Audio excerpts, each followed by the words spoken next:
Fundraising effort that could vault its valuation past OpenAI. We'll bring you details about that when Squawk Box returns.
Welcome back to Squawk Box this morning. Anthropic considering a fundraise now that could make it more valuable than OpenAI. The Financial Times reporting the company is fielding interest from several large investors and could raise as much as $50 billion. It would value the firm at $900 billion before the new infusion. Paper cites sources who say they expect Anthropic's annualized revenue to soon grow to more than $45 billion. That's up from just $9 billion at the end of last year. Anthropic was valued at $380 billion just in February, Becky. And so it's unbelievable to think about just how quickly that business is growing.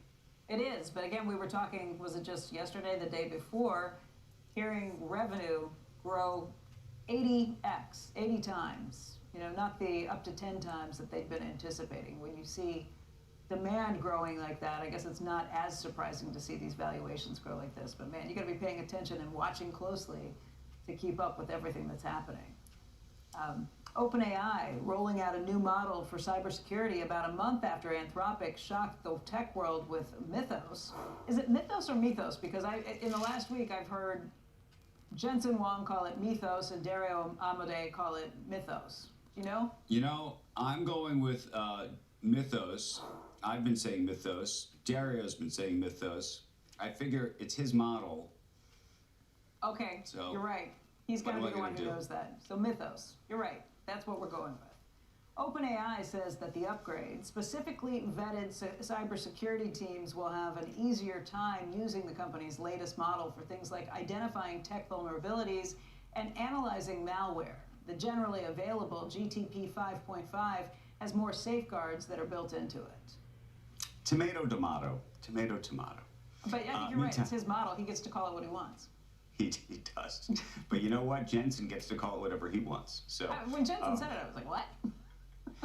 Meantime, advanced NVIDIA chips have now reportedly made their way to Alibaba. This via a company involved in Thailand's AI expansion efforts. A Bloomberg report saying that a Bangkok-based firm helped smuggle billions of dollars worth of super microservers, this with NVIDIA chips inside of them, to China. And then Alibaba has received some of the servers as a result of all this. That smuggling operation said to be related to a scheme by Supermicro's co-founder that prosecutors outlined earlier this year. Now, the company is accused of diverting chips and circumventing U.S. trade rules.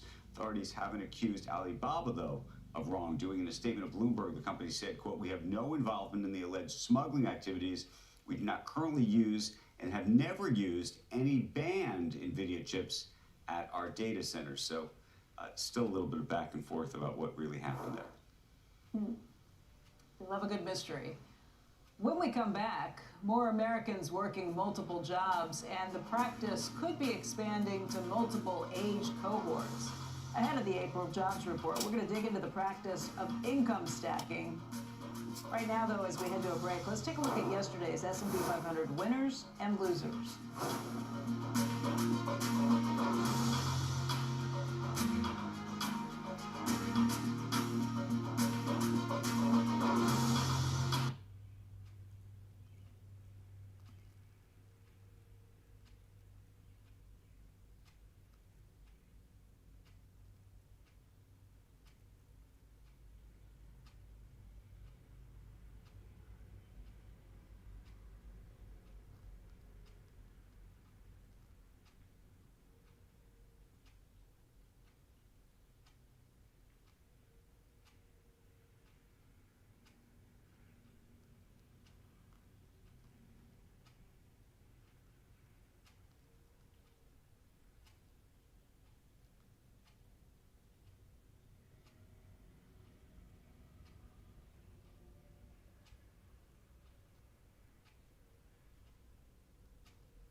More Americans are working more than one job. It's a trend that's called income stacking, and it's become popular among Gen Z workers. The question today is this a sign of employers hiring more workers or consumers under greater financial stress? Our Sharon Epperson joins us right now. She's got more on that story. Good morning, Sharon. Good morning, Becky. You know, there are layoff fears, inflation squeeze, changes in the labor market. All of this is behind the desire to create more than one stream of household income. And rather than relying on a single paycheck, many workers combine pay from a primary job with freelancing and side hustles. Relying on what is known as income stacking has become a growing trend. About 8.5 million people in the U.S. were working more than one job in March of this year, representing 5.2% of the workforce. Now, in recent months, this trend has returned to pre-pandemic levels. The percentage of the workforce having multiple jobs had plummeted during COVID. About 2/3, or 64% of Gen Z workers ages 14 to 29 that were surveyed last year cited having multiple ways of earning as essential for achieving financial security. It's also easier these days to start a side hustle with platforms like DoorDash and Uber for delivery, or Fiverr and Upwork for freelance work, and TaskRabbit for odd jobs. More people are also earning income as social media influencers. Now, with the threat of layoffs, some workers are eager to be able to quickly pivot. That's what career experts say. And so employers may be better served not to create strict policies around side hustles, they tell me, as long as they don't interfere with the employee's day job. So I think it's about finding that kind of nice middle road of let's disclose what you're doing, and if we run into an issue, let's agree that we're going to talk about it, versus policing. Because what you do when you police it is people just like hide it. Meanwhile, economists are closely watching the share of multiple job holders and wage growth to determine whether this trend is a sign of increased demand for work or consumers' financial stress that's creating an immediate need for greater income. A special May issue of Money 101, the newsletter, is out today. Sign up now for the 8-week series and monthly editions to help you manage, grow, and protect your income. You can use the QR code right there on the screen or go to cnbc.com/money101. Becky. Sharon, I can think of a couple of reasons why people might be particularly interested in some of these side gigs. One would be the rising price of gas. Absolutely. Or the other would be it's a heck of a lot more expensive to buy a house right now and to put the down payment down. And maybe if you're in that cohort and you're looking and you figure, hey, here's a quick way that I can help save up a down payment. That's absolutely right. I mean, there's so much that is, even as wages increase slightly, the increase that we're seeing in the price of energy, price of gas, in home prices is so severe. And even keeping up with rent, and depending on what market you're in, there is a need to do this. Well, and I think there's also an interest in a change in work culture, that people don't want to necessarily stick to the 9 to 5. They may have watched their parents and seen that work for a while until it didn't. Right. And so you want to be able to have that kind of flexibility. And for those who want to be entrepreneurs, there's also research that shows that's a way for particularly lower and moderate income households to build wealth quickly. And so in order to have your own business, you may want to be starting that side hustle while you're working a primary job. But you're right, you pointed it out in the report, it's never been easier to have a side hustle. If you want to be an Uber driver, if you want to be a DoorDash delivery guy, I mean, that's a quick way, and you can pick your own hours, your own time when it works for you. Yeah, exactly. It'll be interesting to see how employers deal with this, though. Even though you don't want the employee to hide it, you also want them to be innovative in your own company. So how do you make sure that you kind of have that entrepreneurial aspect of the career for particularly for young people? Some young people say, you know, younger workers are like, innovation, that's a word that I'm going to keep for myself. I don't know if I necessarily want to do that for someone else. Particularly if you are an hourly employee. Exactly. You don't own me. Right. Forget it. Exactly. Sharon, thanks a lot. Sure, Good my to see pleasure. you. Good to see you. Andrew? Thanks, Becky. When we come back, we're going to talk a lot more about the Iran war, the upcoming midterm elections, and the mayor of New York's beef with billionaire Ken Griffin. All that in a politics debate you do not want to miss. And as we head to a break, we are watching shares of Datadog. This has the company's stock soaring by 31% in just yesterday's trading. The company reported blockbuster earnings and lifted guidance for the year. Datadog provides the cloud infrastructure for popular AI models. That pop fueling rallies in shares of Snowflake and MongoDB, which each climbed 10%. We are coming right back on Squawk Box on this Friday morning.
Beautiful live shot of the White House there, where I am here in Washington, D.C. this morning. And right now we're going to talk about jobs, the midterms, Iran, and the fight between New York Mayor Zohran Mamdani and billionaire Ken Griffin. Joining us right now is former Senator Heidi Heitkamp, founder of the One Country Project and a CNBC contributor. Also, Mick Mulvaney, former White House Chief of Staff and co-chair of Active Strategic Advisors. A lot to talk about. Let's just start with the situation in Iran and how close you think, Heidi and Mick, we really are. It feels like every day is sort of a one step forward or maybe two steps forward, one step back. The market seems to think everything's just fine. Is it? Well, if you're going to judge what's happening with the American public by the markets, I think that's a little false kind of narrative, Andrew. I think that what people are seeing is something very erratic. They aren't seeing consistency in policy, and they're seeing something at the pumps that they haven't seen for a while, which is a 4 in front of the number. And so they're wondering why they're sacrificing and what they're sacrificing for. And that's especially true in farm country as people see how much the fertilizer prices are going up, shortages are happening, gas prices, and especially for farmers, diesel is up. And so people are wondering, why are we doing this? And why doesn't he seem to have any kind of consistency in terms of how we're, basically executing the war? Heidi, before we get to Mick, though, have you been surprised at how well the market and the economy, at least thus far, seem to have held up despite it's this? amazing. Yeah, it's amazing because one thing that we always talk about is inconsistency and chaos. And, markets hate chaos. I think they've adapted. They've adapted to Trump chaos, and they look at the underlying strength of the American economy, the innovation that's happening, the productivity, the American worker, and they're saying, look, we've got to ignore for a while the policy, plus where do we go with these dollars? But I think that the market's going to start responding to an almost $40 trillion debt. And to me, that's the big wild card out there. Mick, in terms of the way you think the Republican Party is thinking about this right now, and what it could mean for the midterms? Yeah, they want it over. They do, and they want it won. And Trump has done a really good job, I think, in the last couple of weeks, much better than the administration did at the outset of the war, defining what success looks like. And success looks like no Iranian nuclear program ever, and the Straits of Hormuz open. Okay, that was not entirely clear going into the war, but it's clear now.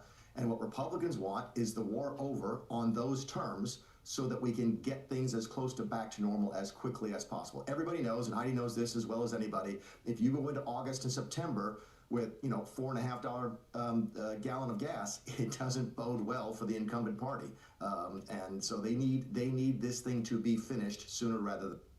Now, Mick, though, what do you think finished means? I don't know if you heard, one of the things that some of the trading floors are now talking about is this idea of nachos, which effectively is this idea that the Strait of Hormuz is never going to be open, and what that really represents. It can't happen. It can't happen. Trump can't leave until the straits are open and open with some permanency. Because that, first of all, it looks like a loss, and second of all, it is a loss, and he can't have that. He can't have that choke point controlled by a hostile actor. The market simply won't tolerate it. Our economy won't tolerate it. So no, I get the nacho, but I don't buy that one. He can't leave until the straits are open. And the other piece of this, and it's really for Heidi and Mick, is even if the strait is open, you talk to different people in the energy space.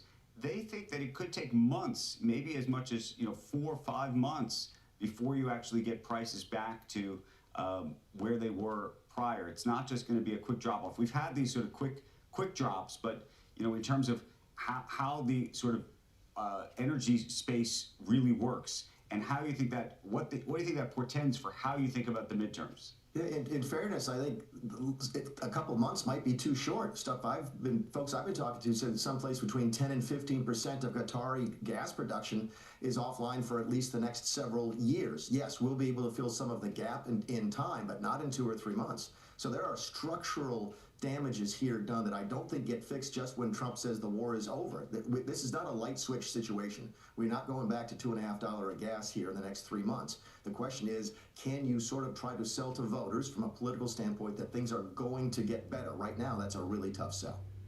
It's interesting, Andrew, because this is a president that isn't given to, caution in terms of what he predicts, right? I can solve that problem in a day. I'll take care of the Ukrainian war in a day. Of course, that doesn't happen, and no one really believed it could. But the president himself said, I don't see gas prices coming down that much before the midterms. And I think he understands he needs to set expectations, because if he promises $2, a 2 in front of that number, he's not going to achieve that goal, and it's so transparent to the American consumers. But the bottom line is, I don't think that you can achieve the goal of eliminating the enriched material without putting boots on the ground. The minute he puts boots on the ground, that's where isolationists, people like the people I grew up with, who do not want another foreign war, that's when they go ballistic. And so that two-pronged success test that Mick just talked about, I don't think it's possible. Heidi, let me pivot just for a second to a different topic. Relates to politics, though, in a big way, and ultimately, I imagine, could become a talking point during the midterms, even though this particular politician is not up for election and isn't necessarily a national figure per se, and that is Mayor Mamdani and this battle going on between himself and Ken Griffin. He's tried to sort of soften his words, I think, in recent days. But it's become a national story, and I just wonder how you think the Democrats are going to be thinking about him and that? You know, I've said this a couple times. What I tell people is I don't know what the mayor of New York has to do with the people of North Dakota and how they vote. But you know that this is going to be played one off the other. The one thing that I will tell you, and you're seeing it play out in a courtroom in Oakland today, or starting again next week, you see it even in your book. We're in a gilded age, and people are starting to be very resentful of people who aren't taking responsibility, but have had tremendous success in this economy. And that's what Mondami is reflecting. And so, you know, the greed and the hubris and the, you know, to me, my advice to billionaires out there is say, yeah, I don't like what you're doing, but how can I help? How can I help the American economy and the American middle class recover? And you don't see that as a reaction. And the smartest thing they could do is actually sit down and have a conversation. Heidi, but in this particular instance, and I'm sorry, I'll go to Mick in just a second. In this particular instance, I think that he chose the wrong person to pick on. Yeah. And the reason I'm specifically mentioning that is both not just the jobs that he's created in New York and the possibility of him bringing them to Miami, which unto itself is a problem if you're a taxpayer in New York and you want good paying jobs there. But he's been one of the most philanthropic in New York. And not just that, by the way, he's been a Republican who's been critical, one of the few CEOs in America who's been critical of this administration. I mean, he's just sort of all of the people that the Democrats in New York could pick on, this is the wrong guy. Well, and the other thing, Andrew, I would add to that, he didn't like what was going on in Illinois and decided to walk with his feet to other places in the country. You know, and you need to be careful. And the one thing that he did say that I think we all need to ratchet down the rhetoric. He said, "You've put a target on my back," and for that I have great sympathy. But by the same token, you know, conversation. Whatever happened to actually having a conversation between two leaders who have different perspectives, but the same goal of building the American economy and helping people? Mick, I imagine Republicans are going to use this and take advantage of it in all sorts of ways. But what do you think about this? And to the extent that Heidi is pointing up a real issue, which is there are people who are angry and there are people who are rightly frustrated about inequality. It is a real issue. But how do you think it should be addressed and discussed? Look, is communism the answer to that question? If you agree that that's an issue, is communism the answer? Look, I hope they do his whole agenda, the whole soak the rich thing, the government ownership of grocery stores. I really do. It's part of that American experiment. Maybe Zoran Mondani is the communist who gets it right. Maybe he's smarter than Lenin and Stalin and Castro and Chavez. I mean, maybe he will be the one who can prove that communism can last. My guess is it doesn't. It's never lasted more than 2 or 3 generations anyway. But the great part about being in America is you can try different things. Even if I share Heidi's concerns about the nature of the status of the country, and I do to a certain extent, I'm not sure communism is the right answer, but we'll get to find out. And hopefully the message will go out that either it really works, and then Heidi can go from state to state and say what a great idea it is to spread that doctrine, or it doesn't work, like it's never worked before, and then we can try something else. Yeah, Andrew, I just want to point out, I come from a state that owns a bank and uses that bank very effectively to grow our economy. We own a mill and elevator. And so when you talk about communism, what does that look like? State ownership or stepping in to provide services to respond to a question when the free enterprise system hasn't adequately responded? That's why I got elected. So Mick, I agree with you. I don't think we should head down that direction, but let's not be too harsh in terms of saying you're going to have Soviet-style communism in New York City. We get to find out. That's the beauty of the system. So sadly, New York, I think, is going to pay the price. But as Ed Koch famously said, the voters have spoken, and now they must be punished. Heidi and Mick, I want to thank you. We love having this conversation with you. We hope we can continue it. The debate between, I don't know if it's a debate between capitalism, socialism, or capitalism and something else. But we're going to discuss all of it with you, I'm sure, again, very, very soon. Thanks. Becky? Thanks, Andrew. When we come back, a new report says that Apple is in late stages of testing for AirPods with cameras. That's a little weird. I don't know if it's going to be looking inside your ear canal or maybe looking out at the world. We'll explain all of it in just a moment. But first, let's get the AccuWeather forecast from meteorologist Bernie Rayno. It is a cool Friday across the Northeast. Clouds, sun, a couple of spotty showers, 5-10 minutes in duration. That's it. AccuWeather says 62 Boston, 63 New York City, 72 in Washington, D.C. How about sunshine and hot in Miami? Gusty thunderstorms, Oklahoma City and Dallas. And here comes the heat in the west. No big travel delays across the Midwest and Northeast today. AccuWeather for Business delivers proven superior accuracy with often earlier site-specific warnings that reduce false alarm rates and costly disruptions so your business stays best prepared. Visit business.accuweather.com.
Welcome back to Squawk Box. Apple has now reportedly reached late stages of development for new AirPods with built-in cameras. Now, a Bloomberg report saying the cameras will act as eyes for the Siri digital assistant and are not designed to take photos or videos. They're going to allow the device to see the space surrounding a user and then provide information. The product will resemble the current AirPod Pro 3s, but will have longer stems to accommodate the cameras. And Becky, I think we're moving into this idea of sort of a persistent helper or watcher. I know some people will think this is creepy to some extent. I think this is maybe the answer a little bit to what OpenAI and Johnny Ive have been talking about for a long time, which is trying to have a persistent device that you just walk, you know, the seeing and listening around you at all times. It's a little bit like what Meta's trying to do with its glasses to some extent. Of course, those cameras can be used for pictures and video and all of that. But the idea, we've talked about sort of the idea of having sort of an AI helper with you at all times, and I think this is a bit of that. How quickly this device ultimately comes out, I don't know if this is a September situation or we're longer out. But I think we're I don't moving know. there. Would We're you moving do? there. I mean, it is a little creepy to think of somebody listening and watching all the time. I don't know if I'm 100% comfortable with that. Maybe there's a way. It's to shut it listening off if you don't already, want it. Becky. It's been listening the whole time. It's listening right now. Hate that. Hate that. There's going to be a time when we regret it. I do agree there are some useful things. It's just, there are also, you hear the stories all the time about people not realizing that it's listening, things going out, mistakes going out, people, and sometimes cameras being on when they're not anticipating it either, when they're changing or their partner's changing or different things. That's the point where it gets a little creepy. Because it's there all the time, you forget that it's there. It's not like it's a person and you can see them and they're paying attention. Any of these things, particularly with cameras that are paying attention all the time, I've read reports about this with the glasses. You mentioned Meta's glasses. Somebody leaves them on the counter and then takes off their clothes and changes. They forget it's there. That's why it's creepy. But yeah, I have We'll a pair see. of glasses though. I will say I have a pair of the glasses. It's cool because you can video when you walk out, but I don't want it videoing me all the time. There's got to be like an on-off switch that you remember to click or to hit or to do something. Because, yeah, I don't know. Living with this technology, we're still kind of forging our ways with it. Anyway, when we come back, Akamai's CEO will join us. That stock is surging this morning on a nearly $2 billion AI-related deal. The stock, by the way, is up by almost $4 billion on this news. So we're going to talk to Tom Layton about that and much more. Stay tuned. You're watching Squawk Box, and this is CNBC.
It is 7 a.m. on the East Coast. You are watching Squawk Box right here on CNBC. I'm Andrew Sorkin in Washington, D.C. this morning, along with Becky Quick, who's at the NASDAQ. Meantime, tensions escalating in the Persian Gulf. The U.S. and Iran exchanged weapons fire yesterday, and the UAE now saying it intercepted missiles and drones from Iran. President Trump saying the truce is still intact. He's pressuring Tehran to make a deal. The market's taking it, though, it appears, at least for now, all in stride. Take a look at what's going on here. We got the Dow up about 145 points, NASDAQ up about 180 points, the S&P 500 up about 32.5 points. Let's show you crude right now. You're looking at WTI. You can buy it by the barrel, $94.87, and Brent is just at about $100. Meantime, of course, it's Jobs Friday. We'll talk about those jobs at 8:30. And then we've got this, a federal trade court ruling against President Trump's new global tariffs. Megan Casella joins us this morning now from Washington as well to discuss what's just happened. Good morning. Good morning, Andrew. A setback here for President Trump's tariff agenda. The Court of International Trade ruling late on Thursday that the 10% across-the-board tariffs are unlawful. So remember, these were essentially President Trump's replacement tariffs. He imposed these only after the Supreme Court invalidated the IEEPA tariffs in February. So the president used what's known here as Section 122. It allows for tariffs to address for balance of payments issues. The White House had argued in court that that meant that they could be used to address the trade deficit. The Court of International Trade, though, in a 2-1 ruling saying that the statute does not give President Trump that authority. So this is the second time now that the courts have knocked down a pillar of the president's tariff agenda following, of course, that Supreme Court ruling, taking away another one of the tools that the administration thought it had to impose tariffs unilaterally. It also could blunt the president's leverage in trade talks, especially ahead of that all-important trip to China next week. But that said, Andrew, there are a few caveats here that might limit the practical impact. One is that unlike previous trade rulings, this one was fairly narrow. It blocked the tariffs and the calls for refunds only for 2 small companies who filed the case, as well as for Washington State. It said the rest of the plaintiffs had not yet proven damages. So that means the tariff remains in place for all other importers pending appeal, although more cases are now likely to follow. But the second thing here is that these Section 122 tariffs were always meant to be a stopgap measure for the White House. The statute only allowed them to be in place for up to 150 days, about 5 months. So the Trump team has already been working on other paths forward. The other options might take longer. They might require help from Congress or some investigations, but there are still ways out there. Andrew? Okay. Megan Casella, it's going to be fascinating to see what happens next. I think we will see some tariffs just implemented, as you discussed, in a different way. Thanks so much. Appreciate it. Bex? Andrew, thank you. Shares of cyber and cloud computing company Akamai surging after the company reported first quarter results, but it wasn't the first quarter results that got this jump of almost 27% in the stock price this morning.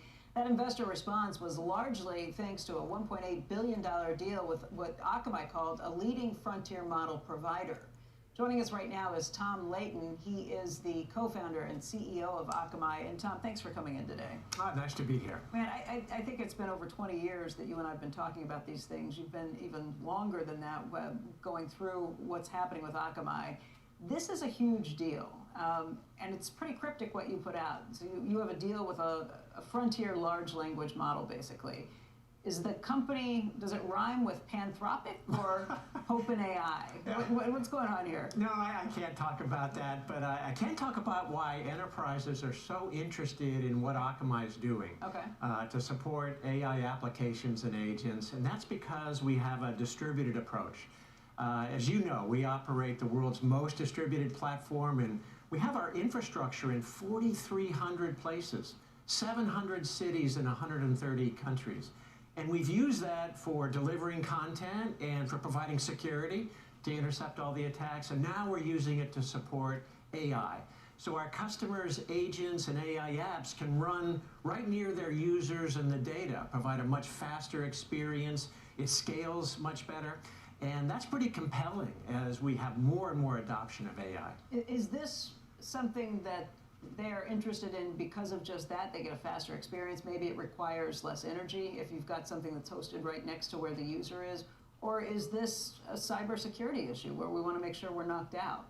Yeah, you know, it's both. And you're on a great point, you know, in terms of saving energy. If it's closer, that's better. But more important, we can assign the right processor for the job at hand. It might be function as a service, which is very lightweight. We'll do that very inexpensively. Maybe you need a CPU to do some work on a container or a VM, and we'll support that in hundreds of cities. Maybe you need the more expensive GU or a cluster of GPUs, and that'll go back to a few dozen major cities, but it's very energy efficient. And on top of that, we use that same platform to provide the security, which is more important than ever now that AI is actually being used to find more vulnerabilities, and the attackers are using that to take over more machines. So this deal is a $1.8 billion deal over how many years? Is it 5 years? 7 years. 7 years, okay. Your stock pop today is more than $4 billion. You know, that gain of 27%. I think the last I looked, your market cap is close to $22 billion. As of last night's close, that stock was just over $17 billion. So you're seeing a much bigger gain in the share price because people must anticipate this is just the first of many deals to come like this. Yeah, and I think that makes sense. I think we've been undervalued for a while, and investors have been looking for some real validation that our different approach is going to pay off. And now we're getting that validation, and we have a very strong pipeline of major enterprise customers, including some that have very large cloud needs. And I think we have a compelling value proposition. So I think this is about validation. It's, hey, Akamai is real. We're going to be in a great position to enable and secure the new AI economy. I guess the questions come in at this. When you put out your first quarter earnings, you also warned that your earnings are not going to come into expectations for the second quarter, and that's because you're going to be spending a lot of money for the build-up to support this. Let's talk a little bit about those numbers. How much do you have to spend, and over what period of time? Yeah, so there's a big investment in CapEx to have the infrastructure there. Investment in colo, securing that, and the power. Now, the good news is Akamai's been in this game for a long, long time. We probably work with more colo providers around the world than anybody. So we're in a great position to secure that when it's a pretty tight market. But that takes investment up front. And then we reap the benefits of that with the kinds of deals we've been signing. And that'll begin towards the end of the year. Is there any concern that any of these large language models, which, by the way, they're growing so rapidly, we hear about the demand, Anthropic's CEO, Dario Amodei, was saying that demand was 80 times. They'd prepped for up to 10 times, but demand was 80 times. Is there any concern that the payments don't materialize at some point? If there's a slowdown, if they don't get the money, if there are, any of these companies that are anticipating to have stock offerings don't get them at some point, or how do you guarantee that you get paid for the money you're investing right now? Yeah, great question. It depends on who we work with and are we comfortable there, but also the investments we're making we could reuse in other ways, even if a particular provider at some point runs into trouble. What we are investing in has value in the whole ecosystem, and AI is not going away. AI is going to grow. Are you convinced that you can get access to the CPUs and GPUs that will require for this? Because that seems to be the other shortage, the other kind of crimp in the pipe, if you do. Yeah, no, another great question. And yeah, pricing for some components has risen quite a bit, but we are in an excellent position to fulfill the orders because we're such a trusted partner. We've been in the ecosystem so long, and we work with all the major providers, not just for the equipment, but also data center and power. Tom, it's a pleasure to have you here. This is complicated stuff, but you always explain it in such a clear way. What's Akamai stand for? Akamai is a Hawaiian word that means clever, cool, and intelligent. Well, this is clever, cool, and intelligent, and we appreciate your coming and taking the time to talk about it. Thank you very much. Thank you. Andrew? Okay, thanks, Becky. Coming up, this morning's biggest stock movers, including an advertising play getting hit very hard. We're going to tell you about it. And then later, Lyft reporting mixed results. Company CEO David Richer is going to be with us to give us his outlook when he joins us at 7:50 Eastern Time. And then we've got the jobs number. You're watching Squawk Box, and this is CNBC.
Shares of Wendy's are rising in pre-market trading. That restaurant chain earning 12 cents per share for its latest quarter. That's 2 cents above estimates, and revenue also topping Wall Street forecasts. Meantime, I want to get straight over to Dom Chu. He's got a look at this morning's pre-market movers. Dom. Good Friday morning, Andrew and Becky. Let's start off with shares of the trade desk, which are sinking just about maybe 12.5%. This is after the advertising technology company reported worse than expected profits, but a beat on revenue for its first quarter. Revenue's guidance for the current quarter also came in below some analysts' expectations. Those shares, by the way, are now down roughly 45% or so far this year, so keep an eye on the trade desk. Next up, you got Cloudflare plunging by just about 18% right now after the cloud computing, internet services, cybersecurity stock announced it's cutting over 1,000 jobs or 20% of its workforce. The company said that agentic AI has, quote unquote, fundamentally changed its work. Cloudflare's earnings and revenues did top expectations, but shares are still up about 70% or so over the course of the past year, so some of the steam coming out of Cloudflare. Also in the red this morning are shares of AI infrastructure provider CoreWeave, which are sliding just about 7.5% after it posted a worse than expected loss for the first quarter, but a beat on revenues. The company is also providing some lighter revenue guidance and increasing its 2026 capital spending forecast to $35 billion. That's up from $31 billion. Those shares, again, up by about 66% so far year to date. By the way, CoreWeave CEO Michael Entrader will be on Squawk on the Street in the 9 a.m. Eastern Time hour must-watch interview there. And we'll cap things off with shares of Monster Beverage climbing by just about 8% right now after reporting a beat for revenue and earnings. Demand for its energy drinks is remaining strong despite some of that broader economic uncertainty. International sales a bright spot. It now makes up about 45% of the company's total revenue, so Monster Beverage up 8% right now. Andrew, I'll send things back over to you guys. Dom, I want to thank you for that. We'll keep an eye on where the market's headed. And of course, we got jobs, as you said, in just a little bit, and that may move all of this around. Thanks. All right, just about 75 minutes to go until the release of the April employment report. Our senior economics reporter, Steve Leisman, is here. He'll tell us what economists and the markets will focus on at 8:30 a.m. Eastern Time. What's the deal today, Steve? Everything, my man, as Kramer said, and famously on Seinfeld. The April jobs report is going to be scrutinized for how there's a lot of big forces shaping the U.S. economy and how they're playing out in the job market. Let's go through them. You have the Iran war and the gas price surge, raising uncertainty and inflation. You've got AI construction, the boom there, and maybe productivity. That's going to boost job growth now, but eventually, maybe you just heard Dom talk about a company that is cutting them because of AI. You have the tariff effects still around there, could be hurting job growth now, but creating some possibility of reshoring manufacturing. Tax cuts in place, that's put money in consumer and corporate pockets, led to perhaps some investment. Immigration, reducing labor supply, and perhaps labor demand. Here are the numbers we're looking for: 55K on non-farm payrolls. That's a sharp drop to 178, but maybe back to trend. Unemployment rate, though, unchanged. We'll talk about that in a second. Average hourly wages, okay at 0.3, maybe a touch higher than the prior month. And average in the year over year is 3.8 versus 3.5 in the prior month. Goldman looks for 75K, and then they do this. There's a chart every month. I don't know if we have that chart. It's not up there. But what it shows, there was, thanks guys, is they take the different alt data, they plug that into a bunch of funky models they have, and they say, here's what the alt data says in terms of monthly. So Homebase, they do a software, a human resources software. That would be 80K based on their data. Census Bureau Business does a pulse forecast, 85K, and there's the ADP. When they plug it in, they get to 104,000. The NFIB, they have a new small business employment index. It fell for the second straight month, down to 100.4. That's just barely above the long-run average of 100. The big problem, small business can't find qualified labor, and that could be a sign of how the immigration crackdown could be dampening employment. Most economists, they've slashed their estimate of how many jobs are needed to keep the unemployment rate unchanged. The average in our CNBC Fed survey is just 62,000. What does that mean? It means a number like today, the Fed's going to look at and say, we don't need to do very much to stimulate the economy. The job market is stable. You come into 55, that's fine. Or 0 is fine. And even there's some people who think that, look, the market may not take it all that badly if it turns out that it's a lower than average number or lower than anticipated number, because it could open the Fed's potential for the Fed to actually lower rates. Yeah, I look out the spectrum, Becky, which I do every morning and continuously during the day. I don't see a rate cut. Yeah. My futures contracts for the Fed fund go out to September 2027. No rate cut between now and 2027 is what the market thinks? There is actually an equal chance of a cut and a hike in September. There's a 52% chance of no cut. Now, this is small volume. Let's just be careful about this. These are numbers that have changed, I would say, over the last month as oil prices have remained stubbornly high because of this war in Iran. Yes, but it was not that big of a chance of a rate cut down the road either. It's quite remarkable. I think they're wrong. I think Kevin Warsh is going to come in and try to find a way to cut rates. Steve, but I don't know if you heard Paul Tudor Jones yesterday. I mean, he said this. He said no rate cut, no rate cut. In fact, he thought there should possibly be a rate hike.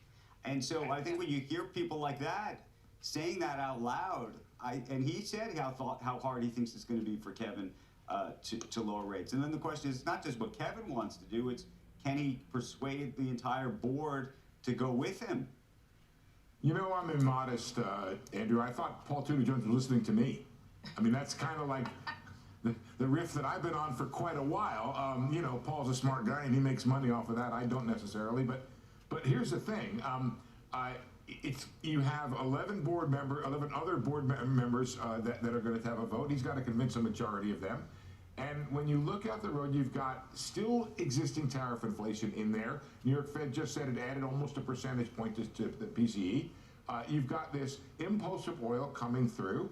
And the other thing, Andrew, is you've got a pretty decent economy and this surge in AI spending. I mean, what are the numbers I just saw? $800 billion this year and an estimate for 1.2, 1.3 trillion next year. And then you have the federal government borrowing 1.2 trillion. Where's the lack of stimulus out there in the economy for which the Fed needs to cut rates? And what logic would you put under the idea that you have to have a negative real funds rate? That's the thing that we don't talk about. You take inflation off the nominal rate and you end up negative. Well, we have a lot to think about and a lot to get to in the next hour or so before we get these numbers. But you've got more coming up later today, too. Oh, sorry about that. Yes, at 11 o'clock, we're going to be talking to our friend Austin Goolsbee from San Francisco, or from Stanford, actually. He's at the Hoover Institute, which I could not get to. I'm sorry, but it's a pretty interesting conference. And the reason is because that's where Warsh comes from. Right. He was part of that whole Hoover. He was a fellow at the Hoover Institute, and a lot of the people who think like him are out there. Okay. Well, we're looking forward to that, but we will see you back here in just a little bit. Yep. When we come back, LGBTQ dating app Grindr reporting stronger than expected results. We're going to talk to the company's CEO about those results, about his AI strategy, and much more. Squawk Box will be back in just a moment. Time now for today's Aflac trivia question. Who was the first player in MLB history to win the Most Valuable Player award in both the American League and the National League? The answer when Squawk Box returns.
answer to today's Aflac trivia question.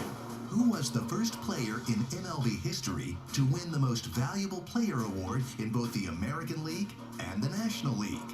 The answer? Frank Robinson. All right, welcome back, everybody. LGBTQ dating app Grindr reporting better than expected earnings. The company's leaning into artificial intelligence to drive more personalized matches and deeper user engagement across its platform. And joining us right now is Grindr CEO George Arison. George, thank you for being here this morning. Thanks for having me. Okay, so your numbers came in a little better than anticipated, but I think what's probably more important here is this longer-term play for AI. That's what got you excited about being a CEO here. What are the opportunities for Grindr and AI? And for those who don't know, Grindr is an app where LGBTQ people can meet matches. Yeah, Grindr is the largest network of gay men anywhere in the world. About 15.5 million people all over the world use it. We did have earnings yesterday and had really good results. AI is only as good as the data that goes into it.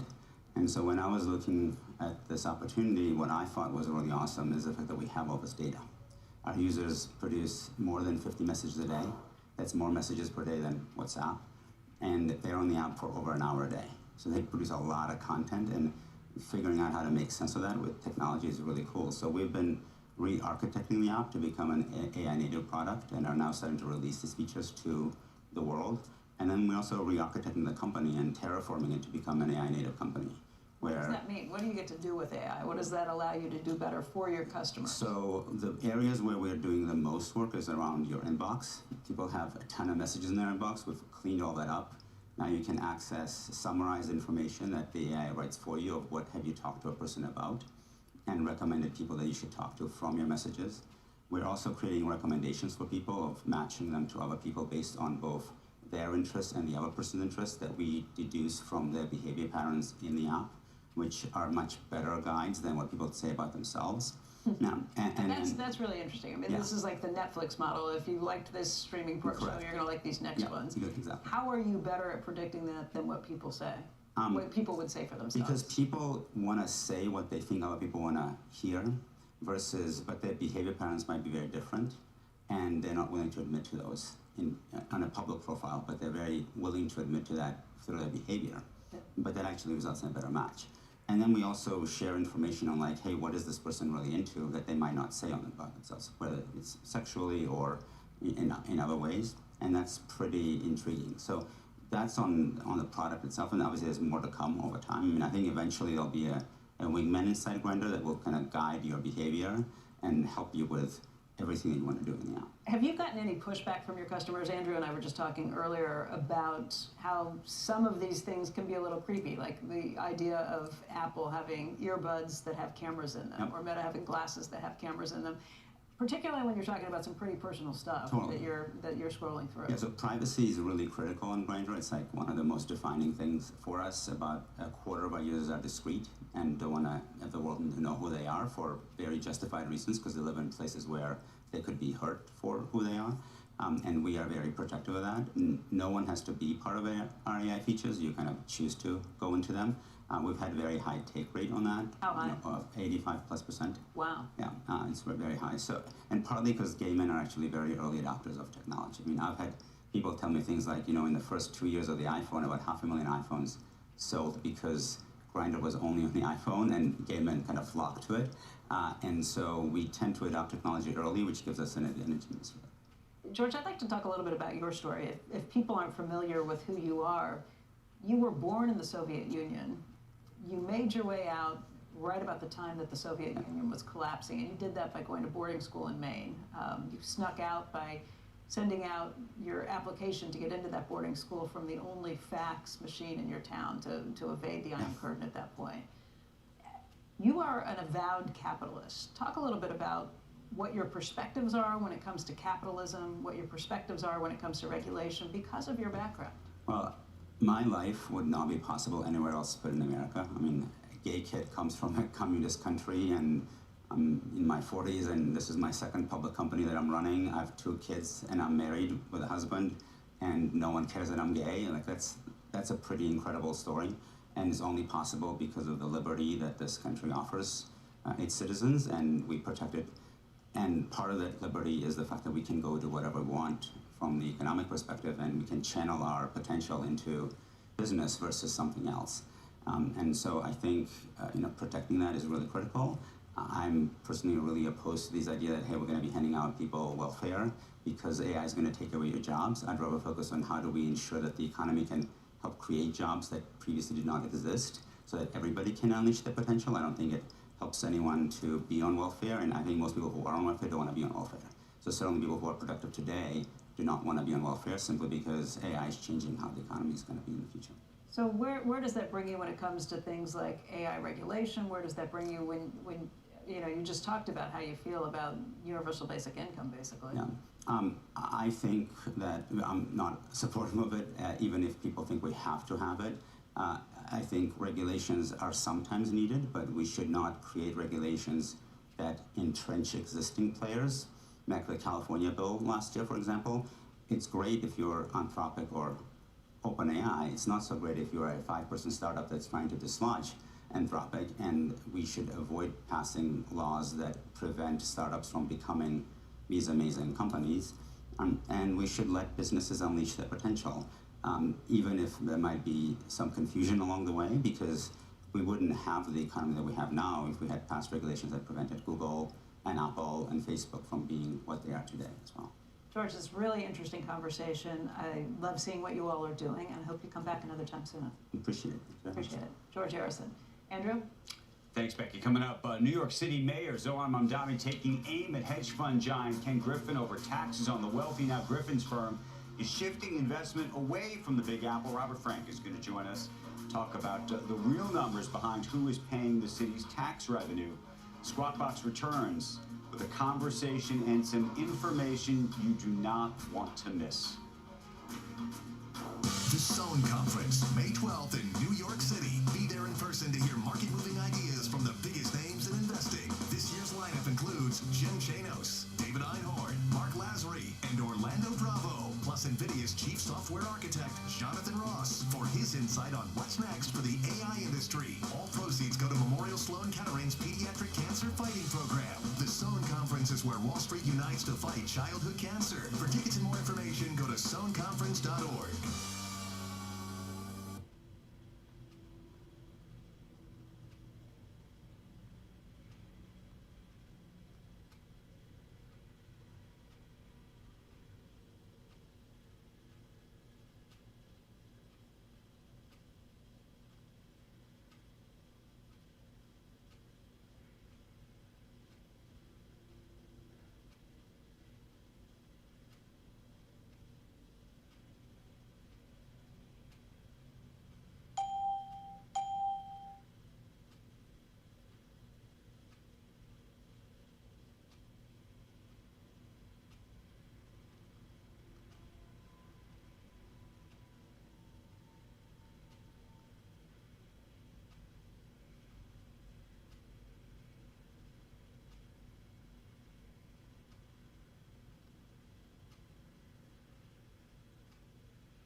Welcome back to Squawk Box. A tax fight over fair share has come to New York City with Mayor Mamdani at odds with a hedge fund titan. But who is really contributing to most of the city's revenue? That is the question of the morning. Robert Frank has been digging into those numbers, and he's got today's Inside Wealth report with the answers. Robert. Good morning, Andrew. Great to see you. Well, New York's mayor is saying he wants all New Yorkers to succeed, including Ken Griffin. But he added, quote, our tax system is fundamentally broken and the New York wealthiest need to pay, quote, their fair share. The question is, what is fair? The top 1% of taxpayers in New York paid 45% of income taxes last year. That's believed to be the highest or one of the highest in the country. The top 200 taxpayers paid 8% of all the state's income taxes, or $5.5 billion. That's more than the bottom 75% of all New York taxpayers combined. Now, Wall Street continues to be the main engine of growth.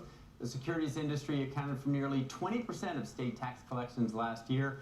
Higher bonuses added an extra $200 million to state revenue and $91 million to the city this year. The city and state budgets are growing, though, even faster. The governor yesterday announcing the outlines of a new $268 billion budget that would include that pied-à-terre tax we've talked a lot about on second homes, worth more than $5 million in New York City. So that appears to be in the budget. Now, no details were released about that tax, including the rates, how properties are going to be valued, who is going to be exempt.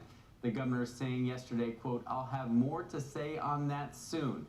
Now, for more on the pied-à-terre tax and the growing efforts to tax the wealthy around the country, you can sign up for the Inside Wealth newsletter at cnbc.com/InsideWealth. That's cnbc.com/InsideWealth. Hey, Robert, I want to add one piece to this, and I don't know where you land on what I'm about to say. There's also the charitable giving piece of this. And look, I don't think we should rely on charitable giving in lieu of taxes unto itself, meaning services that should otherwise be provided by the government are not things that I think we need to rely on philanthropy for. But I think to myself, just after our interview with Paul Tudor Jones yesterday, about all of the money that's ultimately been raised for New York City from the financial industry. And I would just wonder how you think all of this impacts that. Well, I mean, again, New York City depends more on financial markets than anything else. And right now, markets are strong. Charitable giving is strong. We should all be grateful for that. But we should also be mindful of the fact that as budgets have grown, as philanthropy has grown, that this state and this city are very vulnerable to any kind of downturn in the markets. And, you know, when you talk about someone like Ken Griffin, one of the missing pieces is they say, well, you know, he doesn't pay income taxes here, so we need to tax those people. Well, he does pay property taxes, over $800,000 a year on that apartment near Central Park. And more importantly, he's given a lot to charity in New York, as has Paul Tudor Jones, as has the entire industry. So you're right, that is a big piece that I think goes underappreciated by Mamdani and others. Just back to your numbers that you showed, the 1% pays, what is it, 44%? 45%, yeah. 45%, yeah. And the top 200 taxpayers, this is what's amazing. These are the super earners. The top 200 pay 8% of all the, so that is more than the bottom 75% of New York taxpayers. Now, yes, that points to how unequal the incomes are, because if you're paying $5.5 billion in taxes, just 200 people, you're talking about people that some of them making billions of dollars a year. But that's a lot of money. I mean, that tells and one of them leaves, five of them leave. Right, that tells me Mamdani's bad at math. Like, worry about who you're chasing out of here, because sure, you're not going to lose everybody with this pied-à-terre tax. Most people can't leave. But the 200 wealthiest people who are paying almost 8%, they absolutely can. Right, and you know, and Andrew and I have talked about this a lot. The question is, when you say the tax system is broken, the wealthy aren't paying their fair share, if they're already paying 45% and the top 200 are paying more than, what is fair? What is the definition of that? And it seems to be just based on how much they want to spend in their budgets, which the New York State budget is now 50% higher than it was in 2020. It's a lot. Well, look, we've talked about it forever. Mayor Bloomberg, you know, for better or worse, managed to actually tax the wealthy more than just about any mayor in the last 30 years. And he did it with most of the wealthy keeping a smile on their face and not moving to Florida. So I think part of it's actually just the approach and also the services that are provided, and a feeling that things are being done efficiently and efficaciously, if you will. And a feeling of partnership, Andrew, right? Partnership versus we're out to get you. We don't like you and we're going to take it from you because you suck. Well, the camera's too far for me to do the click, click, click the way the mayor did on that video that he made of Ken Griffin, but that's absolutely right. I even thought, by the way, Ken's response was just so measured on a relative basis to the other side of it in this case. Anyway, Robert, thank you for that. Appreciate it very much. We've got a lot more coming up. It is Jobs Friday. We'll also talk about this. The midterms fast approaching with congressional leadership up for grabs. Former House Speaker Kevin McCarthy, he's going to break down what's at stake for the GOP and how geopolitics and the economy could influence the elections. Do not go anywhere. A big interview right after this.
Welcome back to Squawk Box. Only 6 months to go until the midterm elections. Join us right now on the state of the Republican Party and what's at stake in November. Former House Speaker Kevin McCarthy is the chairman of the Alpha Institute and a board member of Ignium. Good morning to you.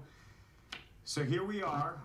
We're in the middle of what continues to be a war, though maybe closing in on a ceasefire or an end to the war soon. I don't know where you think this stands, but also what seems to be a fracture even within the Republican Party. So what do you think is going to happen here, Senator? Or Senator, Well, Congressman, or Speaker. I'm going to call you Speaker. All right. Look, I think what we're going to find is it's coming to an end. And how it ends is very important. The strait has to be open, whereas the material at the end of the day. I think that's coming to an end. It won't, over time, it'll get there. Price of oil's coming down. But the House and really needs to focus on the economy. Is one of the major reasons they got elected. For the affordability, they have to remind what the Democrats did when they took the majority. And they have to unite themselves. They have too many retirements. They're letting the floor be taken over by the Democrats. And they've been fighting with the Senate Republicans. Those are not examples to win the majority. You've got to correct your own ship to be able to gain more seats. How important do you think gas prices are going to be, and where do you think gas prices are going to be in the fall? I think gas prices will be down. Will they be down to their lowest points? No, but I think it is important. It's because it's something people feel each and every week.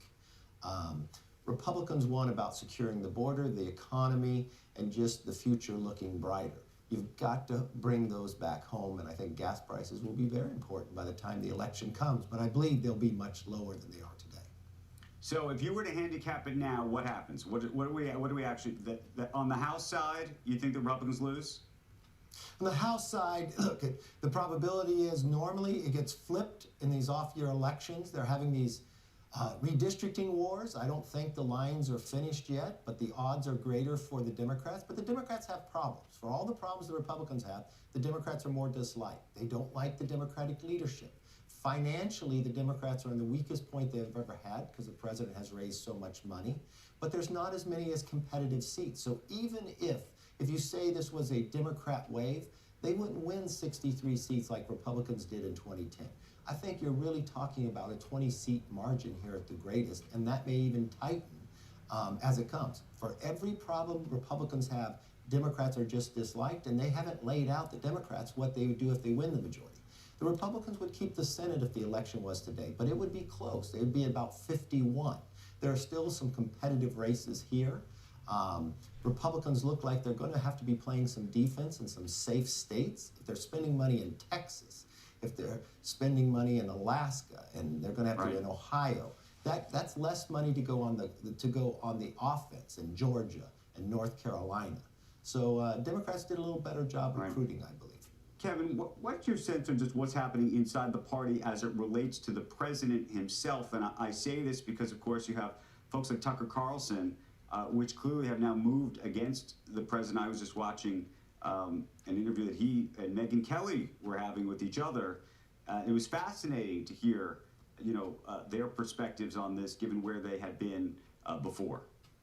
Yeah, that's a disturbing trend that we're seeing, that there's more inter-party fighting than there is focused on a positive agenda and contrasting with Democrats. That's always an opening sign that your election will not go well if you have an internal battle. Something that unique for President Trump.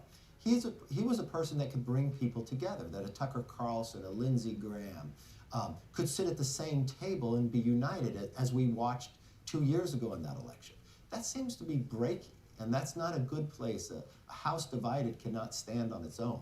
And those are the things I talk about have to be corrected. Yeah. So the question is, can that be corrected? Do you believe that in the next 2 years, Tucker Carlson, for example, will be back with this president? I believe so, but even if Tucker's not back, if you take the internal polling, it's not like it's 50-50. It's like 98% with Trump and 2% with Tucker. So Tucker's not bringing a lot of people there. It's only for when a tight election. If you look at what just transpired in Indiana, this president, politically in the Republican Party, is stronger than Ronald Reagan was. So it's a unique time. He's also, from a legislatively point of view, he has usurped the Article I power. We have not seen a presidency as strong as this since a Roosevelt time period. So it's a much different time than we watched in the past. But like any party, as we move with a next presidential election, we're going to have this decided. And it's not decided by one person picking, it's decided by those in the party selecting who their nominee will be. So I believe this inter-party skirmish will be out front a little more on ideas and policies going forward, and the next nominee will decide.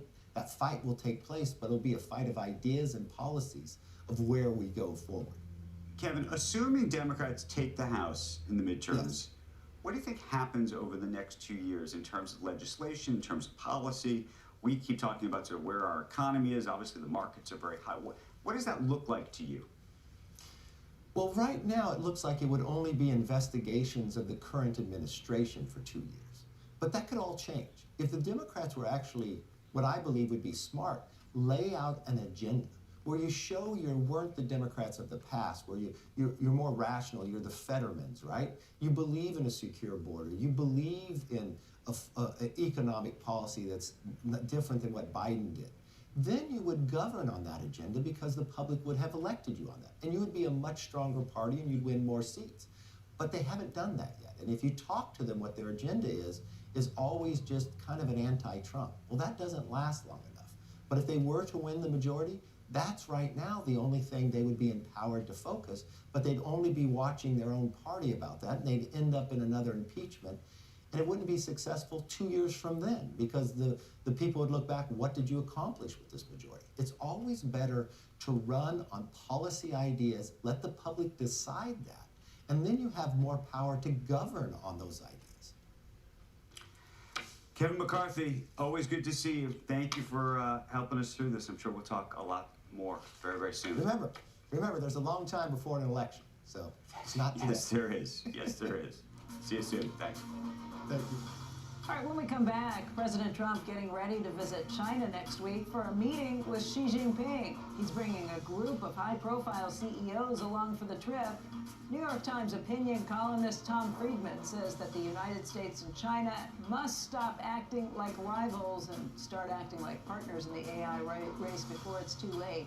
He will join us at 8:10 a.m. Eastern Time. Squawk Box will be back in just a moment.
We're watching shares of Airbnb this morning. They're flat, actually, down by about 3 cents after earnings came in at 26 cents a share, and it missed estimates by 3 cents. Revenue did come in above expectations, and it raised its full-year revenue guidance.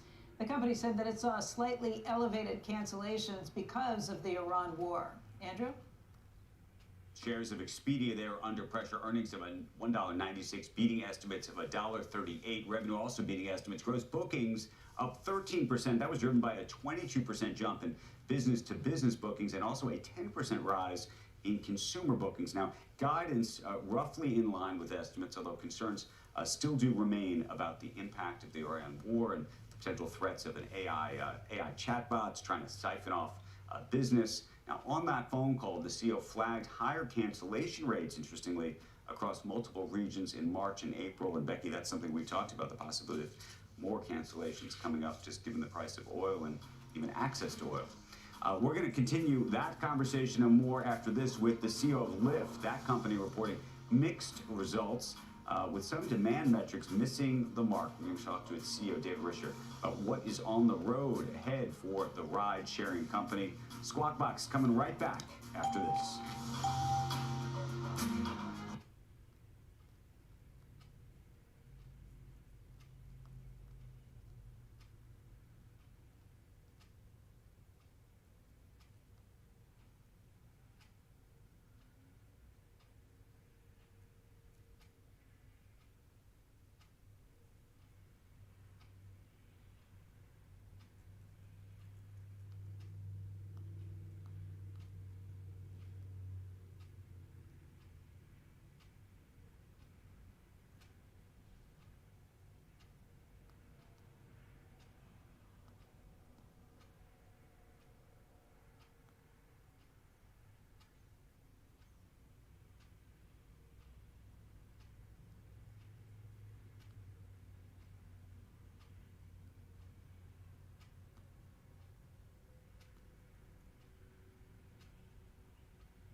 Welcome back, everybody. It's 8 a.m. on the East Coast, and you're watching Squawk Box right here on CNBC. I'm Becky Quick, along with Andrew Ross Sorkin. Among our top stories this morning, we are just about 30 minutes away from the April jobs report, which is expected to show a gain of just 55,000 jobs. The unemployment rate is expected to remain at 4.3%. President Trump is warning of higher tariffs on the European Union if it fails to approve a trade deal with the United States by July 4th.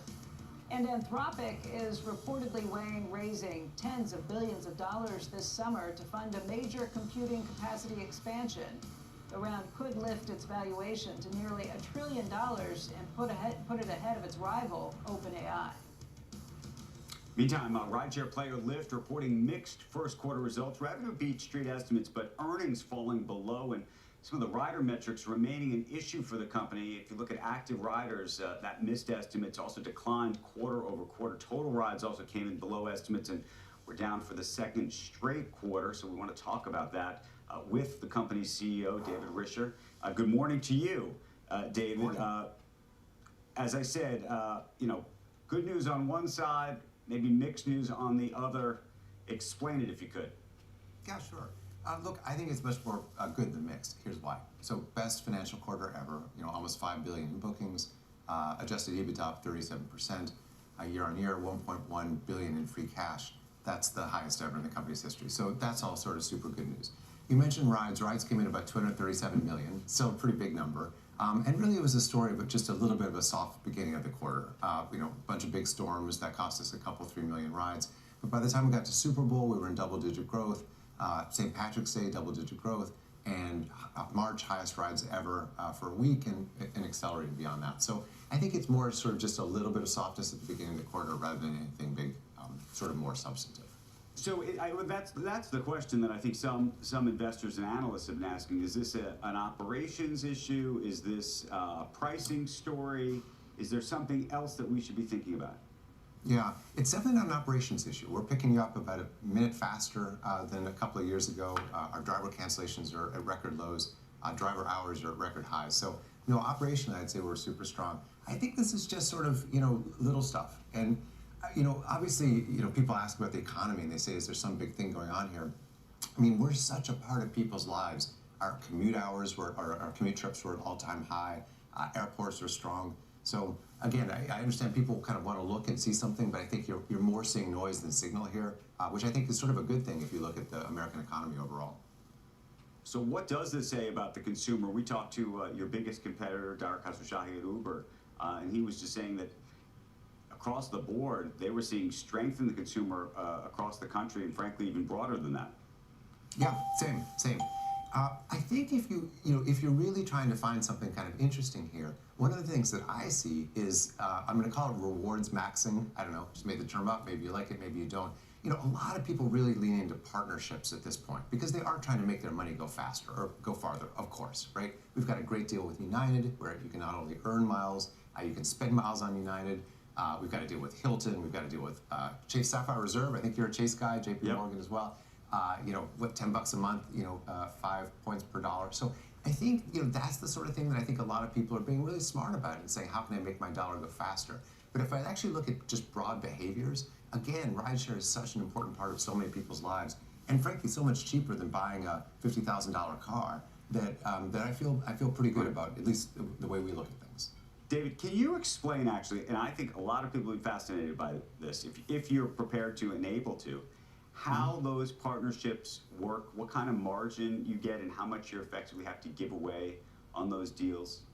Yeah, it's actually a really interesting thing. It's almost a whole sort of monetary ecosystem. We talk about the Fed, maybe we should talk about points in banks. Look, here's how it works.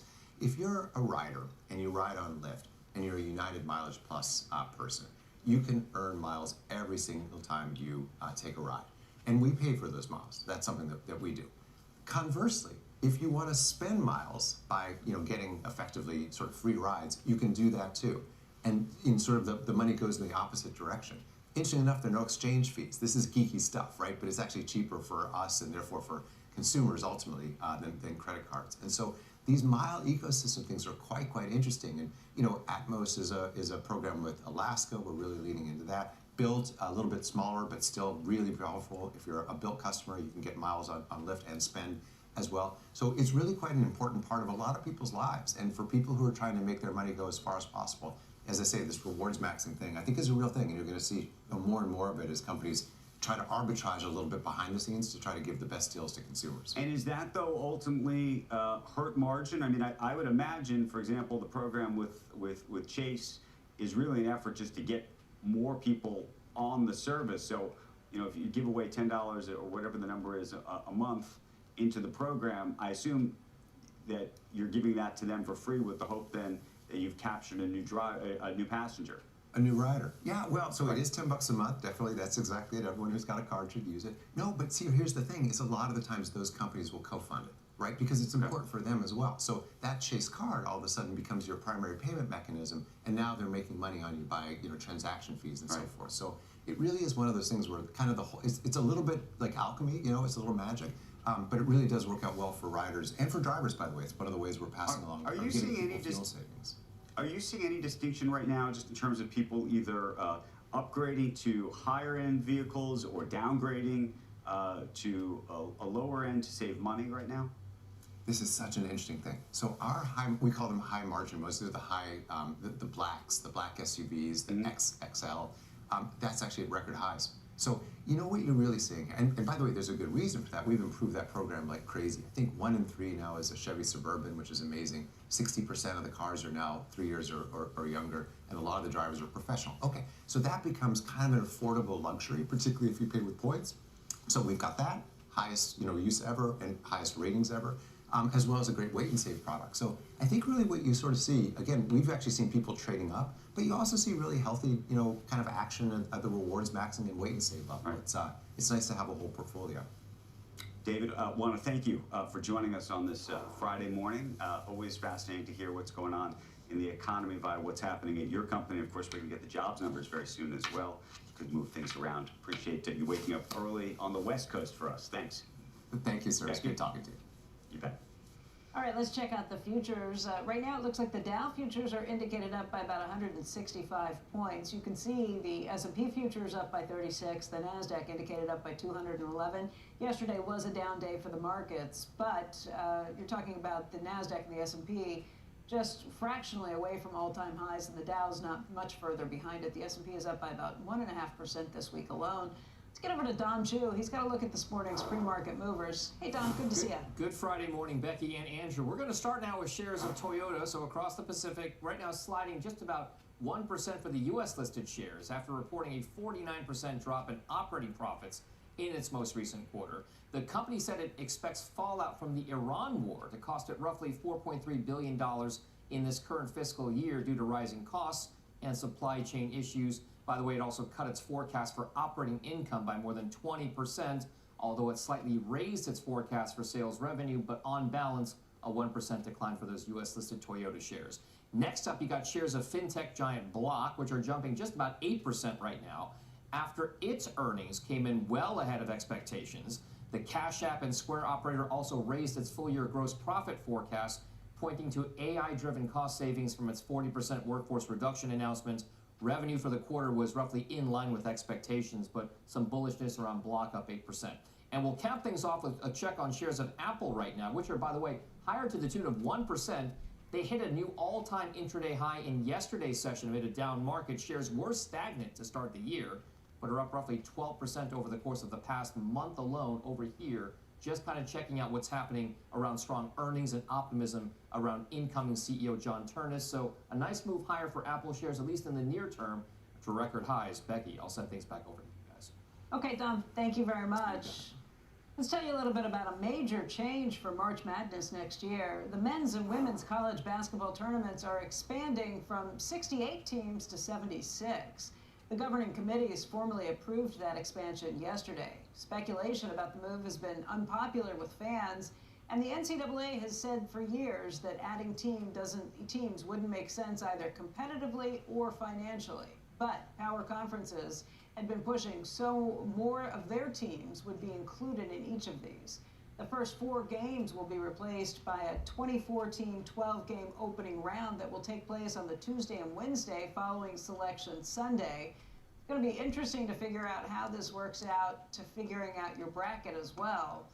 So much that goes into this, and now there's so much money that is focused on this too.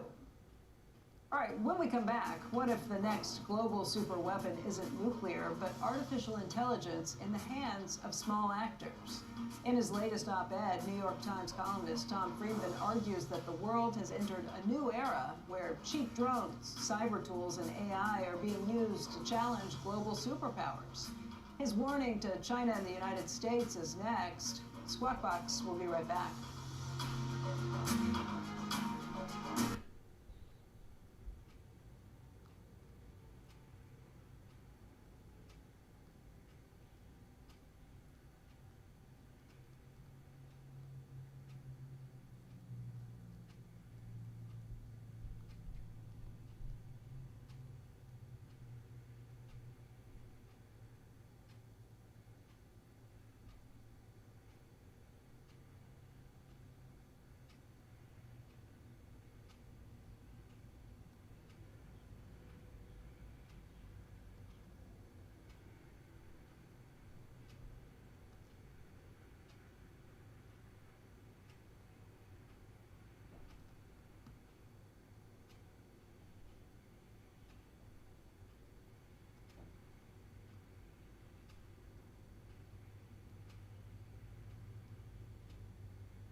All right, welcome back to Squawk Box, everybody. Steve Leisman joins me right now. We're getting ready for that April jobs report. It is less than 20 minutes away at that point, and ahead of that, we've been watching the futures this morning. Dow futures right now are up by over 160 points. The S&P futures up by 36. The NASDAQ indicated up by more than 200 points. In his latest piece, New York Times opinion columnist Tom Friedman says that the United States and China must stop acting like rivals and start acting like partners to try and prevent the next generation of AI from falling into the wrong hands. Joining us now is Pulitzer Prize winner and best-selling author Tom Friedman. And Tom, good morning. It's good to see you. Good to be with you, Becky. You lay it out pretty starkly in your column on this. You say that this is perhaps the most important meeting between the United States and China since Richard Nixon met with Mao Zedong back in 1972. Why do you think the stakes are so high right now? Oh, well, Becky, we're basically in a phase change. We're moving from the age of information to the age of intelligence. And in the age of information, we used information technologies as individuals to extend our reach. But these tools required you to have some expertise to direct them and some skill, and they always had a kind of human in charge. We're moving in the age of intelligence driven by AI, where the system does everything for you.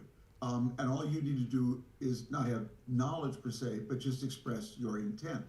Now, where you really see this transition was with the release of the Mythos model by Anthropic, where it discovered, or it proved, that it could find errors in code and exploit them at a speed, scope, and scale that no human could possibly match.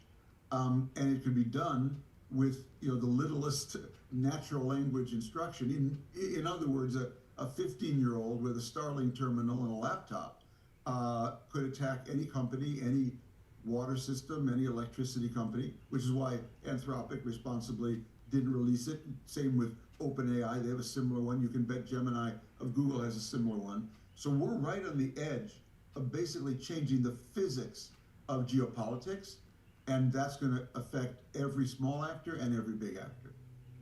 Yeah, Tom, yesterday, we had Paul Tudor Jones on the set with us. He had just come from a conference last week that had 50 of the largest players in AI, from the large language models to the chips, to many of the other tech-facing creators on this. And he said, based on that 20% of the room last year was in favor of government regulation. This year it was 80% of the room. And then he went on to say, clearly, we need to regulate AI. We should do it tomorrow. We're late already. We should have done it. We need to do it. And it sounds like you're echoing that same urgency. Well, the way I think about it, Becky, is imagine it's the 1940s, and we need to develop a nuclear bomb to finish the war. And the Los Alamos project was actually in the hands of private companies. One was led by Mark Zuckerberg, one by Elon Musk, one by Sam Altman, one by whoever runs the Google's Gemini. And these four companies were manufacturing nuclear weapons. AI tools are not, and we had to then negotiate with them. Hey, when do you release it? Where are you? Whatever. Now, I'm not saying AI is per se a nuclear weapon. Of course, it's not. But its ability to create mass disruption, if not mass destruction, is going to be profound. So I agree with Paul Tudor Jones. I don't know that we're going to nationalize these companies, but the idea that the government has to negotiate with them on when they release weapons of mass disruption, I don't think that's a sustainable kind of thing. Jensen Huang, earlier this week, in speaking with him, he disagrees with you on the idea of these things being nuclear weapons. He'll fight back on all of those. But he does say that this needs to be regulated by the government, and he believes that the United States needs to be talking to China about this. Look, if you can get those in the industry to agree that regulation is needed, it seems like it would be an easy step to get governments on board with that. But of course, you and I know that it's not that simple. Well, but it's going to happen. The only question is, does it happen after a giant disaster or before? but this stuff will get loose. Malign actors will use it, and look, we in the Soviet Union reached agreements on limiting nuclear weapons through arms control. I don't see why that same approach can't work for the U.S. and China on this limited domain. Not on we're still going to compete, but in this limited area, we're going there. Whatever anyone in the industry thinks, because something bad is going to happen at some point. Hey, Tom, if we could turn to your other area of expertise, which is the Middle East. The market seems to be trading with this notion that the Strait of Hormuz will open. It's just a question of when and what price. Would you walk us through your thinking? Is the market right about that, or is there some longer-term issue here that you think might keep it closed for longer than seems to be in a $94 West Texas price of oil right now? Well, it's a good question, Steve. This war is going to end, I'd say, in one of three ways, which will then affect Hormuz. One is the big deal, which the president has been talking about. We open the Straits of Hormuz, Iran gives up its most dangerous fissile material, and we then lift sanctions on Iran. And that is a conclusion that will actually strengthen this Iranian regime. So anyone who was hoping for regime change, you'll get just the opposite. A second would be a smaller deal, Steve. I call it Hormuz for Hormuz, that we succumb to the pressure of higher oil prices. Iran succumbs to the pressure of our blockade, which is starving them of money and all the resources they need to run their economy. I could see that as a possibility.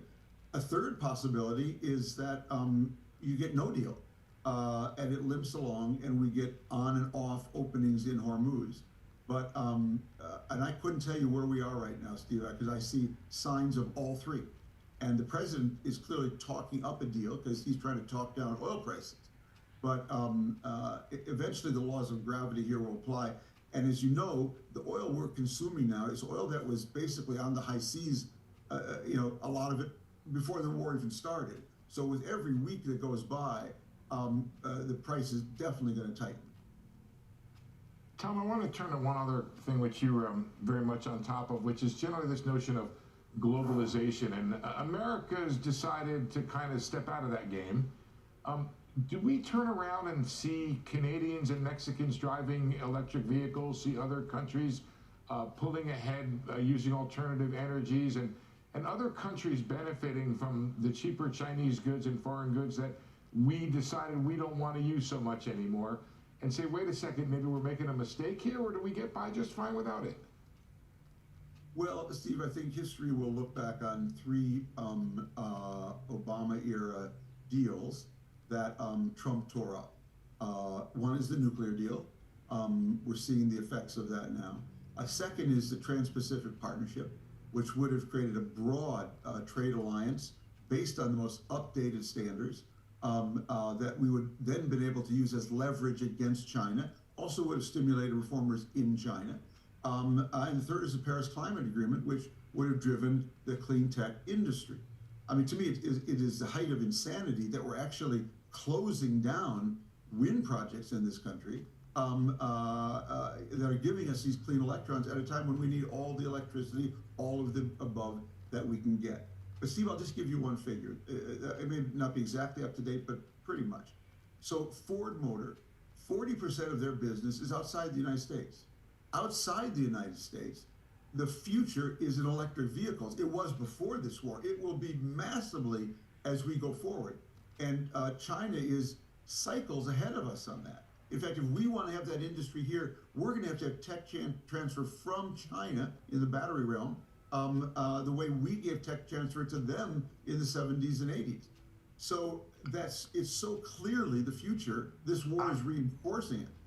I'm going to cut you off, Tom, because we both lived through when the Japanese really overtook the American industry, and it feels like not what's happening in America, what's happening in the rest of the world is that same process again, where we fall behind, and that seems like a pretty big deal.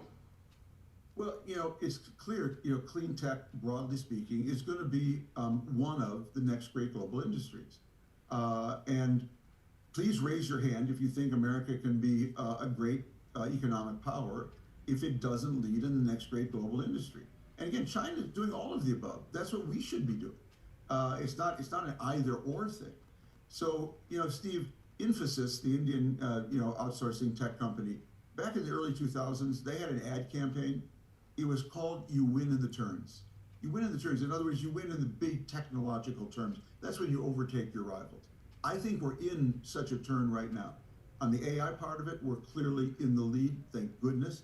But I think in some of these other realms, we're going to get overtaken, and we're going to look back at this moment as the moment where we made that huge mistake. Hey, Tom, thanks for joining us today. Always, Beck. Thanks so much to you. Okay, take care. Up next, New Jersey Transit is backing down after major backlash over its World Cup train fare hike. We've got the details right after this.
Welcome back, everybody. New Jersey Transit will reduce its controversial $150 World Cup train fare to $105 after widespread pushback. That ticket normally costs just under $13.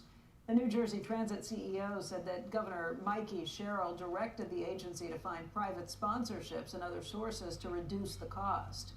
The agency originally raised the price from New York's Penn Station to MetLife to cover the additional cost of carrying 40,000 fans to each game, also some security that had been put up, extra security around it. Still doesn't make complete sense to try and figure out why that ticket would increase by tenfold. Government officials had been pushing for FIFA to cover the added cost, but the soccer organization said that it inked deals with the host cities in 2023 that clearly spell out that FIFA wouldn't be paying. This is part of the bid that you put in before you win that cup. But again, I don't particularly understand why it costs $150. You're adding more trains, but you're also getting money from more people to do If it those weren't things. government, more people would mean they'd make more money. But honestly, it's this is government, so gonna be it doesn't make sense. Complicated. I think they're in the middle of a fight over this. Yeah. It's a chicken game. It is, yeah. All right, up next, we've got the number of the month. The April jobs report will be released. We've got the numbers and the instant market reaction next. The consensus estimate is 55,000 right now on prediction market Kalshi. 61% believe that number will be higher than 60,000, 55% above 70,000, 42% above 80,000.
Welcome back to Squawk Box. Rick Santelli here, live at CME HQ with the big jobs report for April. 65,000 expected. Nay, nay, nay. We are much stronger. 115,000. 115. And last month, upward revision from 178 to 185. These are good numbers. Now, if you take the 2-month average, we did lose 16,000, so you know it's the month before the last month. And if we look at manufacturing payrolls, they're down 2,000. The reason I'm looking at them, because last month's minus 15,000, positive 15,000, was the best going all the way back to 11 of 23, Nova of 23. But we are giving a little bit back. All right, let's get involved in the earnings. Month over month earnings, light, 0.2. We're expecting 0.3.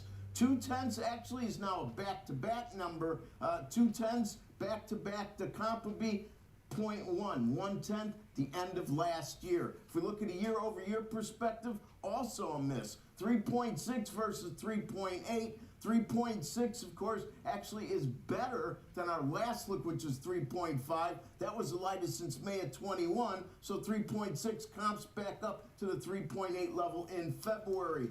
Hours worked. This is important. One would think that AI is going to make a difference here. It is moving up 34.3, 34.2 expected. 34.2 has been a big common number for most of 25.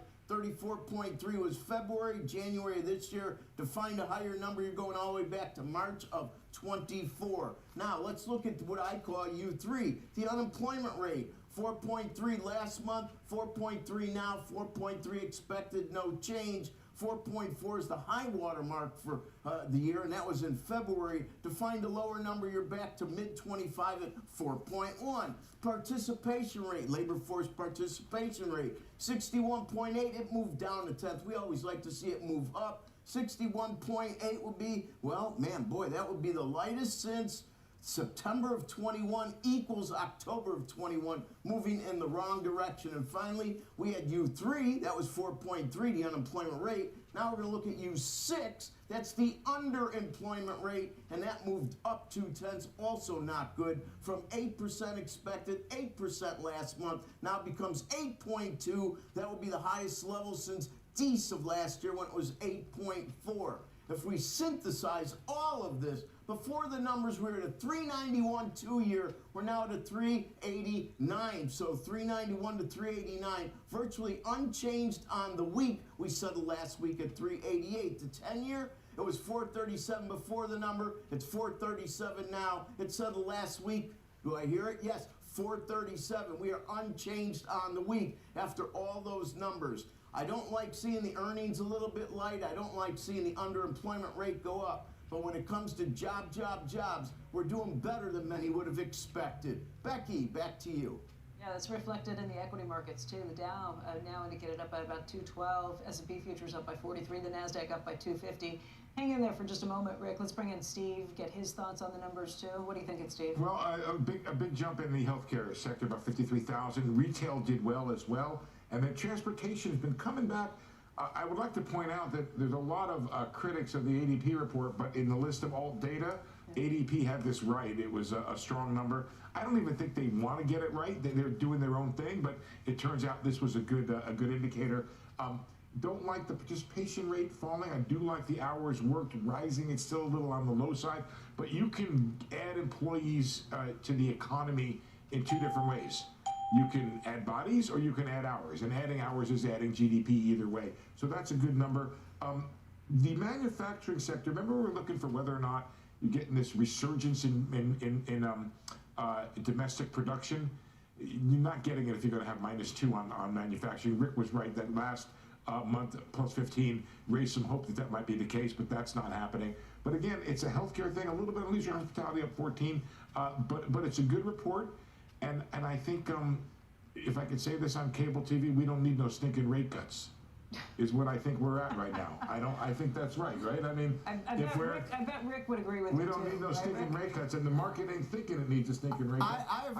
I don't think we have needed rate cuts for quite a long time, way before all the politics jumped into the Fed issue, who's leading it, who's voting for it. Cut it all out, Steve, I'm with you. The market doesn't need it. All-time highs almost every other day in several of the equity indices. Interest rates are well-behaved. We're below 4.5, so the market is taking care of business, actually in a much more efficient way than the Fed.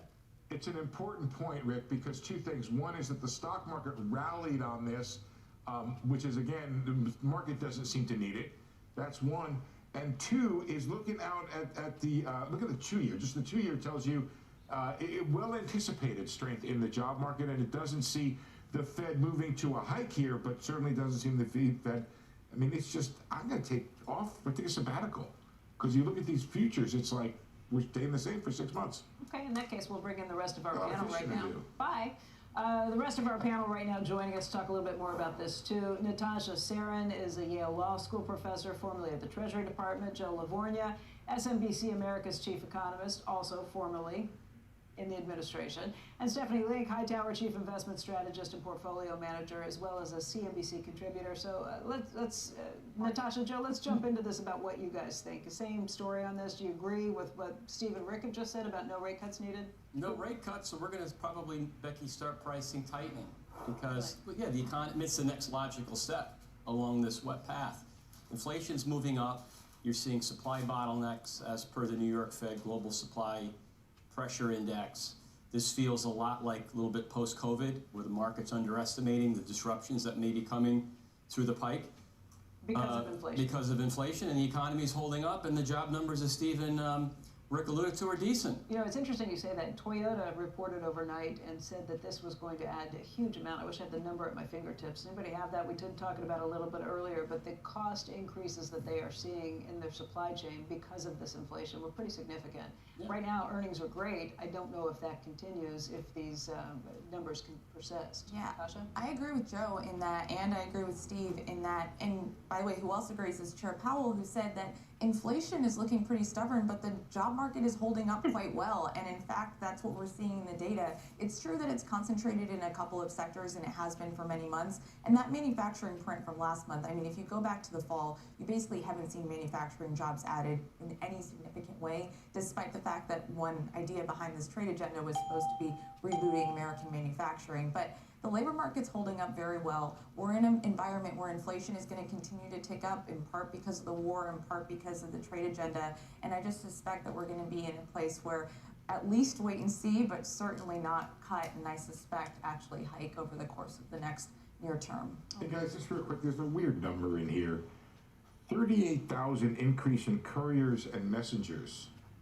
Was DoorDash out there hiring a whole lot of people? My kids use it all the time. Yeah, it's a weird number. I'm going to look at how unusual that is, but that's a number I am almost certain. In advance of Mother's Day, maybe. Maybe. I'm sure this was not anticipated in things. So I'm just going to look at how unusual that is, but just want to flag that one weird number there. Hey, Stephanie, let's talk about the reaction in the stock market. We have seen stocks pick up once again on this. Do you have concerns down the road, as Joe was just mentioning on some of these things, or is it so much, the demand so much coming from technology and for AI and for other things that it kind of overshadows any potential increase in costs? And I think... Uh-oh, just got to think long and hard about that. Obviously, we're having just a little bit of trouble with the technology there. We'll get Steph back in just a moment to talk about that.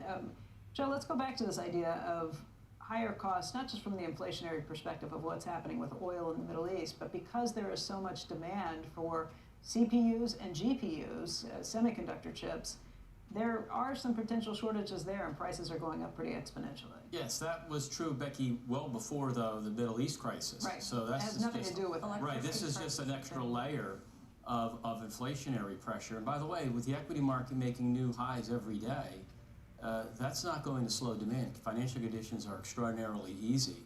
And Kevin Warsh is going to have I'm sure he'll be very effective and a very good Fed chair. I think he understands the dynamics, but he's going to have to really work hard to make, if he wants to push back against the hawks, which are going to be circling and arguing for more rate hikes, or arguing for that process. And he's been one of those hawks his entire career, right? And so it's actually going to be some tension over the course of the next many months. We know this administration and this president going into the midterm election want to see rates cut. And it's going to be difficult to make the argument that anything about financial conditions right now justifies those types of actions. Okay, well, let's focus on the idea of affordability, because that is a huge issue that is facing citizens and voters everywhere. The idea of not being able to afford a home, the idea of getting pinched on all sides, where does that relief come from if it's not coming from the Fed? You know, it's really a difficult set of issues, and to Joe's point, a lot of these issues actually predate the current moment. I mean, we're talking a lot about affordability right now, but if you go back to the post-financial crisis era, you have seen housing costs rise for 93% of counties in the United States. Well, it's two factors. It's because of the incredible inflationary environment we were dealing with post-COVID. Those numbers didn't come down. The inflation's not rising as rapidly, but everything from home insurance costs to construction to lumber and goes with it. The other aspect of that is higher rates normalized over a historical point, but these are not zero interest rates. No, not at all. And we're in an environment where the sort of solutions to those types of issues, they're things like increased housing supply. They're not things that turn on a dime with respect to consumers. And so that's why I think there is a bit of this affordability doom loop in the environment where you get policymakers on both sides of the aisle wanting to tell the American people we're going to be able to do things with respect to cost of living. It's just really hard to come up with in the short term what exactly those policies are. But let's fast forward. Let's go back prior to the war in February. We had rates, mortgage rates were going under 6%. Gas was approaching a 5-year low. Like, we were addressing the affordability issue in some capacity, and that's all been upended. But Joe, it was really just energy, right? Like we were, I mean, that was kind of what the president was saying in the State of the Union was like, look at gas prices, they've come way down. And then it changed in 2 weeks. But the thing, Natasha, is is the commodity issue. Yeah, Rick, go ahead, jump in. I just want to hear what you were saying before, Rick.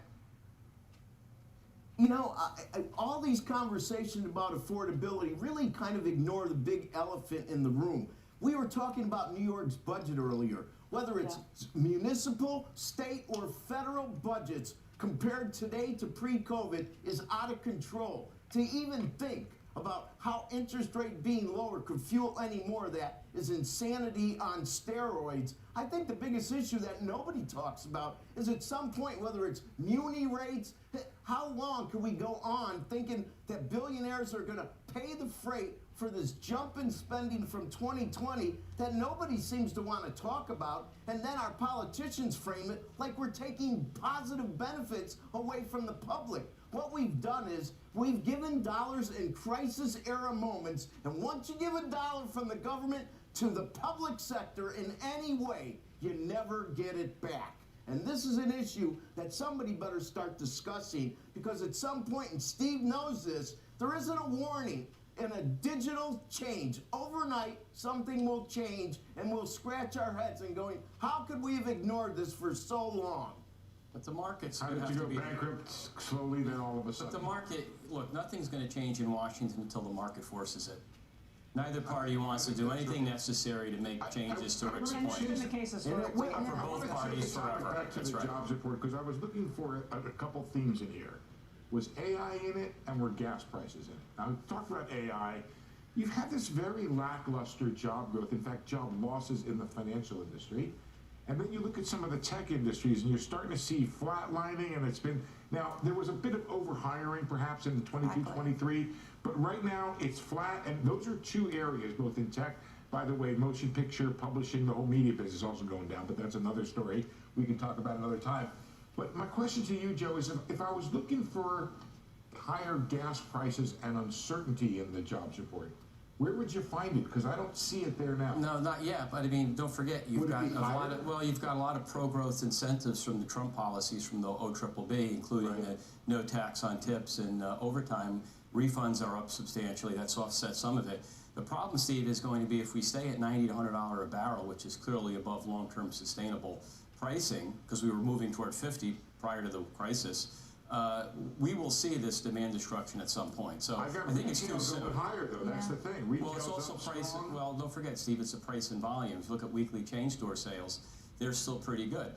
Hopefully, in a few months, things will settle down. But if this continues where we are at the moment, we will get that demand destruction, I think, by Q3 at the latest Q4. Yeah, Natasha, that was something we talked about a little bit yesterday, that for now, consumers seem to think that this is temporary, and businesses too, so they've kind of spent right through, but there is a point where, you know, the spend and getting through it, I think, Steve, you were the one who said it, they do it by borrowing on the credit cards.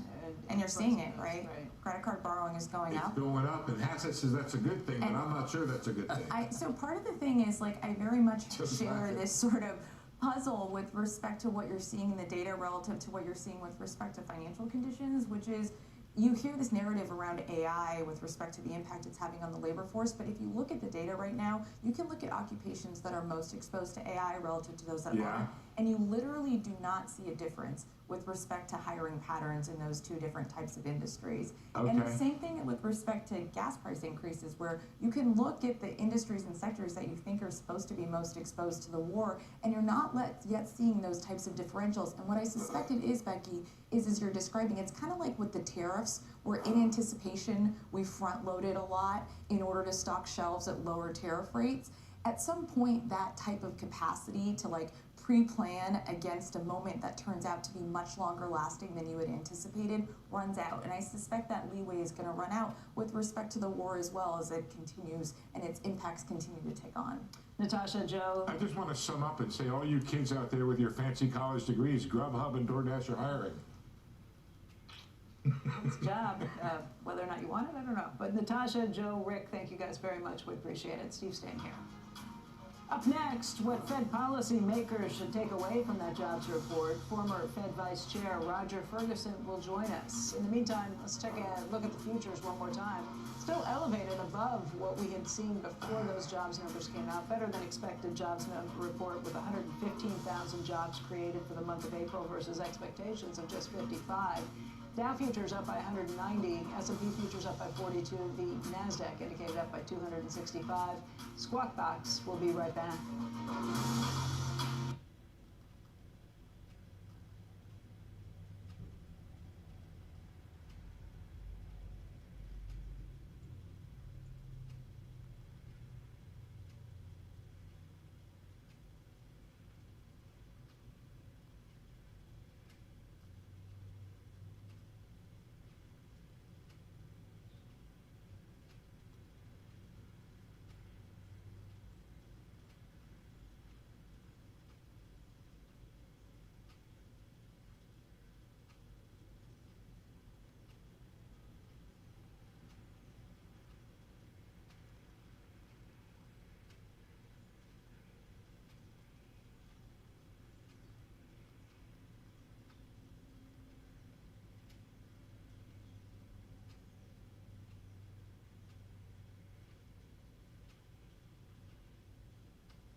For reaction to the April jobs report and possible implications for Fed policy, we want to bring in Roger Ferguson. He is former Fed Vice Chairman and a CNBC contributor.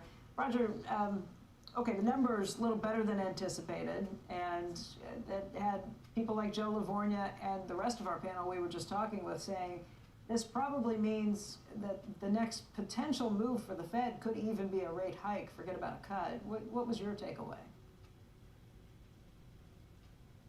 As Steve was saying, humming there, we don't need no rate cut. I think the Fed will look at this and say, fortunately, the labor market is stabilizing or stable as they had been hoping, predicting, and it proving to be true. So, the second side of the dual mandate is going to become more and more the action one. I don't think they're ready to raise rates just yet, but you saw at the last meeting some dissent even about, the forward-looking language. So right now, I think it's wait and see for a period of time, let the data tell the story, but one shouldn't be shocked with a rate hike later this year. Later this year even, wow. What would it take on the inflationary side of things to make the Fed look and say, there's a rate hike that's actually needed sooner rather than later? I think the answer is two things. One is inflation itself moving, unexpectedly up. It's already very sticky, which is a problem unto itself. And the pressures, because of geopolitics, are only in one direction, which is supply chain disruptions, oil prices up, other prices up. So I think if that moves more quickly, they'd be prepared to move more quickly. The second thing is something that has not yet occurred, which is sort of unhinged or at least not well-behaved inflation expectations. Those tend to move more slowly, and that has been beneficial to the Fed. So I'm not expecting rate hikes at the next couple of meetings. I think you'll see a move towards a more neutral bias, maybe an upward tilt bias, and then we'll see how the data play out. Hey, Roger, if the Strait of Hormuz were to open in the near future, obviously the ships don't start moving back through instantaneously, but if things were to clear up in the next few months, would that change your perspective of what we might anticipate here? Not dramatically, because we came into this with inflation, core inflation sticky, with an expectation that had been in existence for some time of a gradual return to the 2%, but that expectation has not become reality. And the final point to make, Becky, is some infrastructure in the region has been destroyed that will take years to come back. Think about LNG and the UAE, et cetera. And so I think an opening of Strait of Hormuz will certainly be welcome. It will change some of the narrative, but it doesn't need to an all-clear whistle vis-a-vis inflation expectations or inflation itself. Hey, Roger, I'm just looking at the 3-month moving average of job growth, or the 6-month moving average. It's 48,000, and then I look at the unemployment rate over that period of time, and it's 4.3% for most of the past several months. And I think this talks to your idea here that the job market is stable and doesn't need any help. And that was the concern that led us, 6 months ago or a year ago, to say, well, maybe we do need to be cutting interest rates here. But that fear looks to be gone when you look at the average numbers over that period of time. I agree with you, and you heard this from Chair Powell as well. We have a labor market where the dynamics are changing. There have been Fed papers that suggest the number of jobs that's needed to be created just to keep the labor market stable is very, very low. And we have been in that low hire environment for a period of time. Consequently, hard to know what the job creation number needs to be. Let's look at the summary statistic called the unemployment rate. And as you point out, that to my eyes, it's been rhyming with full employment, call it 4.3, for a period of time. So stability seems to be the watchword or the key word for the labor market. Roger, I'm going to put you on the spot now because I'm going to ask you the question that I was going to ask you in a phone call, but I'm going to ask you it publicly now. When you think back on Powell's term here, I keep thinking of these things that what is the thing he's going to be remembered for? Some might say it's standing up to the president. Others would say it's the mistake when it comes to the inflation of the early 2020s and the pandemic. Others might say it's the soft landing from that inflation. Where do you come down, Roger, and how we might think about the Powell tenure? Look, I'm not going to weasel out of it, but I'm going to say all three things are true. I mean, I think mostly he's going to be remembered for fighting for Fed independence, to the point that he did something relatively unprecedented with staying on after his term as chair was up. I think it would be unfair to only paint that picture because, in fact, he was wrong on the inflationary impact of coming out of COVID. And so the transitory argument proved that he was incorrect. Having said that, he recovered as quickly as possible, did some very bold moves at the very beginning, and came close to achieving a soft landing. I think the one other point, though, is while the unemployment rate and the labor market stabilized nicely, sadly, I think he'll also be remembered for leaving inflation noticeably above the 2% target. And so it's possible to have all of those things, and in this case, I think all will be true. But net, I think it will be a positive story because he stood up for Fed independence and managed to come as close as one could to a soft landing after a very challenging situation. I appreciate that, Roger. That's one less phone call I have to make this weekend, Becky. Well, It's always nice to keep things quiet between us. Yeah. Roger, thanks a lot. It's good talking to you, and we'll see you soon. Absolutely. When we Thank you. return, thanks. See ya. When we return, we have this morning's top stories ahead of the open on Wall Street. Squawk Box. We'll be right back.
All right, some breaking news on Squawk Box this morning. The April jobs report coming in much higher than the estimate at 115,000 versus an estimate of just 55,000. So good news on that front.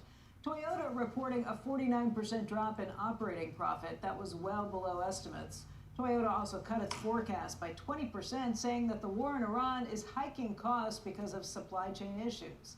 And former Fed Vice Chair Roger Ferguson predicted that the Federal Reserve would have to hike rates before the end of this year.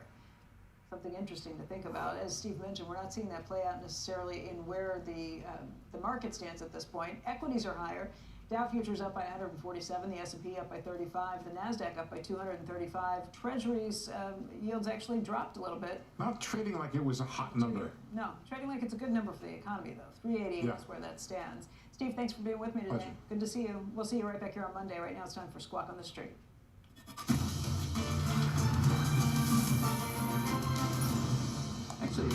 Good Friday morning. Welcome to Squawk on the Street. I'm Carl Kingston here with Jim Cramer, David Faber at Post 9 of the New York Stock Exchange.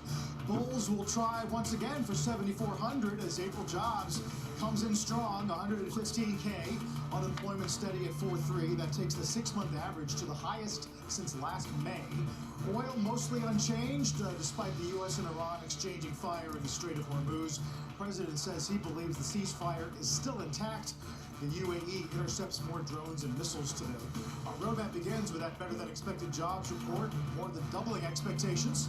Plus, President Trump, well, Carl just said this, saying the ceasefire with Iran is still in effect after the U.S. and Iran did exchange fire yesterday. The president called those latest strikes, quote, just a love tap. And a first on CNBC interview, don't want to miss this, CEO of CoreWeave, stock under pressure this morning in the pre-market. Some weak guidance, but we can also just get an update overall on the data centers. So many important things happening in terms of focus on inference and what that has meant. Michael Intrater will be our guest momentarily. Let's get some reaction to this jobs number, dive into some of the internals. Jim, lost a little on manufacturing. Information jobs, once again, 16 straight months of net job loss. Yeah, it's really amazing. I had Wendell Weeks on last night, CEO of Corning, and Jensen Huang from NVIDIA. They're putting up so many plans. At Apple last week, hiring. We'll talk to Michael Intrater, hiring. And it just doesn't seem to matter. We never seem to make a dent against the job losses. David, have you been able to figure it out who in manufacturing? I mean, look at, you have Caterpillar, you have Cummins, they're all hiring these places. It's not like they're like doing badly. No. Stanley, yes, because they double-sided. Double-sided, read that story, and of course Whirlpool has its own issues, which you discussed yesterday. No, I'm a one-sided guy. Okay, then you're fine. I'm anachronistic. But we are looking for manufacturing jobs to go up big, and well, can we really expect that will happen? I mean, jobs being added as a result of the AI economy, right? Isn't it data centers and so many things related to everything else? We'll talk to obviously Intrater about it momentarily too, but everybody seems to be adding 3,000 jobs. That's the number. But then again, you have people like Matthew Prince at Cloudflare. You've got Square. It looks like it's working, right? I mean, you've got companies that are trimming. Oh, no. I mean, Carl keeps a running list of the layoffs that have taken place, and they've been quite significant. Well, the percentages lately, last night, between Bill, 30%, Cloudflare, 20%, Upwork, 24%, Coinbase, 14%, Snap, 15%. This is all just this week. Well, look, there's a lot of companies that would tell you that we're now like a firm, okay? Max Levchin, I have him tonight. We've decided to have everybody, they have sessions, David. They have, off the desk kind of moments where everyone's got to come up with, and a hackathon, they call it, where they're coming up with new reasons why they can do things with same people, not fewer people, same people. Yeah, understood. No, but we've got this push-pull, right? We've got all of the people getting employed to build data centers, all the things around that are being provided to you. You mentioned the Caterpillars and all everything having to do with the power and just so many different things of that ecosystem. At the same time, the actual technology in the data center may be impacting the number of jobs. By the way, it's still not clear. I will say that. Even these layoffs, Carl, that you just mentioned, they're not necessarily specifically, well, we replace people because we can do better with AI. At least not often. Sometimes, you got a Jack Dorsey saying that, but you got a lot of pushback on even Jack Dorsey saying, yeah, because you were way bloated and you hired all these people over the last few years that you didn't need. That's true. Their print today is being used as vindication for Jack. Absolutely, and people love that. People love what's going on there. But HubSpot, okay, so they actually have the agents doing more. It's kind of like a junior sales force, and the agents are not able to close the way that humans can. We have now found something the agents are inferior at. They're good at leads, but they can't close. Yeah, it's like Glengarry Glen Ross. But it's even the agents are the ones here. Here's the keys, man. I was looking through Warner Music's quarter because CEO's going to join us later, and even there, though, they, in terms of their margin expansion target, they're saying cost savings are being institutionalized into culture. We're proud about spending less, and AI is being deployed internally for real-time financing, forecasting, reporting, and process automation. I mean, this is happening. I don't know how many jobs that's resulting in that will no longer be necessary. Well, but this is going on at every company. But a firm is doing what Jensen Huang says to do, okay? A firm is saying, Max Levchin is saying, listen, we're not hiring. We just have people far more productive. So that's what Jensen's hoping is that you don't fire. You just make the people be more productive. But then you have these companies, and I think it's right to mention Square. What happened? Did Square, on the way to being blocked, did they just have too many people? And I think the answer is, yeah. And then you go back to the initial letter, and it's a lot less explosive than the one that Matthew Prince put out last night. I think that's picked up by the New York Post. Right. Well, don't you think this is going to accelerate as we get into the back half? people start planning for 27? Well, we can ask InTrader. I think the answer is yes. I think people are all trying to figure out, okay, we don't want to hire this year until we're absolutely sure that we need more people, because the fact is everyone, David, is far more productive. David, aren't you far more productive, David? Yeah, I'm becoming more productive, yes. Claude is helping me become a lot more productive. You don't even know who Claude is. I do. You're just Claude Rains. I don't know. Akins? Claude Rains. You want? This is my chart. You stop it with these. You really. Why? That's my Claude chart. Give it back to me. Yeah, meanwhile, he's got somebody who actually, this is their job. So, yeah, there's an actual person who then operates Claude for you. He's a force of 10.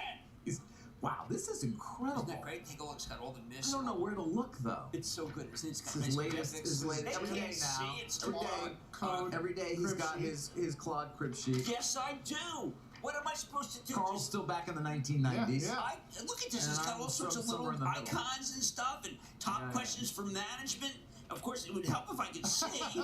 That's the flaw. By the way, to that point, and what's going on in the data center as a result of inference taking over from what is obviously the training of these models, we've seen memory. We've seen what's happened with CPUs. And I just thought two of our guests the last 2 days put that in perspective, because it's this that you're asking Claude to do that is resulting in what's happening in the data center. Take a listen to both Renee Haas, who CEO of ARM, and of course Lisa Su, CEO of AMD, talking about the same subject. And obviously what it has meant is we've watched this week their stocks both go higher. A few years ago, you might have seen the ratio in AI between CPUs and GPUs being 1 CPU to 4 to 8 GPUs. And now going forward, we're seeing that increasingly get closer, and to the point where it could be 1 to 1, or you could see even more CPUs than GPUs. If you have really efficient agents, that's what they're going to do. This is not perishable demand, to be clear. This is demand that is firm, sustaining, and very, very robust. Agentic AI puts a huge amount of pressure on the CPU to do all the work around orchestration, scheduling, management of these agents. That's only the work the CPU can do. So while we are in the process of securing supply for that additional demand, the demand's not going away. I'm confident we'll get that supply, and I'm also very confident the demand's going to continue. And there it is.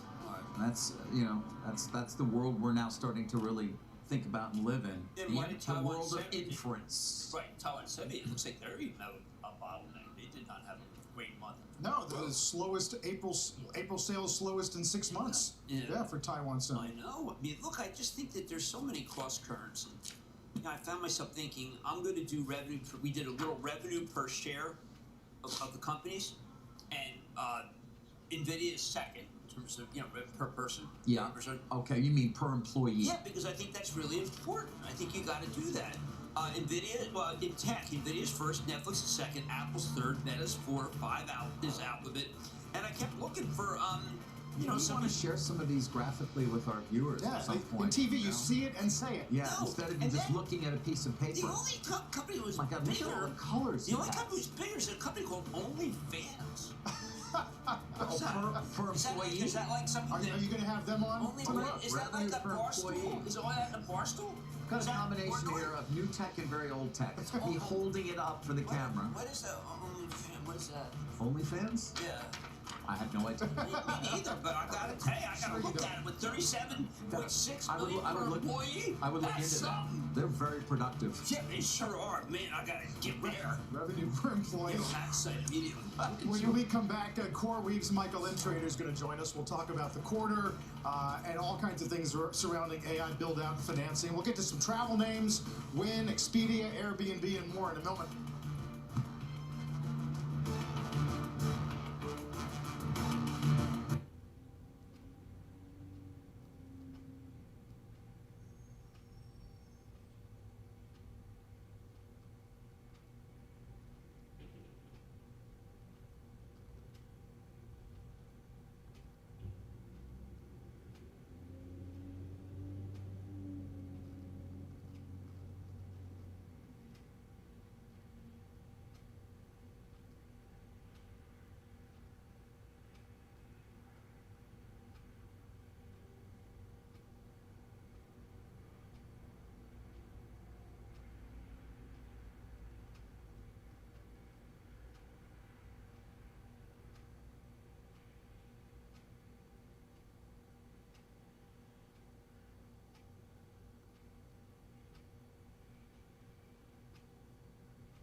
well, here we go. This is pretty much the crux. We're going to define right now what is, I think, the biggest issue of the day, which is how fast do you want to go? How much money do you want to spend? People feel that, well, we've had disappointing guidance last night and the stock's under pressure. I would point out that stock, all it is back to where it was a week ago. But the company reported a revenue backlog of nearly $100 billion, but also a surge in spending on cloud capacity. And that really is what we're up against right now. People are trying to figure out. Joining us now, first on CBC, co-founder and CEO Mike Intrater. Michael, they're trying to figure out whether basically you're spending too much, whether you have too much interest expense, and you're not getting the leverage that we thought at this point. I might ask you to defend your life. That would be, I think, another show. That's made money. But I do think they understand that the reservations that people have, and I'd just like to see why you should go so fast and why you shouldn't worry more about EBITDA and how much money you're really making.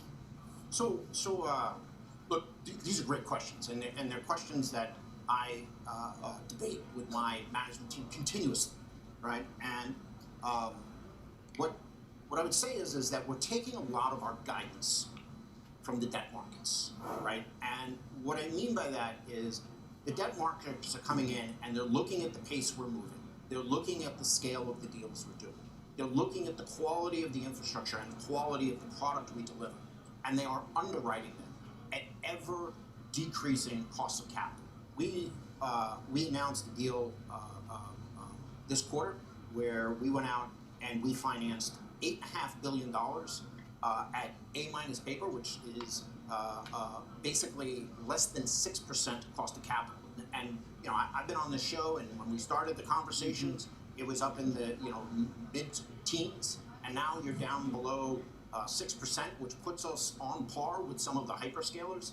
The debt markets are telling us very, very clearly that there is an enormous wall of capital that is available to us to build and deliver our product, to build and deliver our software solution to the market, which is, without question, the best solution in market for delivering parallelized computing to consumers. And so that's really exciting for us, and it's where we get the confidence to go ahead and continue to invest and build and scale the company. Yeah, but look, the GAAP EPS, $1.40 loss. This people's looking for $1.18. I look at that and I say, you know what? Let's not forget the idea that we want to see that number go down.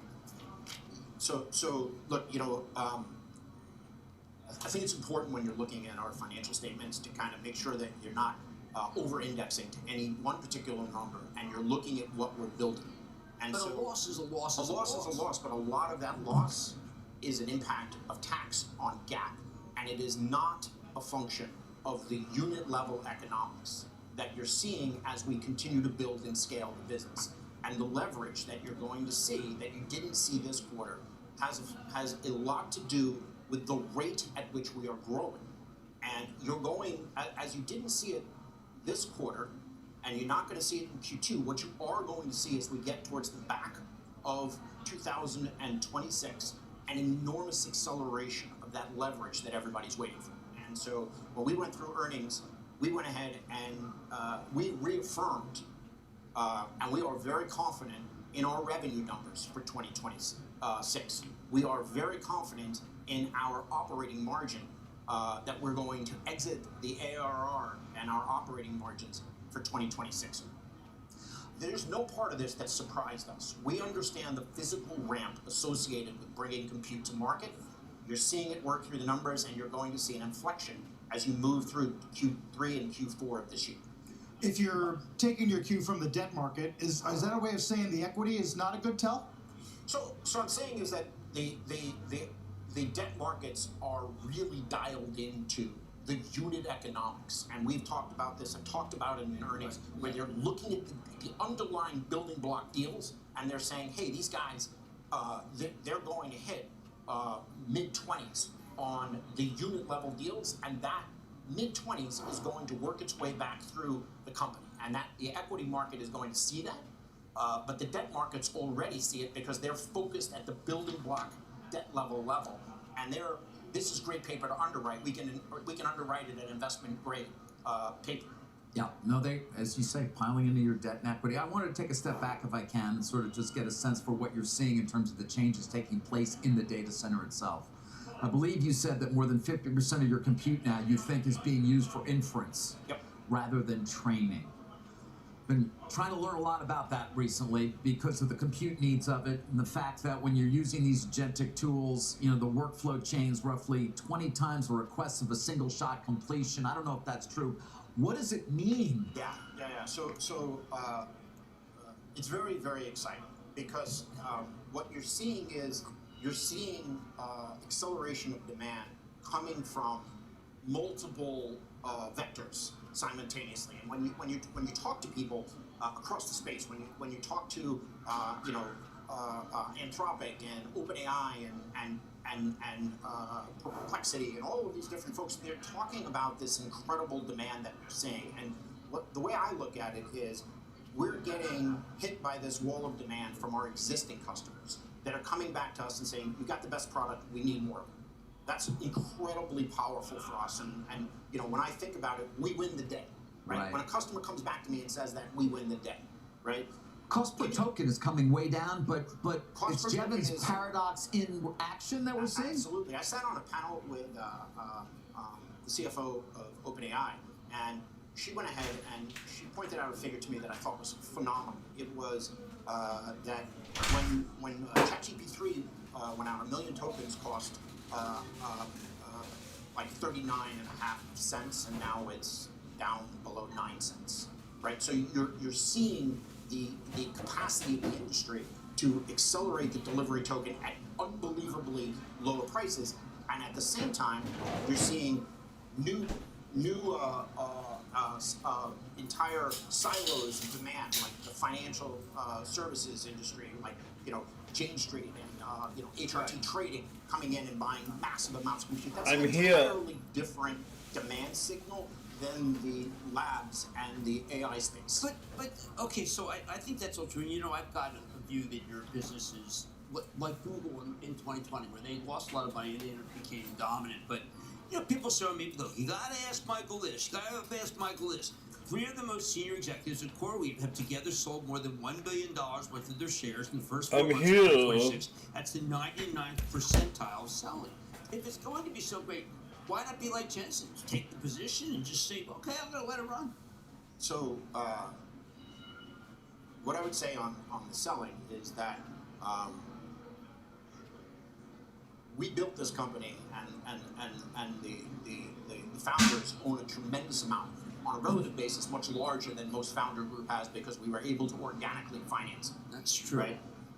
We have sold a very small portion of our overarching holdings. If you look at the April, since IPO, I sold 2.5% of my stake, right? And so 97.5% of my holdings were still in this company.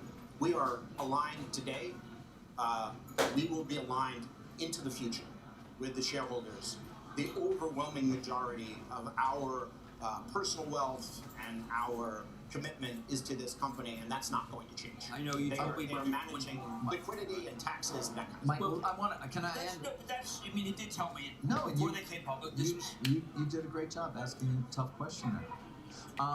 But I want to ask another 10,000-foot question, if I can, to end here. You surpassed 1 gigawatt of active power, I think, this quarter, but you're still talking about delivering 8 gigawatts by 2030. Yep. You know, that's 3.5 years away. Yep. Come on, how are you going to get there? So look, we surpassed 1 gigawatt. By the end of this year, we reaffirmed that we will be over 1.7 gigawatts.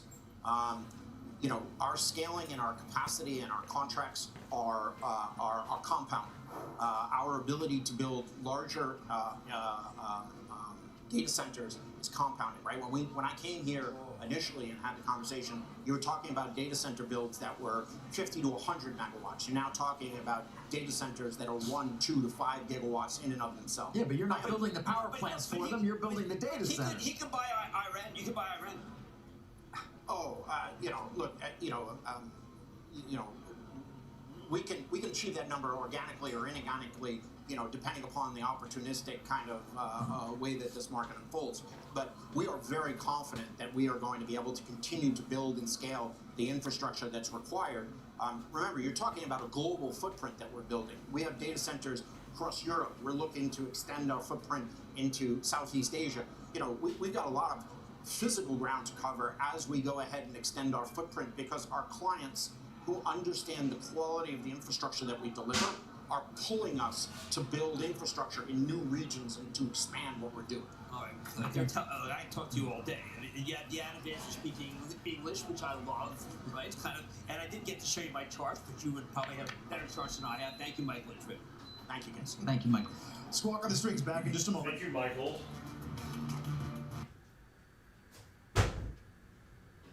Thank you very much, Michael.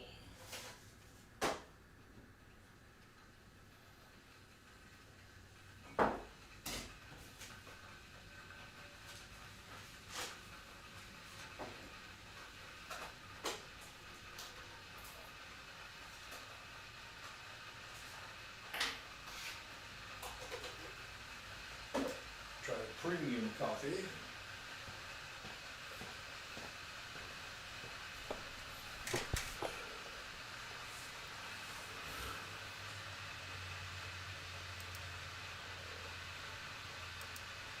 Good morning, retail traders.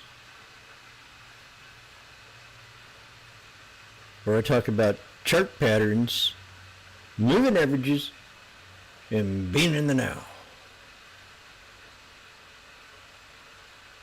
What a great comeback from yesterday's drama. Now, today when we listen to these so-called analysts, yesterday they were saying, oh my God, we're doomed. We're doomed.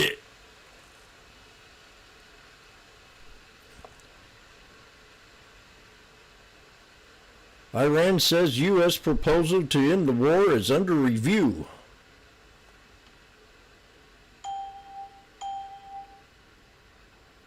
That's what they say.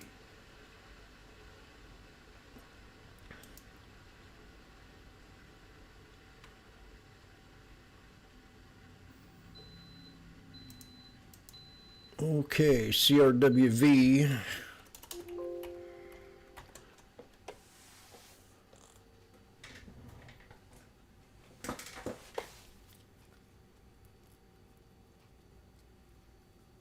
Well, it took a big hit yesterday. 138 to 115. Corrected itself in one day. Not even that long. Well, one day.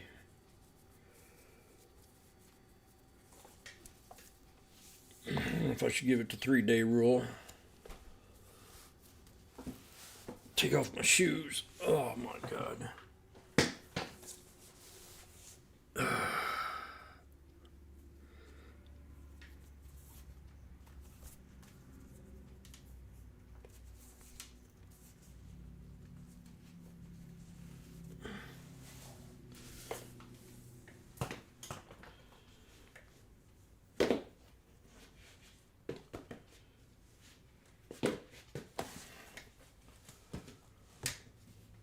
What time we got? 3 minutes so I can make my coffee.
Tesla broke out yesterday. Last couple of days. Got a new high today again.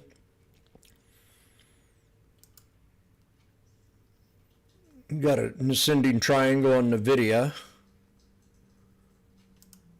I was asked if Intel was overbought yesterday. I think it was just like with Trump being invested in it, and finally got the attention it needed to finally have a good bounce. I've watched that thing for years. Joby's back at closed at 10 yesterday.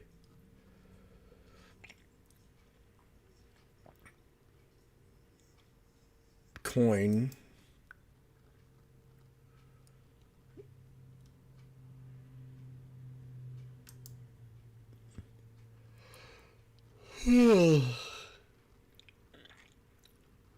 Got a triple top on SPY.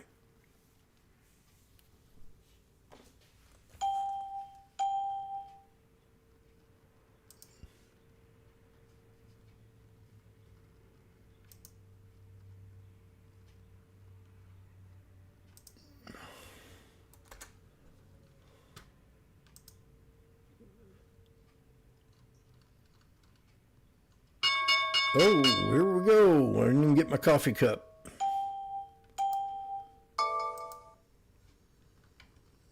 So we're at my resistance level on the SPX.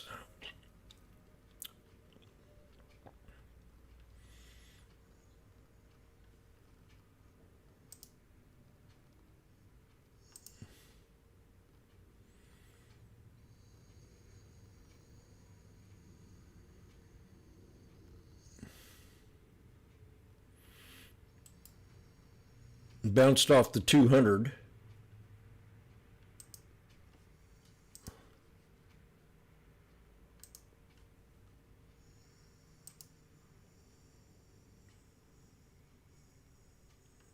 Intel's got the #1 volume on my watch list next to NVIDIA, Tesla, AMD. AMD's up $13.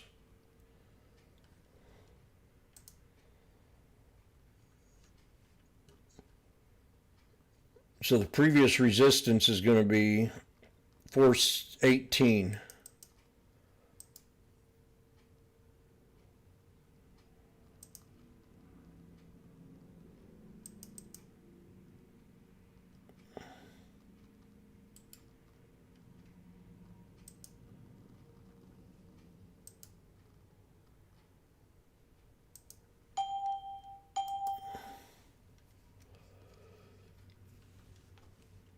PLTR had a little pullback back to support. PLTR. Wonder how that's going to react when the war's over.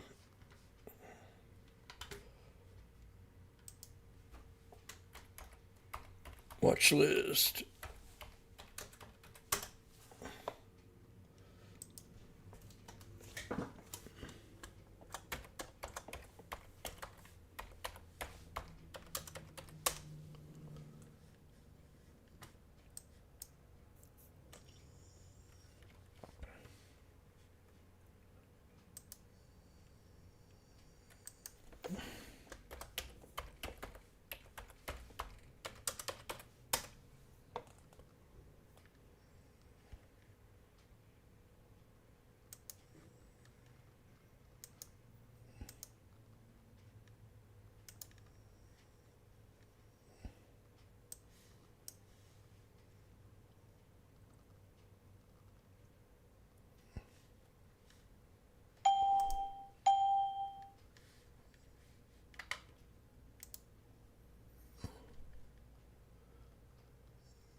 Man, there were so many bears out there and they all got it wrong.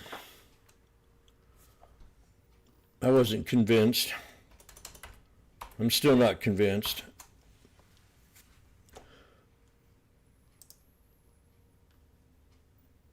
SPX.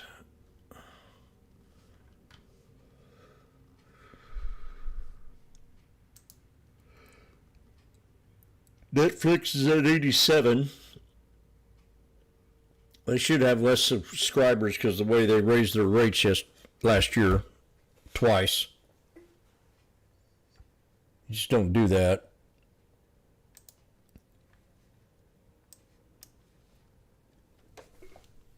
I'm going to raise my support level on AMD just a little bit above these here two bodies at 419.02 on AMD.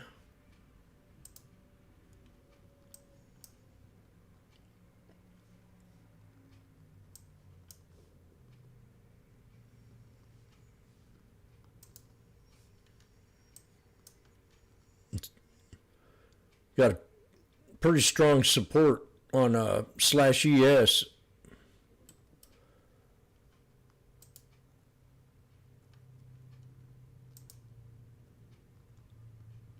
No, what the fuck?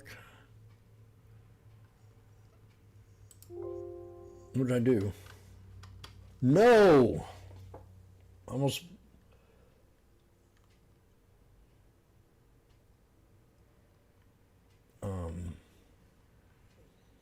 Delete.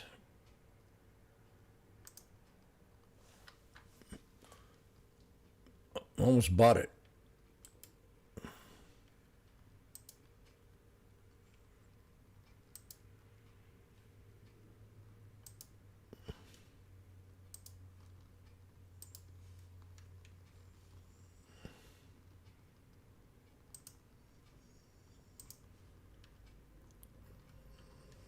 Jimmy's here.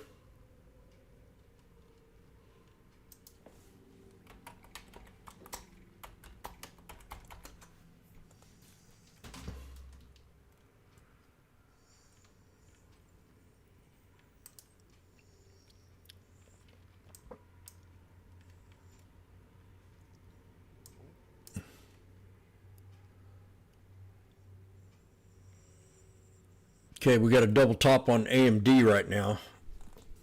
Amazon looks like it's coming to a support level. 270.27.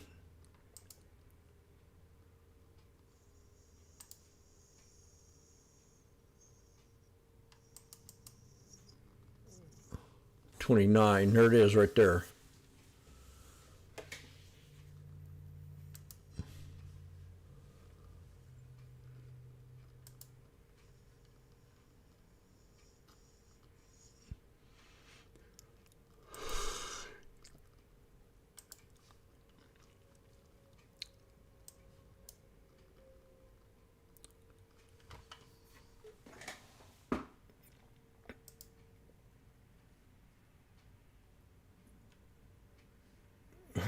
Can you people hear me?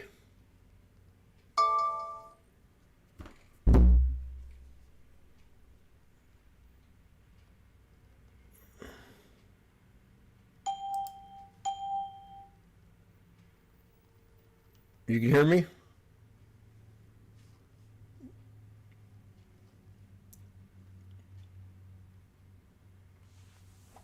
Oh, good.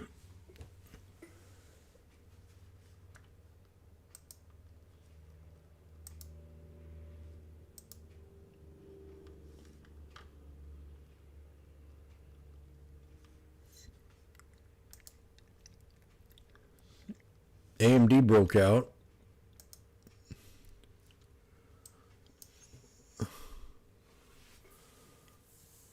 It's a crazy market.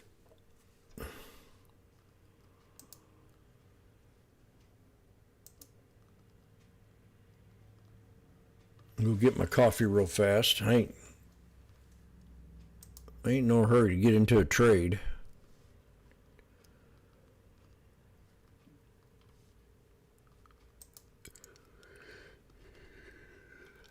Coin down 846.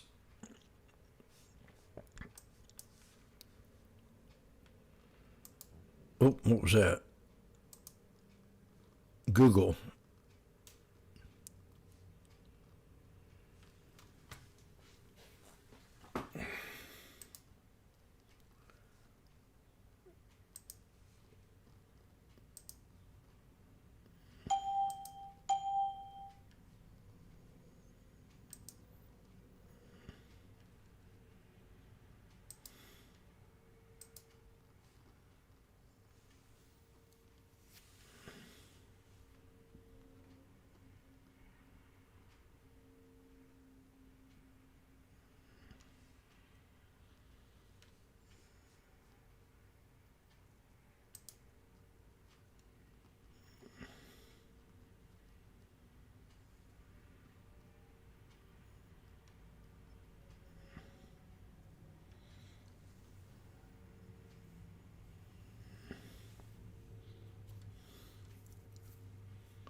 Bitcoin, another drop.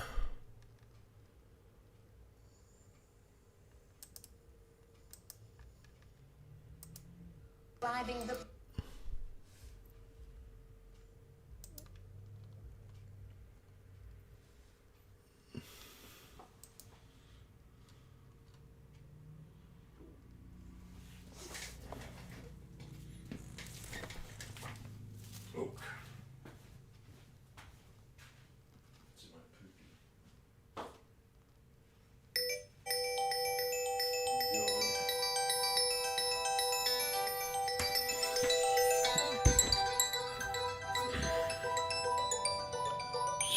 Suspected spam caller.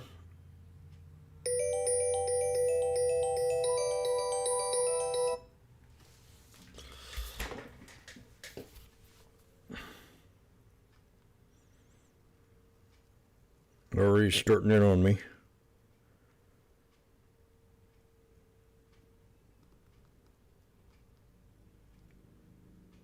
Hello, Elizabeth. Hello? Yes, may I speak with Elizabeth? Oh, no, there's no Elizabeth here. Okay, do you apologize? Thank you for calling us Yeah, back. would you go ahead and take me off that thing, bitch?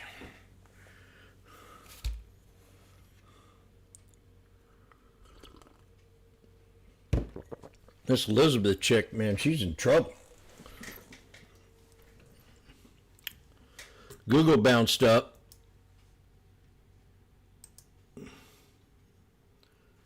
Spies pulled back to snake breakout pullback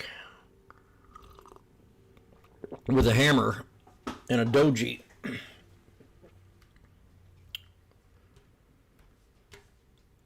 And the SPX is at the 9. And we almost hit my support level here on the /ES.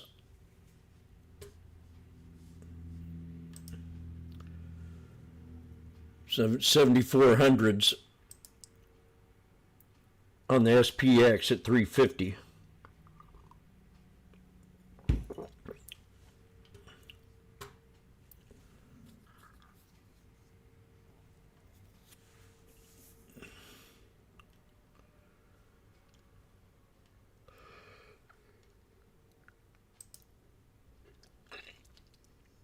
Nice rebound on Google to double top.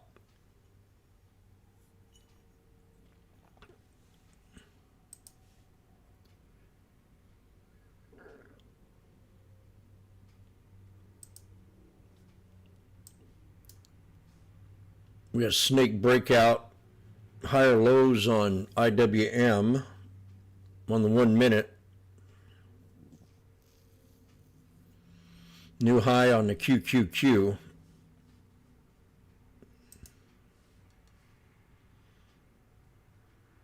There was a Russian spy. That's what I was thinking. Elizabeth.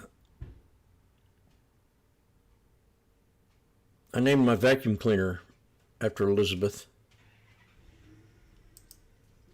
Yeah, I did.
Waiting for the setup.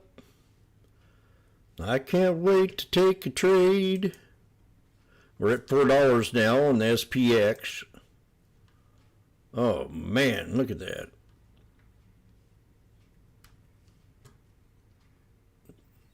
$3.50 to $4.20, $4.40.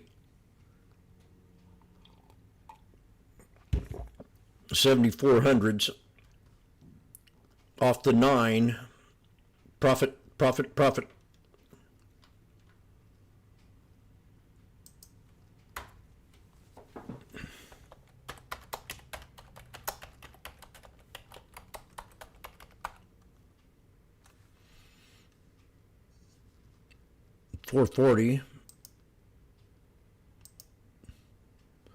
The Candyman can. There it is. Here's your $100. The Candyman can, 'cause he mixes it with oil and makes the world go round. In case you don't know what oil is, it's a form of food. If you ever watched the movie Caveman, oil.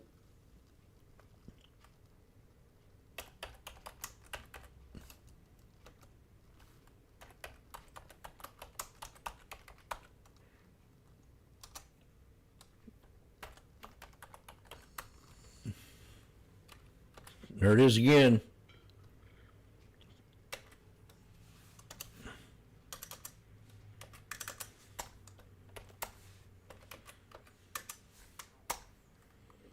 Boom.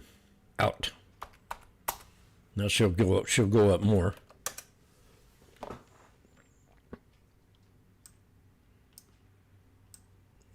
The Candyman can, 'cause he mixes it with oil and lets the world go round.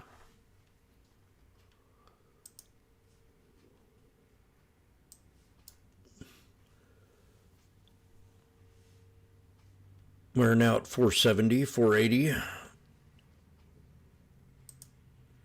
AMD new high.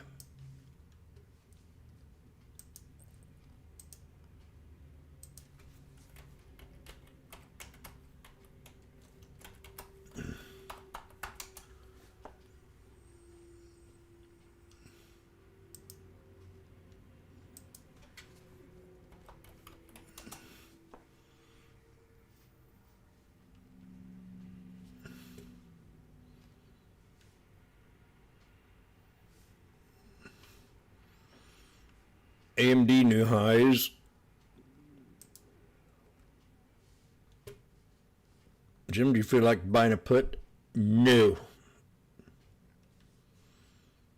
Kinda.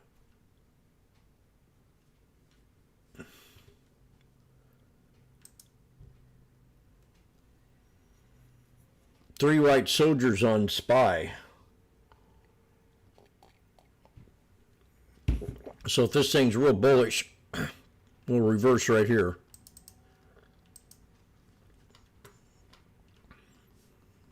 To a double top.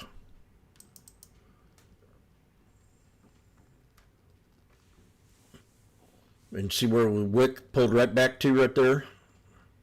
That first candle. Three white soldiers, and for it to stay bullish, we consolidate the third candle.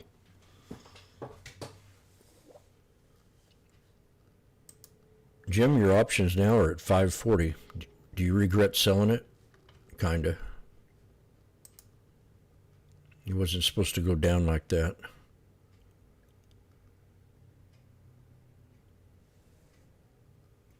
Can you imagine being $300 richer? Yeah.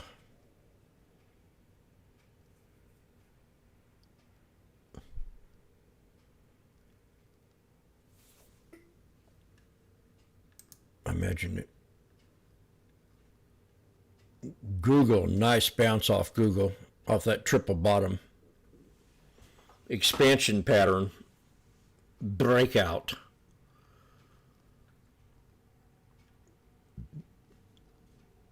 We're now back to 480 on the SPX. What was resistance now becomes support, the double top. So I'm going to put my alert right off the wicks.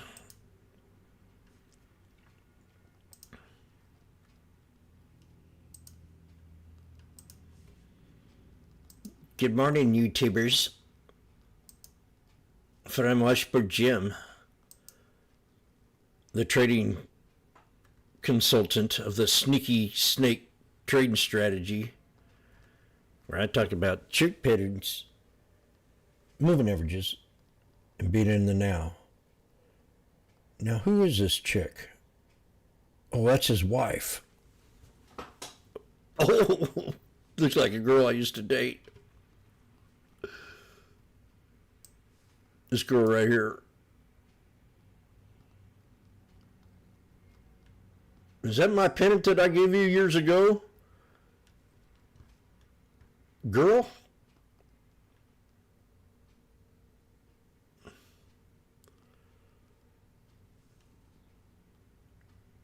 Hantavirus linked to COVID Pfizer vaccine. Oh, shit. That ain't good.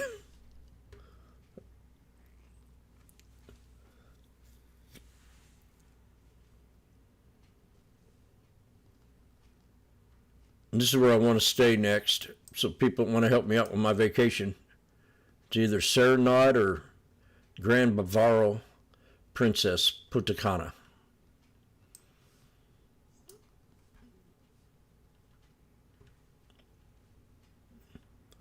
We got a big fight coming up. Another Strickland fight. He might get hurt in this one. Nvidia's pulling back a little bit. Okay, AMD is getting ready to squeeze. I'm not sure which way. Yesterday, man, I got caught in so many freaking knives. I mean, the candle would just tank, and I'd go, God, like a 50-cent drop. I'm going, no. Timing was horrible yesterday. I usually don't think about yesterday, but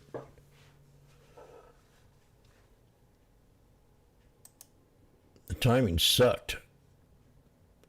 Now, SPX just jumped from 460 to 570. Didn't hit my stayed above the 9. We're going to get a new high. There it is. And same thing with AMD. Called that squeeze out. Everything is beautiful in its own way.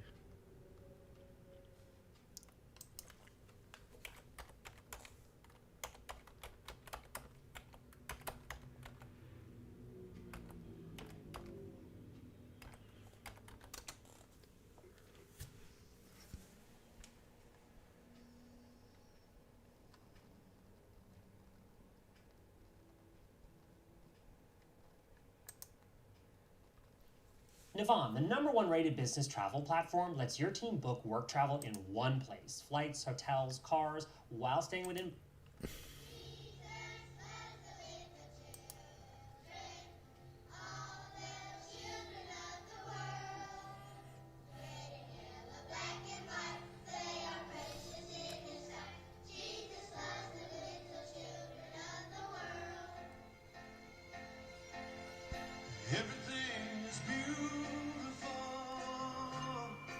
In its own way.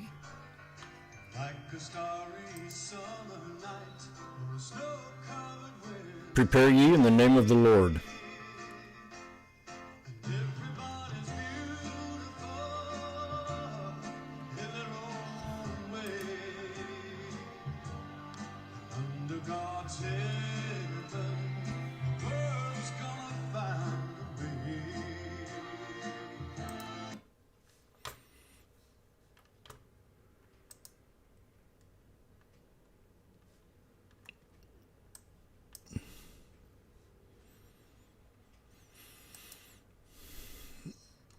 Coin has been consolidating down here with a triple bottom. Coin.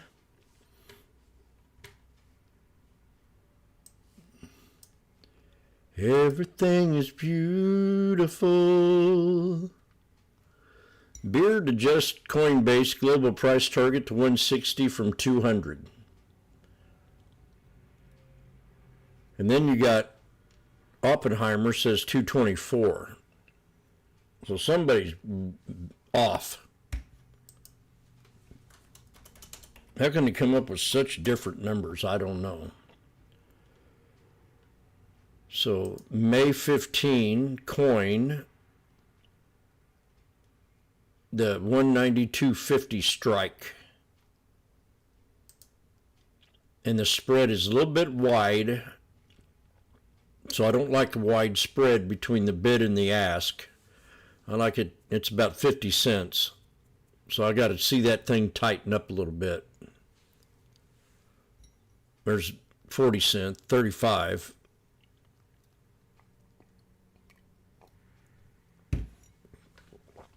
This is for next week.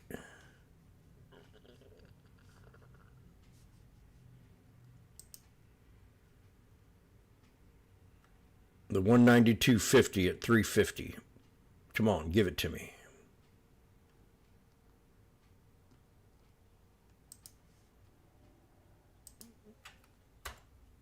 Now, Kathy Wood, I think's out of this.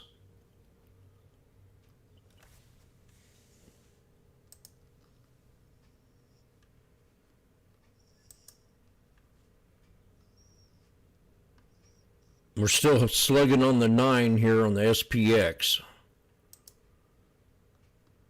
We had a double top on the SPY. So, oh man, come on. I'm going to go to the second body.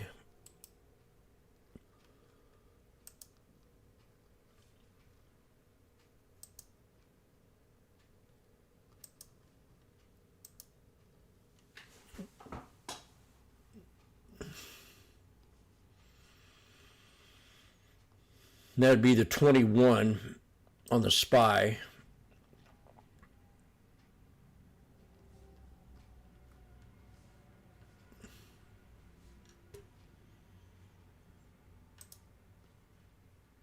We got a triple bottom on the IWM. I'll let my little sweetheart over here know that. Oh yeah.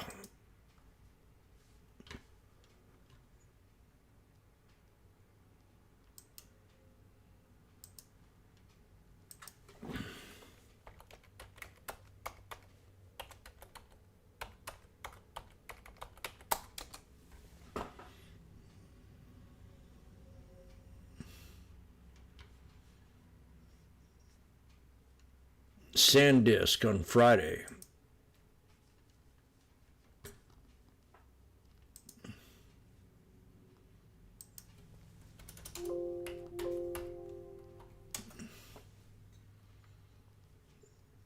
Damn.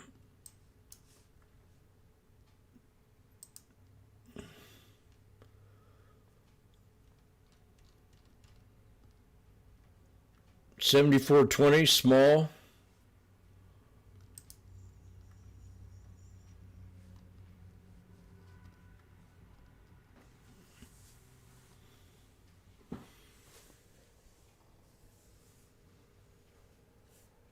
We've got a triple top on /ES.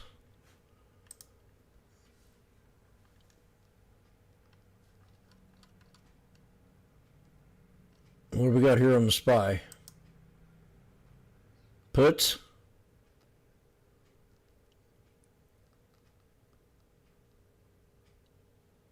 What's May 7th? Today's the 8th.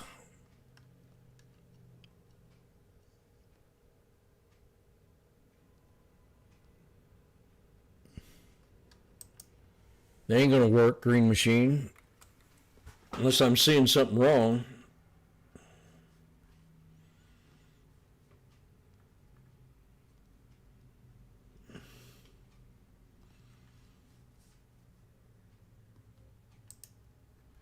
Boom.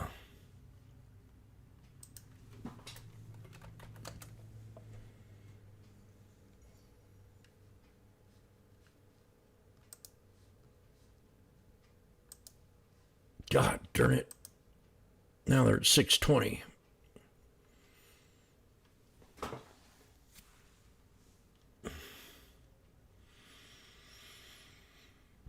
Okay, Jim says he's going in a put.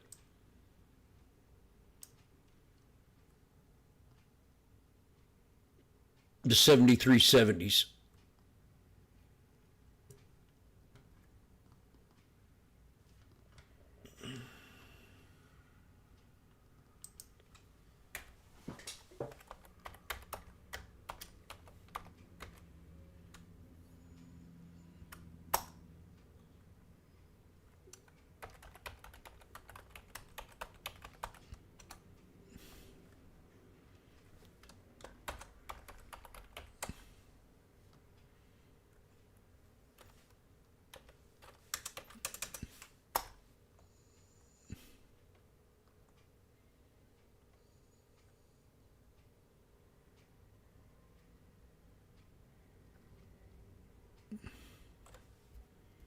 Is Elizabeth here? No, there's no Elizabeth that lives with me, but I know Elizabeth. She's kind of cute. She got a set of twins.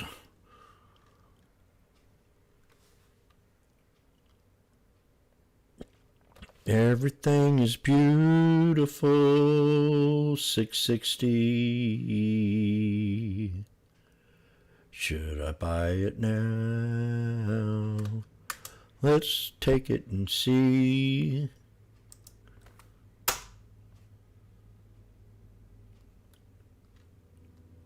I'm taking a huge risk. Don't follow me.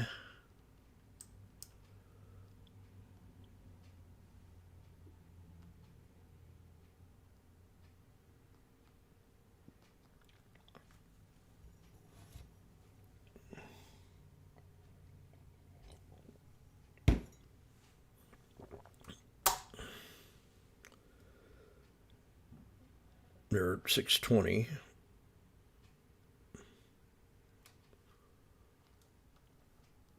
The market is very bullish.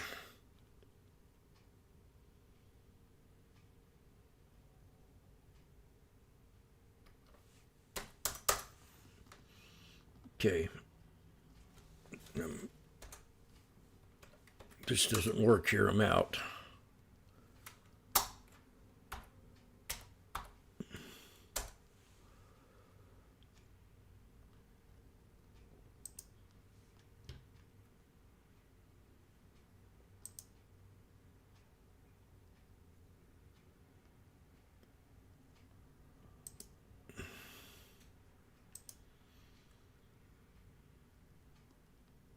Coin popped up a little bit on the triple bottom.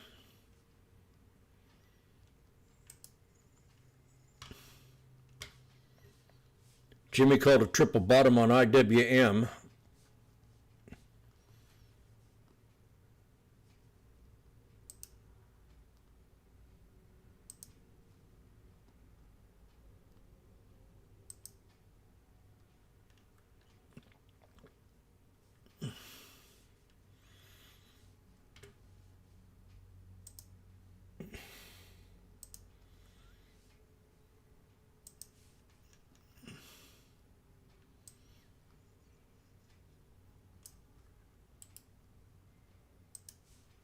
Come on, you beast.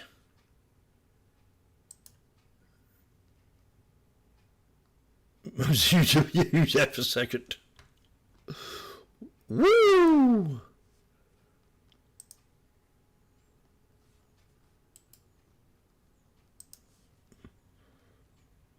I'll be up more than that in a second. Another second. I'll be up. You watch.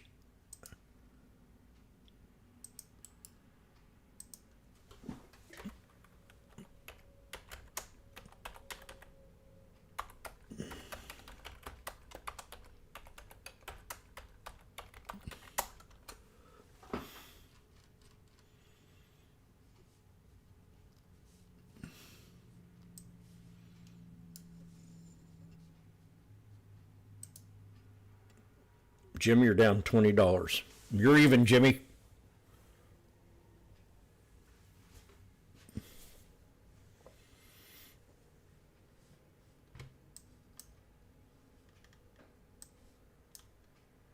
We're still holding the 9 up. So this is going to be a decision maker here. We got a triple bottom with a rising wedge. A rising wedgie. Could be a quad almost, but we're going to call it a triple. And we'll do a little experiment.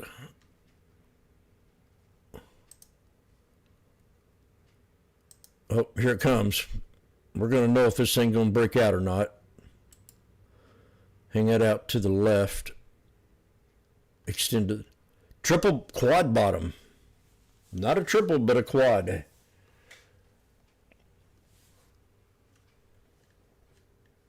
And we're squeezing any minute.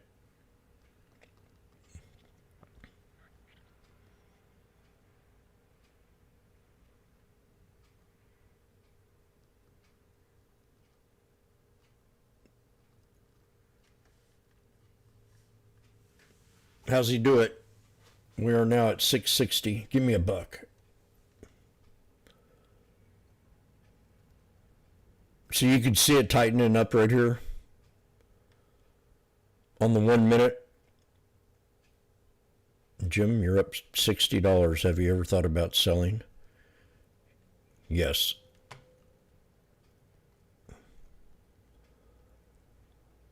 Still holding support.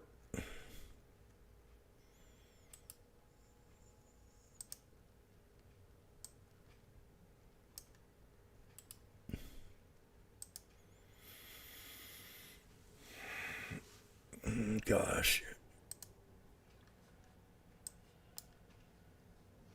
Looks like my support was triggered on a SPY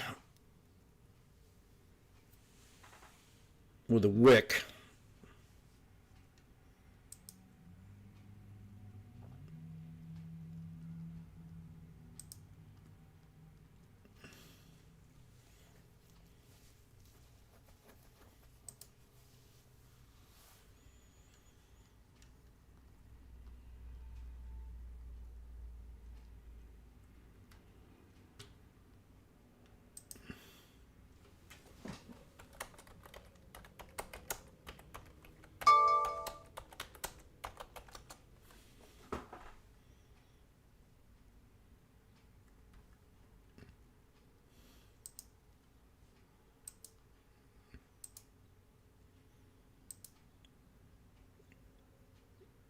Well, I don't know. He keeps sending me $30 contract. There it is. Now, I need to make a business decision.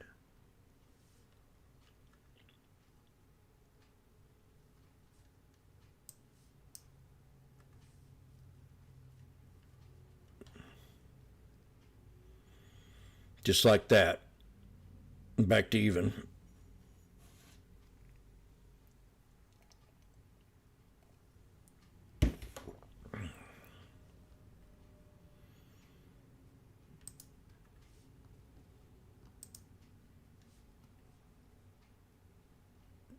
Good job.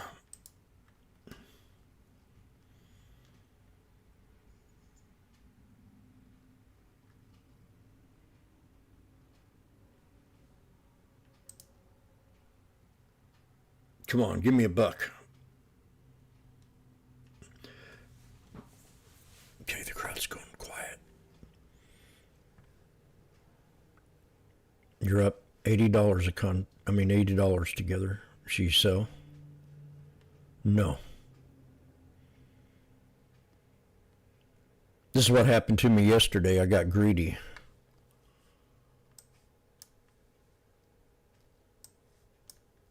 SPY's at support.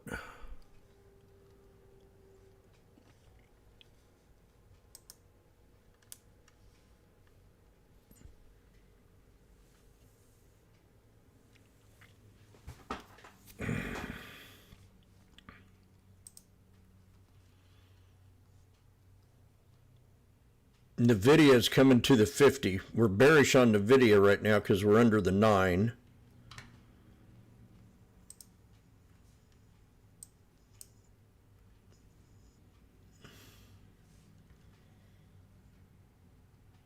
There's $7. Oh, man. It didn't give it to me.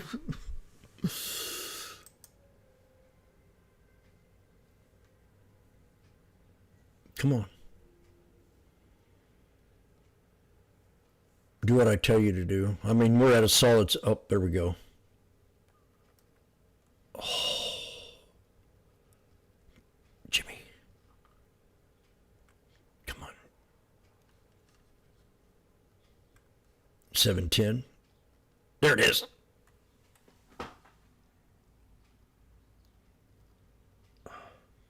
Give it to me. Oh, you dog. I want it. I want it now.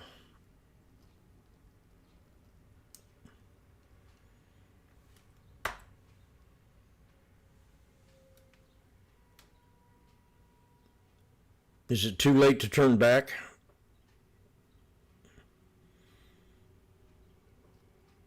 You know what happens, I sell this and the sucker will drop more. So...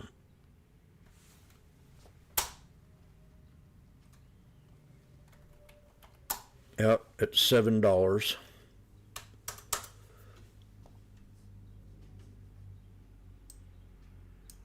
I'll take it.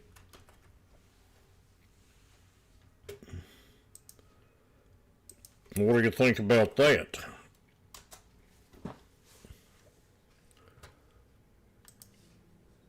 That wasn't easy.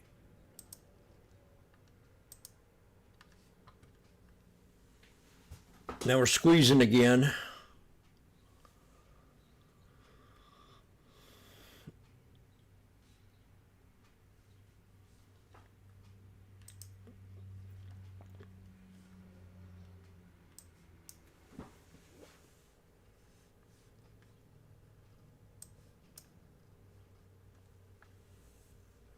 Come on, baby.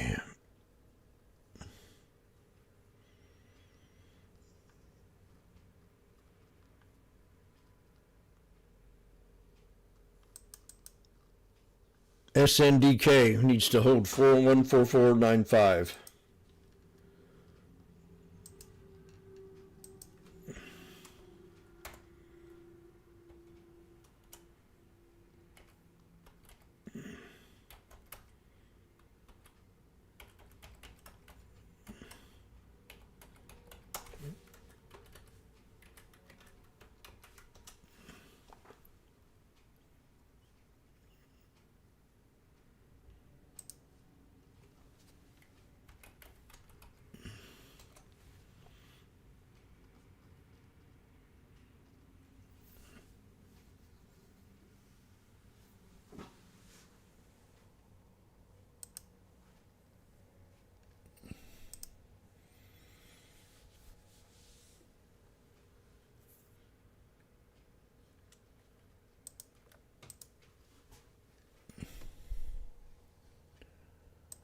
SPX is now at 580.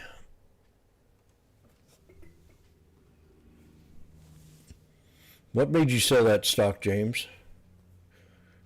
Because I was scared. And it kept going back from 680 to 7 to 710, flipping back and forth. I figured I had to get out of it because we were setting up for another squeeze with a tweezer bottom. And that last candle stuck between the 21 and the 9. Now, would I buy it again? Maybe. Here at 580.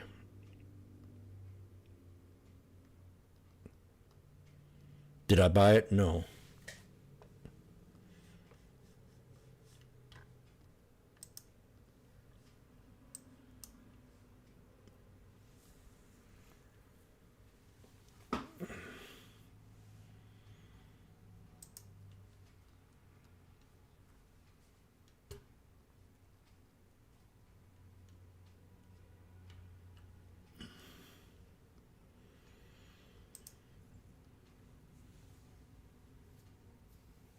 Three white soldiers on the SPY. 3 white soldiers. 3 white soldiers.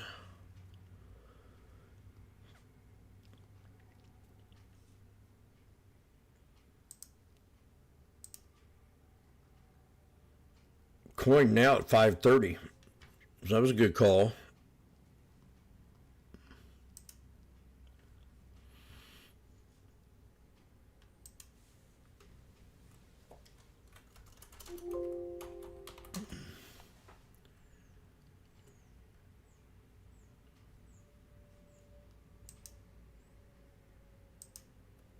Now it's at 520. Oh, gosh. Yeah, reversal on the coin.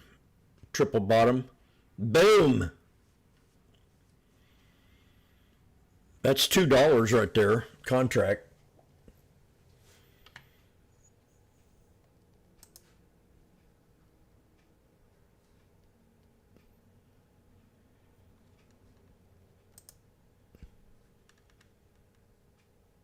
Everything is beautiful in its own way. It's a triple bottom on IWM to the 200 EMA.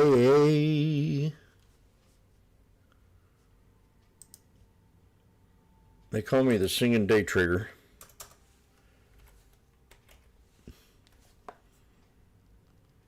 Everything is beautiful in its own way.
If you're in IWM, make a business decision.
We got a new high.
Bind hit 85 cents.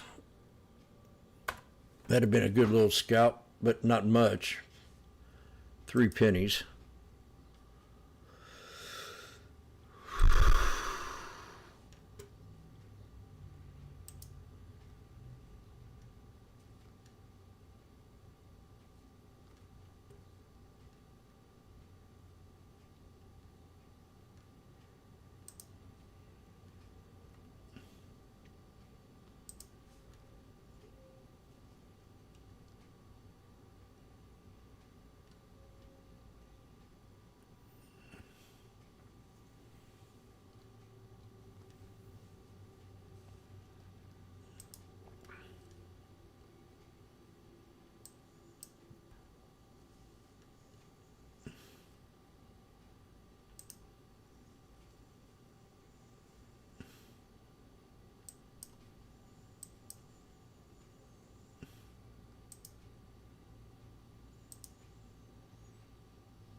Mr. Poppin.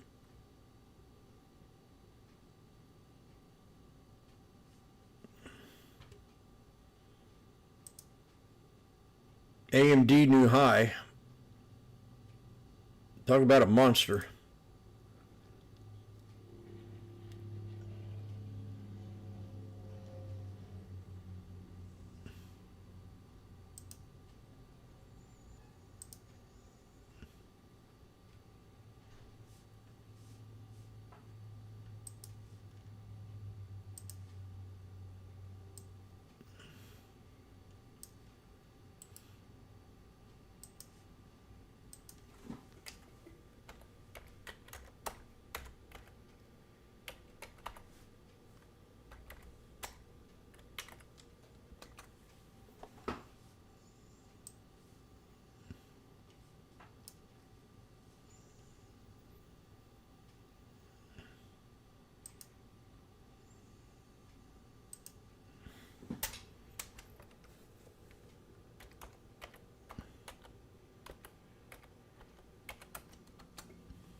Coming back down to the 21. I think this is the third time here.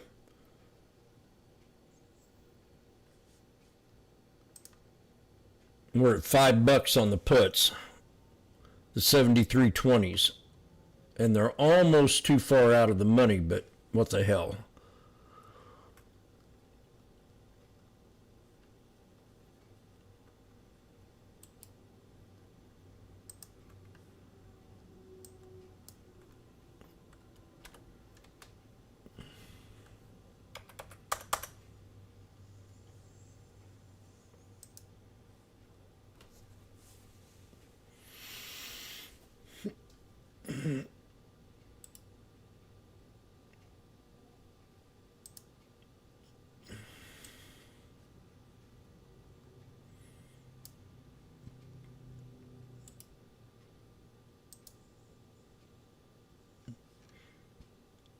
Let's have a little pullback.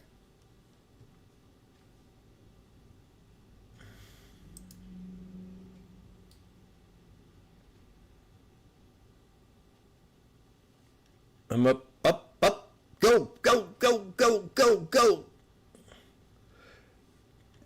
Now, anything like yesterday, take profit. Another $70 contract.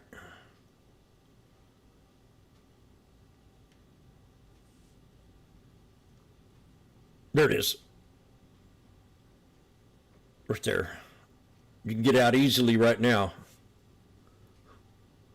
$6. Thank you very much, Lord.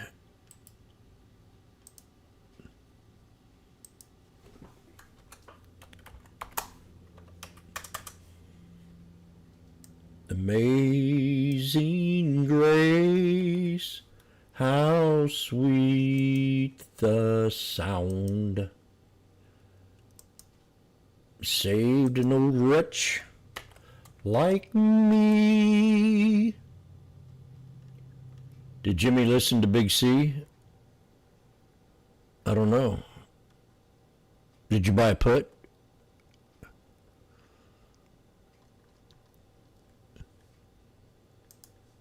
Did you listen to Jimmy? Right now we're at 640.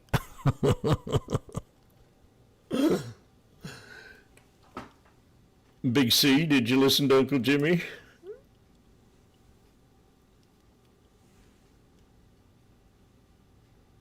He was here.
Google's at the 63 with a triple bottom.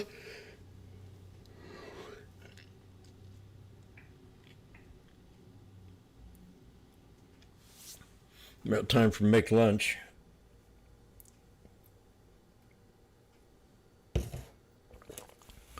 So far I've had 300 calories for breakfast. I got to learn about, does anybody know how to test eggs?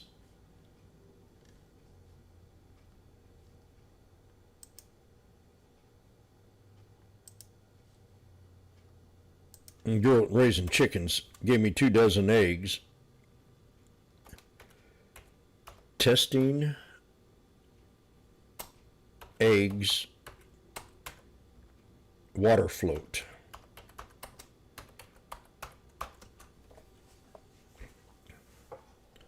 The float test. Chicken tip of the day. Except it's not about chickens, it's about their butt nuggets. Let's say you don't know how long this egg has been in the fridge. Or you found a secret nest where they've been stashing eggs like they're hiding assets from the IRS. If you want to know if it's safe to eat, do a float test. Place your egg in a bowl or glass of water. If it sinks and lies flat on the bottom, it's fresh like a new Somber single. If it sinks but goes straight up and down, it's a little on the older side, but still probably pretty good. Like a Robert De Niro movie. But if you place your egg in the water and it doesn't sink to the bottom, but instead floats to the top, it's pretty old and is most likely a bad egg. Also, like a Robert De Niro movie. This isn't a gimmick for the new Harry Potter show, it's science. It's actually really simple. As an egg ages, carbon dioxide and moisture are released from the shell and more air gets in, causing it to be more buoyant. If you enjoyed that, follow along for more tips. Thank you, Lord. I will do an egg test in front of everybody today, and I'll take the dirtiest egg out of the carton. In fact, I'm going to do it right now.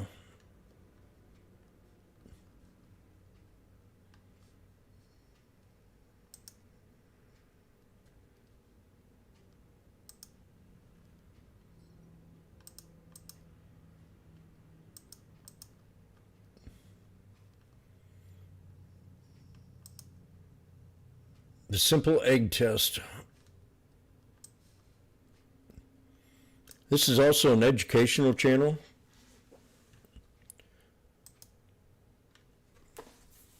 Big C. Prepare ye in the name of the Lord as we approach the 63 on the SPX. Now, as I look at these options that I was in, they are now at $7. I just left $200 on the table. Do you have anything to say about that? Yes or no?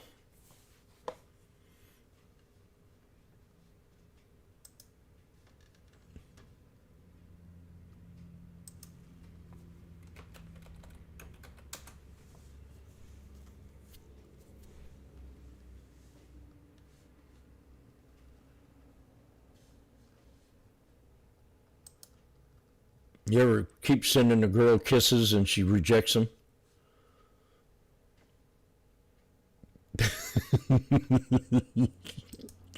I hope you're listening, darling.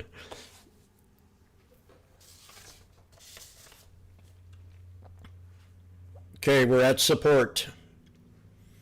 Just barely nicked my support level. Didn't touch it. I mean, within a penny. To stay bullish, we got to hold this support level.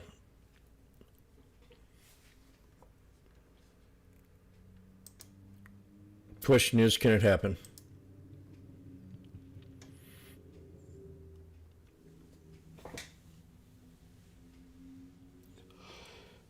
I'm tempted to put on something north.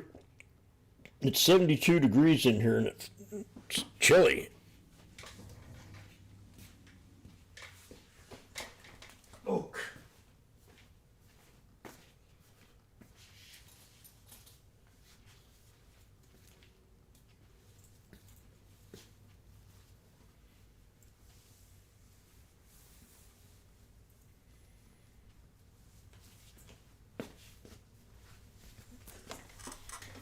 I'm getting ready to go and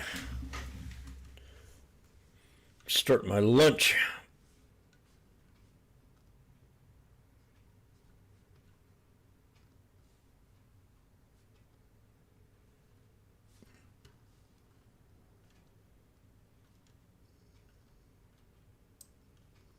The 7400s would be a good prime suspect if you can afford one option for the calls, but I'm not in them. I could have been, but would have done pretty good right there, as I called the reversal. Almost $100 right there in those three candles.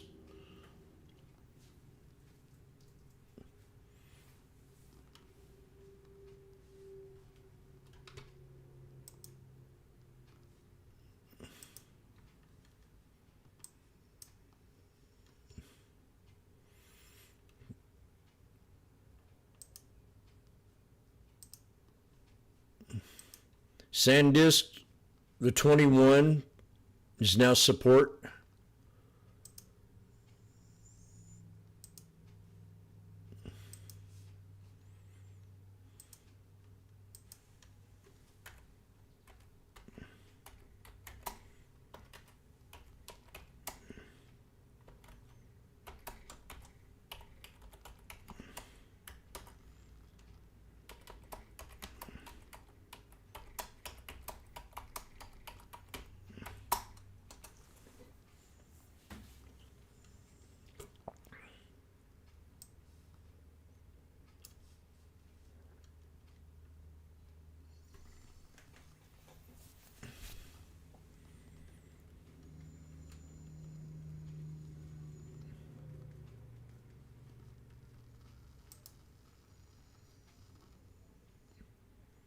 NVIDIA is at the 200.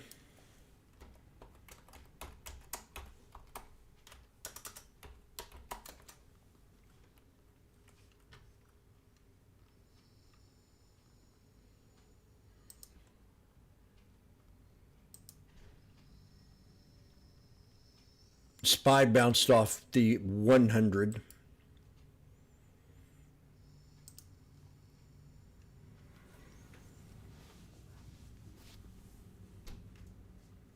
Nice reversal call, Jimmy. Look at how pretty that is. You're coming up to a head and shoulders. Make a business decision. If you're scalping it, 5 minutes, you're in and out of a trade.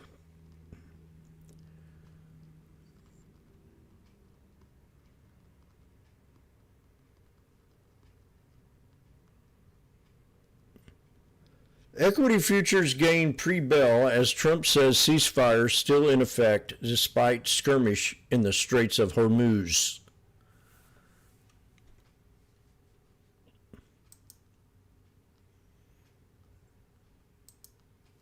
He doesn't want to blow them up.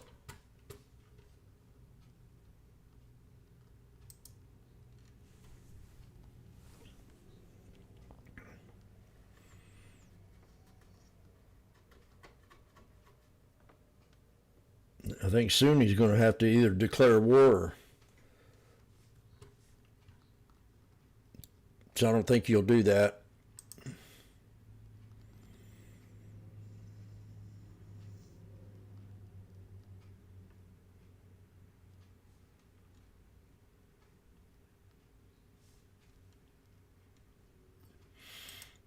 That's just my opinion.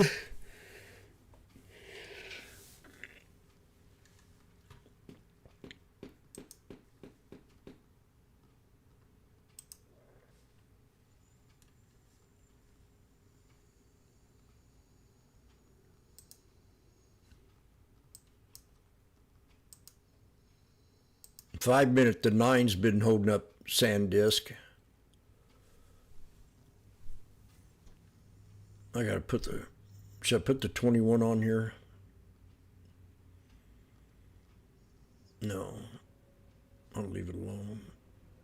I don't put too many moving averages on that chart.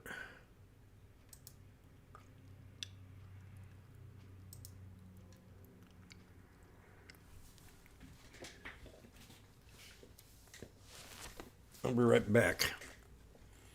I think about making a salad with cheese chips.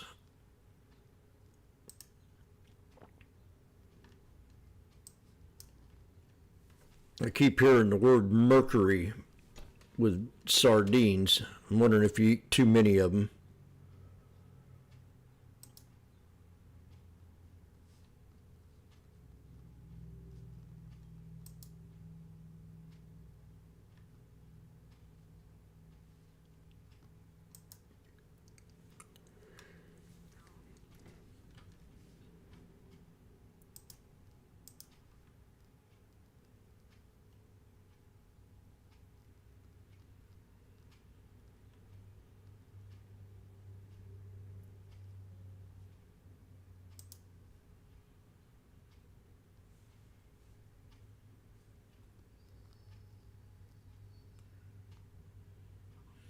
So I'm going to do the egg test.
This is my beer drinking mug.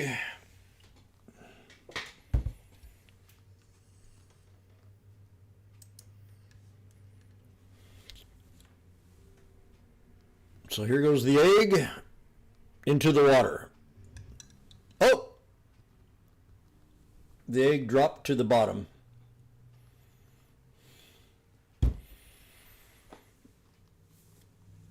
I was told not to drink the water of the dirty egg, so I'm going to give it a shot. Woo!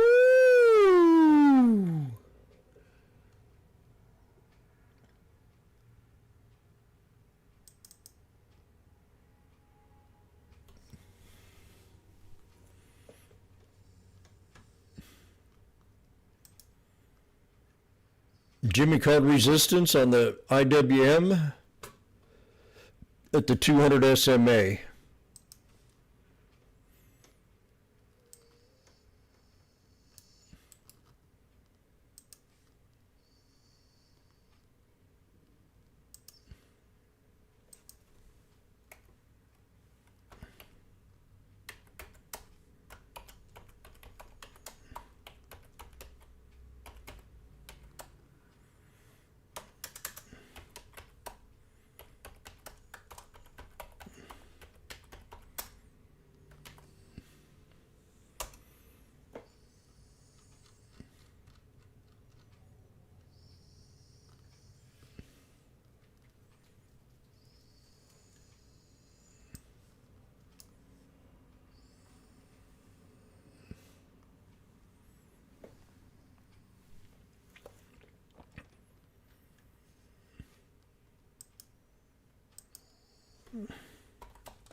SPY double top.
Jimmy called the PLTR.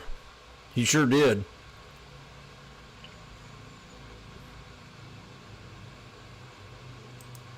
PLTR, boom, to the 200. Now remember my lesson about the 200.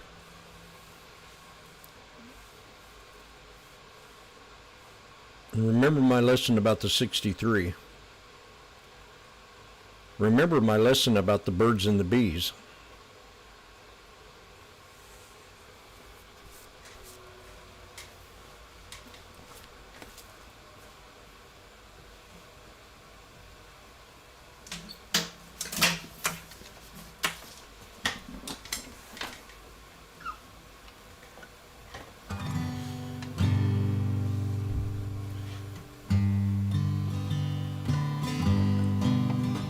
I want you to walk to your kitchen, grab an egg and do the egg test. Fill up a cup with water and see which egg is the best. If it sinks, your egg is good. If it kind of floats, it's getting bad. If it floats to the top, you better not crack that yolk. You might get salmonella. I got a carton of eggs. They each have a different color. Some are brown and some are white.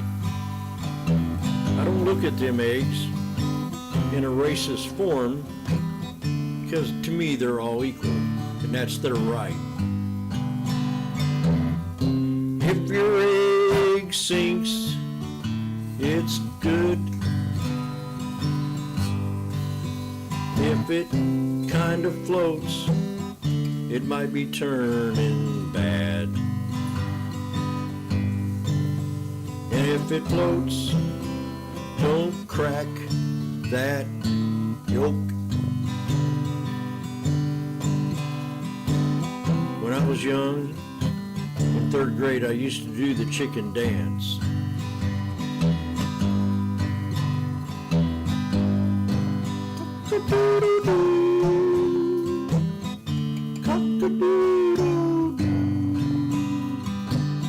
Some girls will say any cock will do.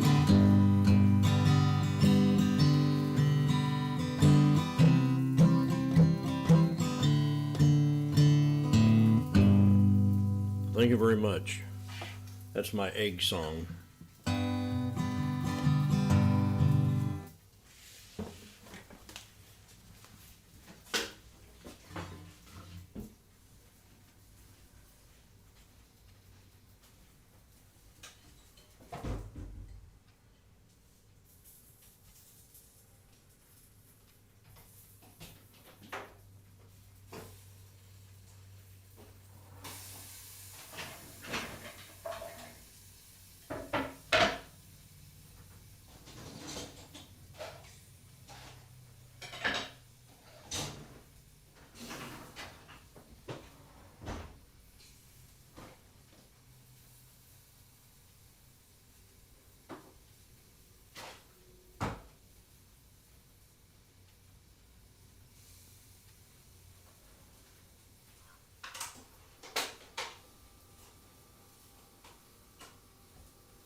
She's chipped.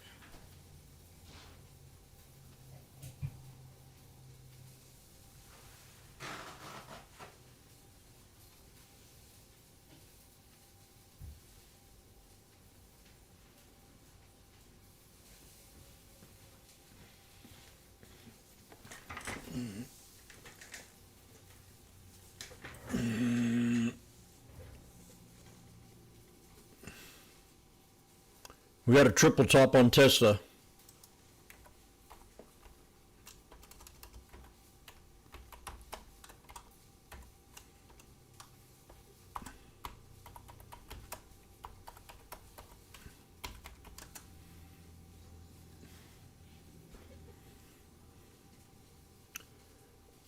Florence,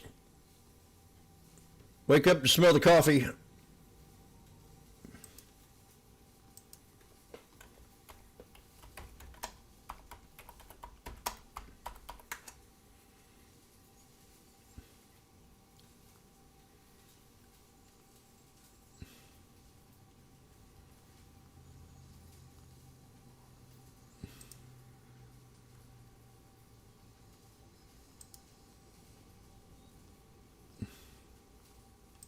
I'm gonna go in the kitchen and make me a salad, baby.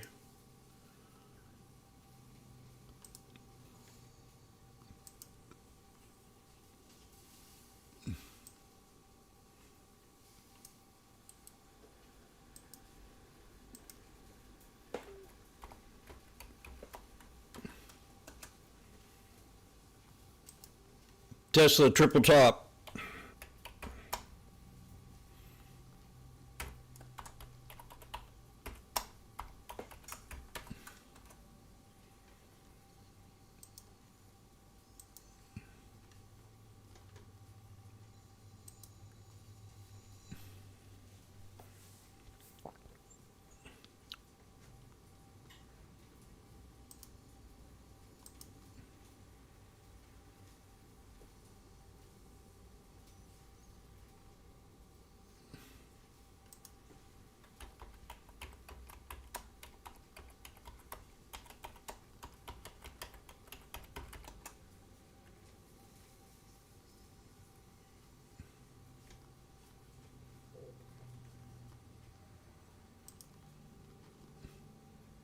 Nvidia bounced off the 200. Jimmy called it.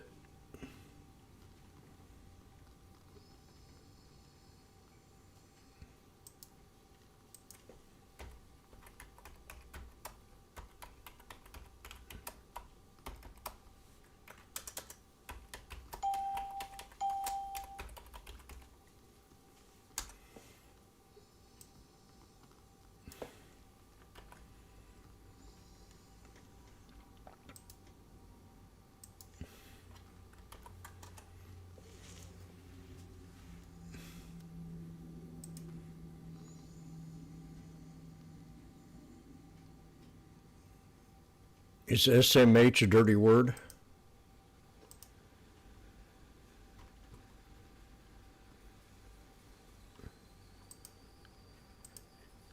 I'm going to go and make my salad.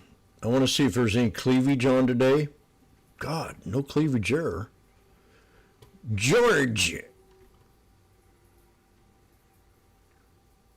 I think he has a crick neck. Minute by minute. With shows built for action, we break it all down in real time. They do. Speed, accuracy, and precision. I think one of the most important things is you're making a play in a risk-defined way here going into earnings. Jamaica. So, that would be a further downside area to watch. Smart insights, actionable data, veteran traders, and trusted financial journalists. Streaming live and on demand. Schwab Network, streaming 24/7. SPX, Jimmy called support. Free. Schwab Network. Boom, Jimmy called it. Markets. Download the Schwab Network. Come on, app commercials. and get live coverage Damn. wherever you are. Can't you get over yourselves?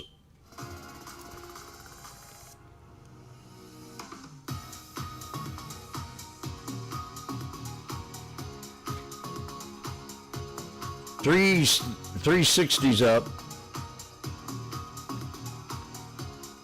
And Marley, you have big boobs.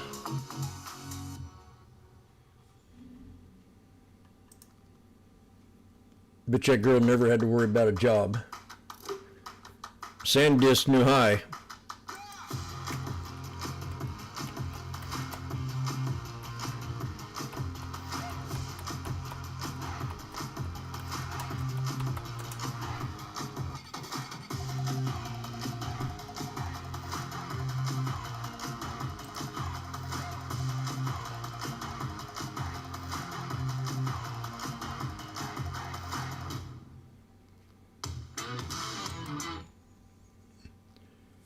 You know, I've learned things in life, and you probably have lived the same kind of life, where you have friends that come and go.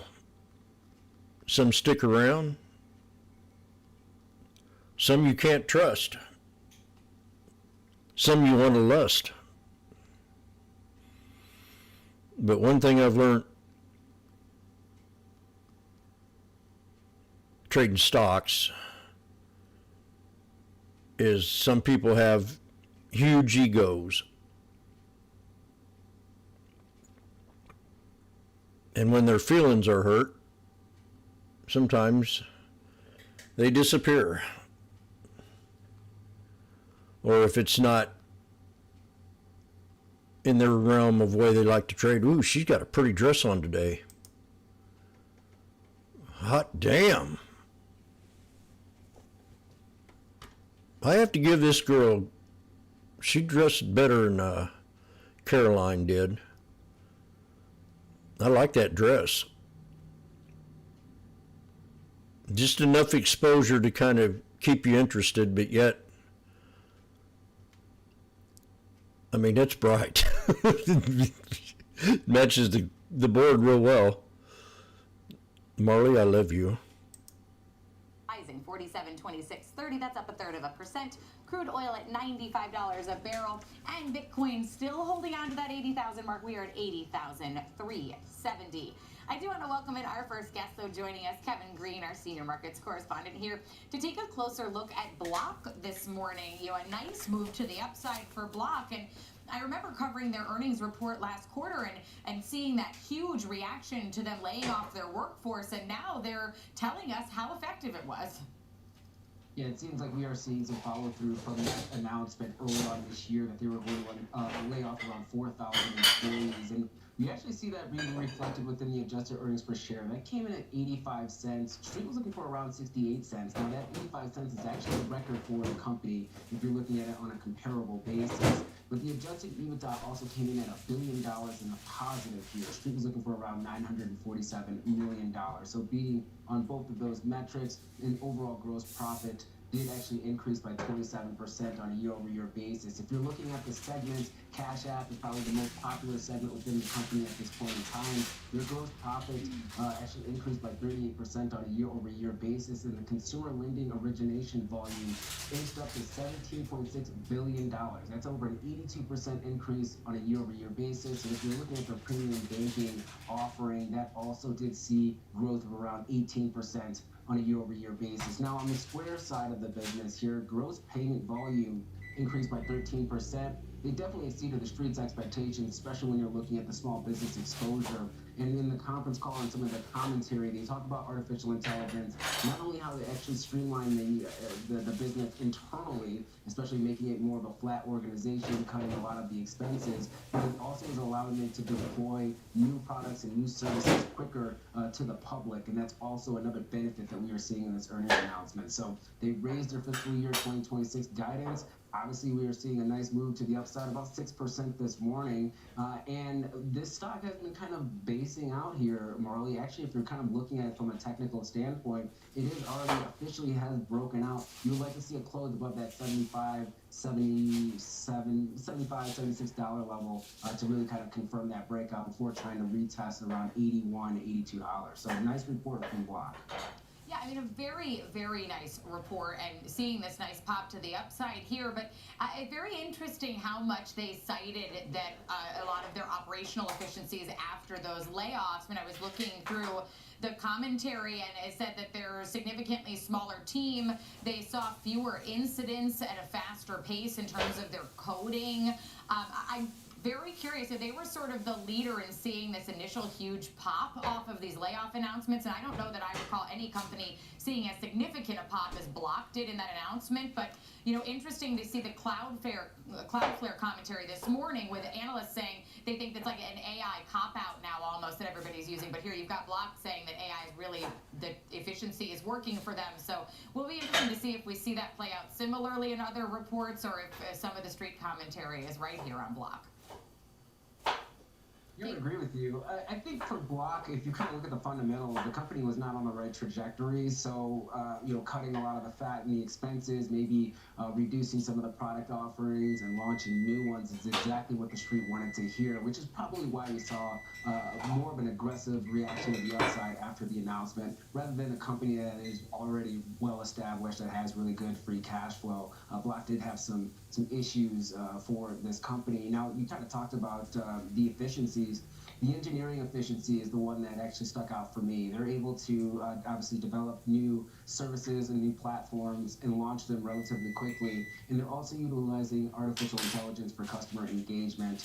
And that's also integrating into some of the other product offerings that they have now launched, like MoneyBot and ManagerBot here. So I think this is a good report. This is definitely a use case for a company that was struggling, now looking at leveraging new tools to make it better, rather than a company that's already doing well and cutting the fat because of maybe some issues from the macroeconomic landscape. And in fact, the macroeconomic environment for Block, as they kind of talked about it in their earnings release, is actually relatively favorable in for them at this point in time, and they are taking some market share from some of the other players in the space.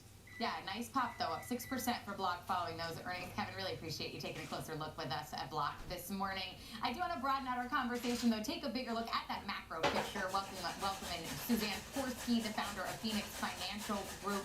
Suzanne, great to have you on the show today. Now, you said something that really struck me, and I would like for you to walk through it for our viewers. You said the market is no longer rewarding participation. It is rewarding positioning. So what does being positioned correctly actually mean right now with the backdrop we have? Well, the landscape has changed so much, and I was going to wait until towards the end to really give the big explanation of women are much more involved as we're getting ready for this enormous wealth transfer to take place. We're going to be getting in this gender about 34 trillion, and I'm seeing the undertone of these women coming in that aren't going with the hype that used to be, and they're going more for the education and the understanding. And what I mean is, like, one of my sectors I like is AI. They're not just looking at the AI, they're looking at what is supporting the AI. They're looking at the infrastructures, the cybersecurity, all that's going underneath that, that's holding that up. Because without that grid, you can't have the success with AI. Does that make sense? Oh, absolutely makes sense. Energy is something that we continue to have conversations about. We're doing all these build outs, but something has to power all of that. Certainly some opportunities in there. I want to go back to what you said before, though. So as you look at it from a gender-based investing perspective, you feel that we women look at the market differently, perhaps, than more predominantly male investment style of the past? Absolutely. We are built different, and we want to understand. We don't want to be so educated that we're getting licensed and going out there into a lot of my clients. They don't want to repeat what I've said. They want to understand how the mechanics are. So that old hype that used to be floating the markets up and the excitement of it, at least my clients aren't into that. They kind of sit back and look, and then they want to know the structure of it. They want to know the recipe, so they can then make that educated decision, because I believe the women want education because that's what's empowering us to keep stable and to match what we are wanting, which is generational wealth, which is that reliable income. So with your clients, I'd also love to know the breakdown of male to female, if that's something that you can quantify for us. But as they're demanding more education, and then with that information, I guess discipline would come along with that, are we moving away from speculation then? Is this sort of the end of the growth at all costs narrative that we've seen on Wall Street for so long? Marley, as this 34 trillion is what's being estimated is coming over, absolutely. I don't know a single one of my clients that thrives on speculation. I am seeing anywhere from 8 to 10 of that gender coming over, either with their spouse because they realize that the statistics are showing and the proof is showing their health, the men's health. The women haven't been involved in the conversations, and now they're stepping up and stepping into it. They don't want to see all the hype and speculation on charts. They want to know how it's powered. They want to know the direction it's going, and they want to be heard and seen. So as we view this shift that you're seeing among your clients where we're favoring this educational approach and less of this chasing and this win, is some of that tied to, it seems to hurt more. The losses seem to hurt more with this volatile backdrop that we have. And also the age difference too. I mean, if you're at a younger age in your 30s, you can sort of, the loss is a bit more palatable because you have more time. But if you're in your 60s, if you make a major loss in this volatility right now, I mean, that could change the outlook for the rest of your life. So as you're talking to your clients based on their ages, how are you talking to them about positioning for the rest of their lives? I'm looking at their time horizon. So if, for instance, my husband, his time horizon and his family has been in the 60s. My time horizon and my family and lineage is in the 80s. So I'm structuring those portfolios to reflect that, if that makes sense. No, So does not. He might have been a lot more aggressive, and this is what I champion and say all the time. What got you to retirement will not get you as successfully through retirement, because now these women are wanting that predictability, and they're wanting the proof that these companies that their stocks are invested in are strong, reliable companies that they're going to weather the storm. Does that make sense? Absolutely. So what conversations should investors be having right now with their advisors that maybe they weren't having 2 or 3 years ago, because the setup is very different now? Right, and I put this down. They need to review those risk exposures that they have, especially with that female counterpart. They need to understand their tax exposure. The really important Shorting thing yet? that a lot of them is they need to stress test that against health care. I did once.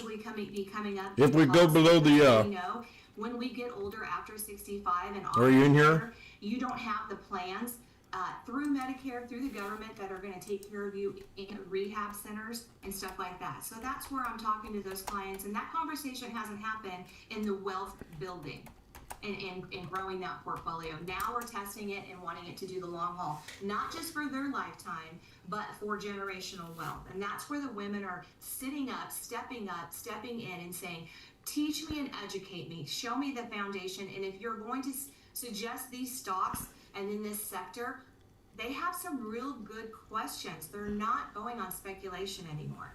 Well, Suzanne, I wish we had more time to talk. I really hope you'll join us again on the show so we can dive deeper into this, but we're going to have to leave it there. Suzanne Porsky, the founder of Phoenix Financial Group, thank you for joining us today. And we've got a lot more for you on Trading 360, so don't go anywhere. We've got the big 3 coming your way, 3 stocks and 3 charts for you. Rick Ducat will take us through the technicals. Tim Bowen is joining us to take us through his picks today. NVIDIA, Supermicro, and Zoom Communications. That's it. Zoom. So this is called a chef salad with romaine lettuce, tomatoes, cucumber, carrots, feta cheese, pepper, and cucumber, if I mentioned it already, and my specialty, the cheese chip, made out of cheddar cheese, cooked in a waffle maker.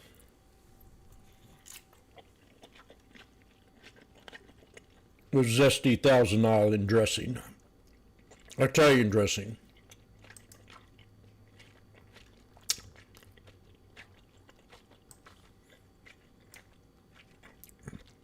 NVIDIA.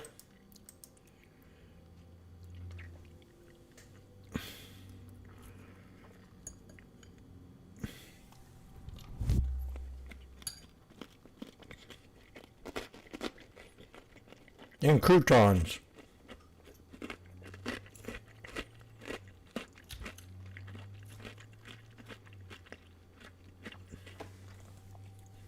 And I had a sausage link.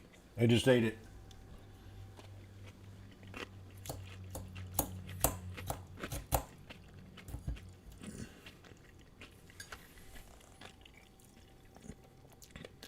Cheese chips are delicious.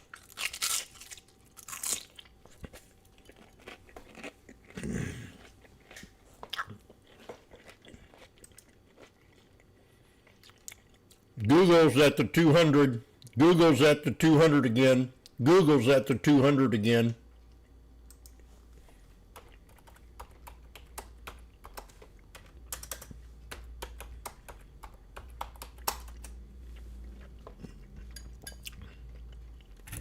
Google's at the 200.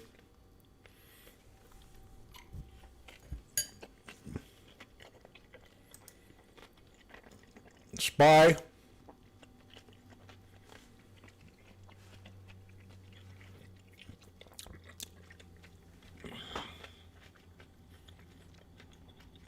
SPY.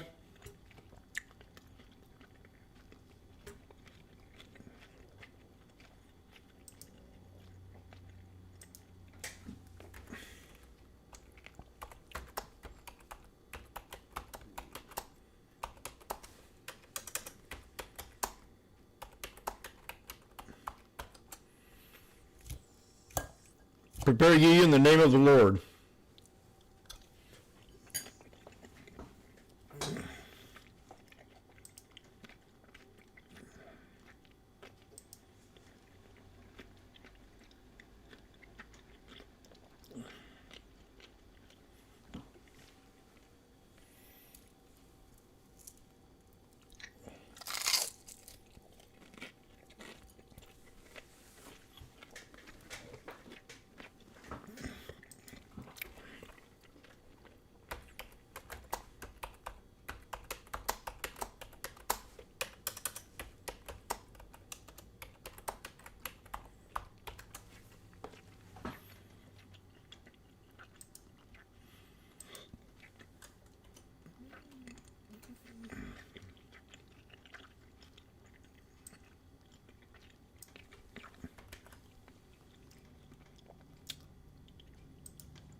Okay, here we are.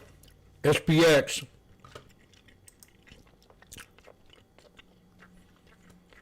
$4.30.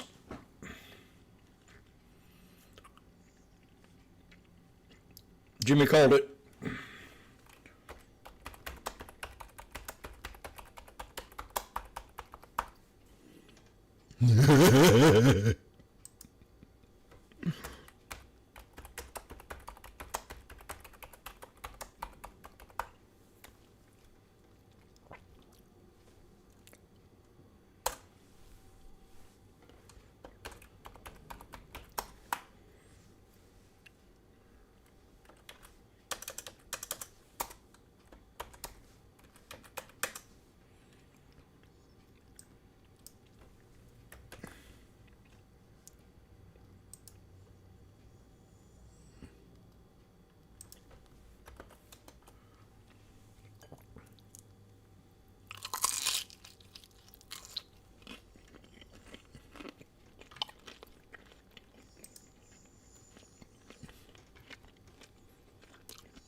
Just like that, 3 minutes.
Mm-mm.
Snake breakout pullback.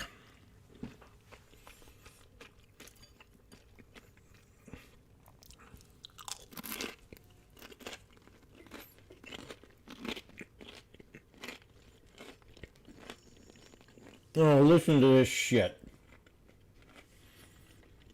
Fed Goolsbee, speaking on CNBC, says, if the USA faces stagflation scenario, Fed will have to look at. How many times I've heard stagflation?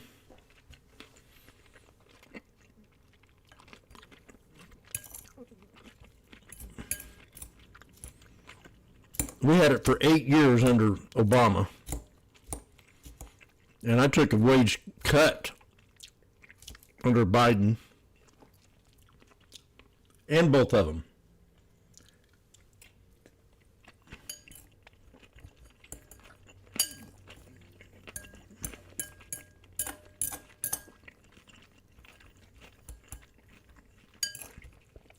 During Reagan, I made money.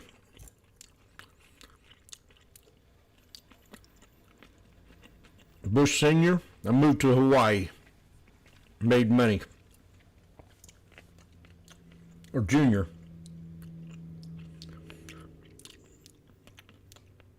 Trump, I made money.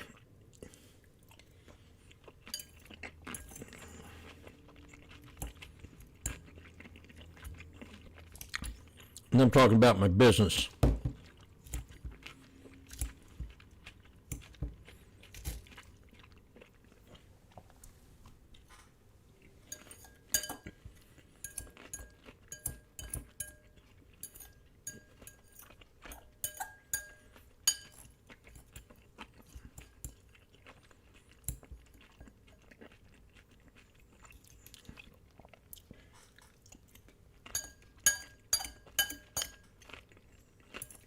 Obama, I took the biggest hit.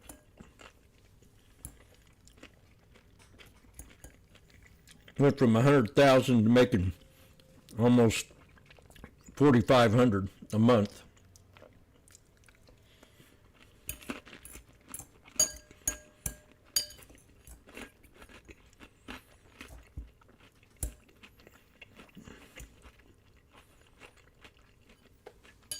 A year.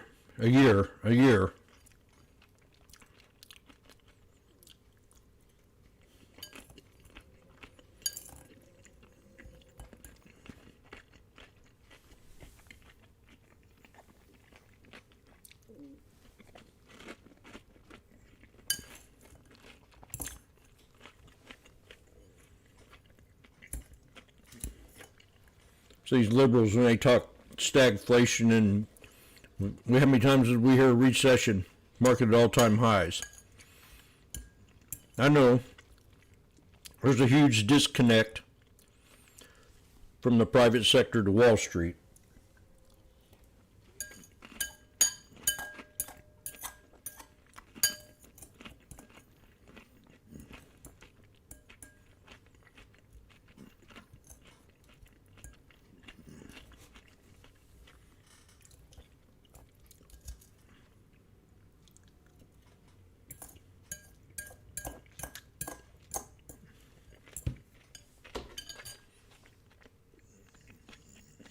We're back at support here.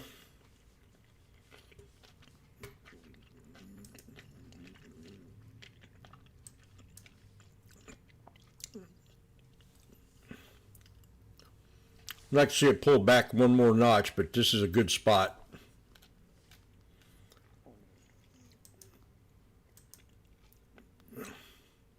Coin made it all the way to 670.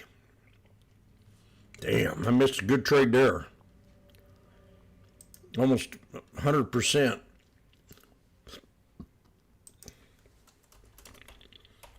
Called it.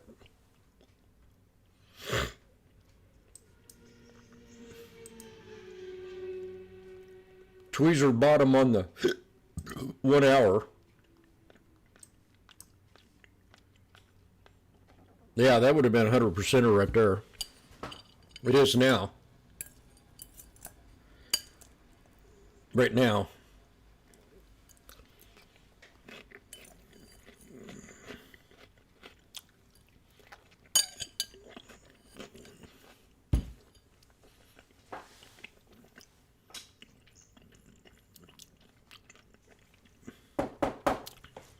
Jim, I'm sitting here, was watching you on YouTube, and you called that triple bottom out.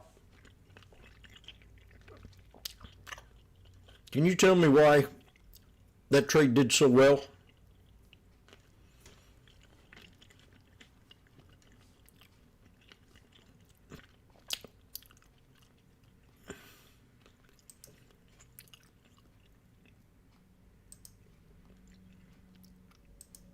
So you want to draw your triple bottom, wick, body, body. And that triple bottom, if you can count to 3, you can trade with me. And if you can count to 4, you just might make a little bit more. So we got a triple bottom, 1 and a 2 and a 3 off the wick. And then the bodies, a 1, a 2, and a 3. This is called the sweet spot. It's also called a fallen wedge. It's also a triple bottom.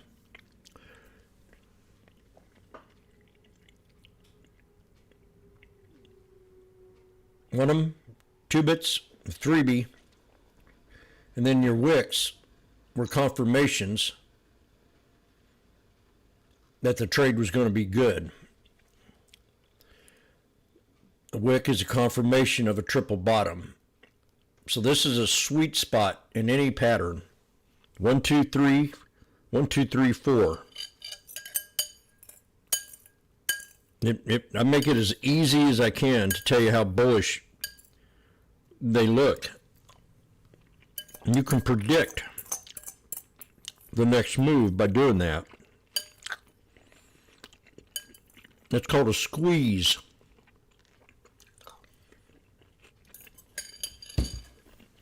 Same as baseball.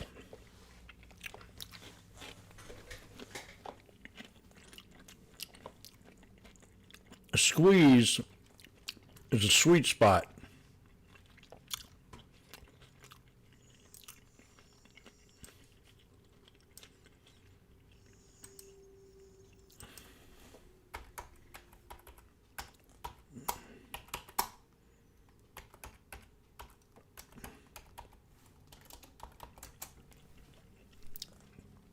A squeeze play in baseball is a strategic, high risk, high reward offensive maneuver where the runner on third base attempts to score on a bunt by the batter. So where's the bunt going to go? It's going to go between first and the pitcher. You want to try to run it up the first baseline. And if you run it up the third baseline, you want to make sure that the catcher is at home plate. The pitcher's at home plate to tag the guy out.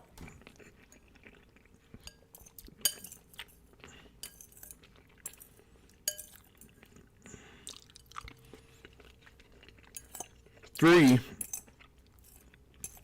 is a lucky number in the number.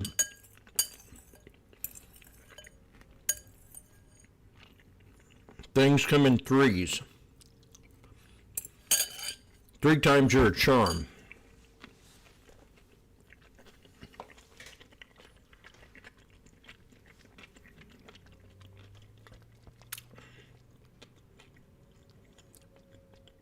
Suicide squeeze. When the guy at first tries to run to second or any other base, as the pitcher starts to get ready to throw the ball, you want to catch him in the like he's going to throw it. You want to hurry up and try to jump off that before he actually lets the ball loose. Sometimes it's good for a pitcher to have peripheral vision so they can see both third base and first base. The better off that he can do that, the better judgment he'll have of throwing the guy out at first. But they try to do a suicide play so you won't have a double play in case the batter hits a little blooper, a little ground play. That way you can't squeeze the guy on a double out. So they always try to squeeze that first base.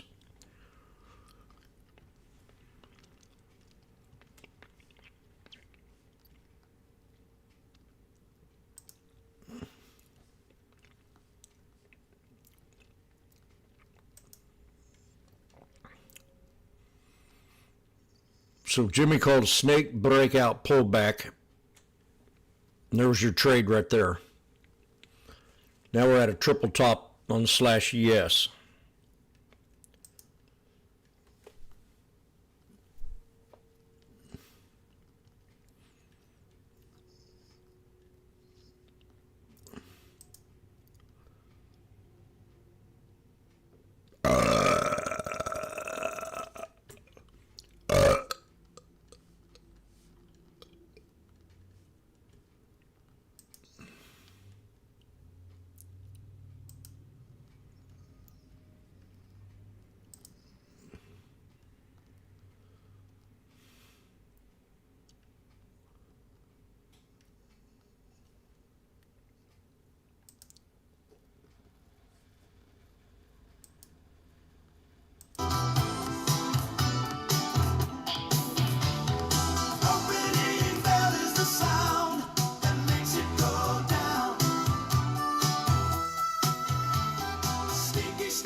Narcissistic Jim, with his ego and his wit, doesn't give a damn what you think of him one bit. Takes a dip. SPX Jimmy will buy. Bitchin' at Molly Kalis to the apple of his eye. Burp it up, Jim. Let it fly. Always clean. May I help you? Let it roar, let it roar. Stocks tend to rise with a fart from his core. Narcissistic Jim doesn't care what you think. He'll burp and fart out loud until his room stinks. Candles on his screen bounce like titties in the night. Burps get so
That's me.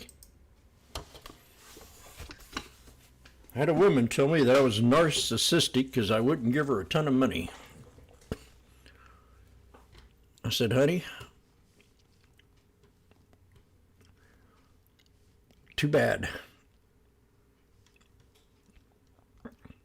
You can only take so much abuse. As a man, yes, women can be abusive.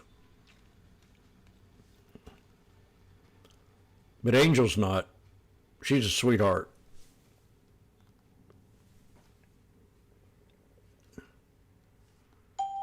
I can smell that lemon meringue pie right now.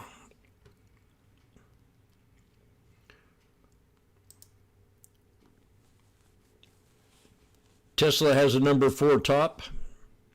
Pulled back to support here. It's had a great run.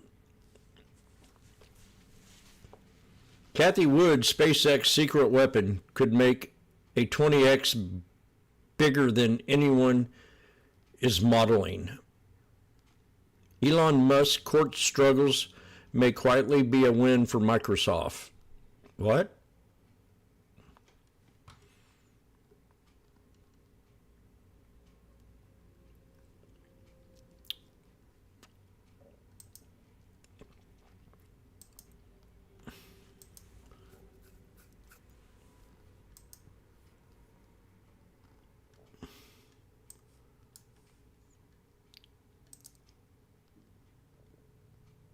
Meta. Watch Meta.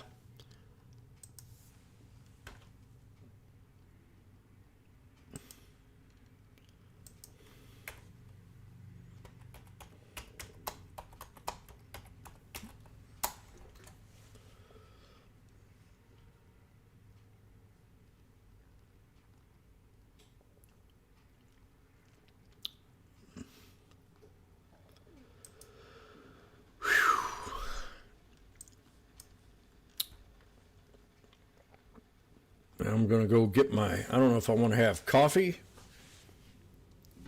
I think I will. I'm going to chase this down with some coffee. I'll be right back.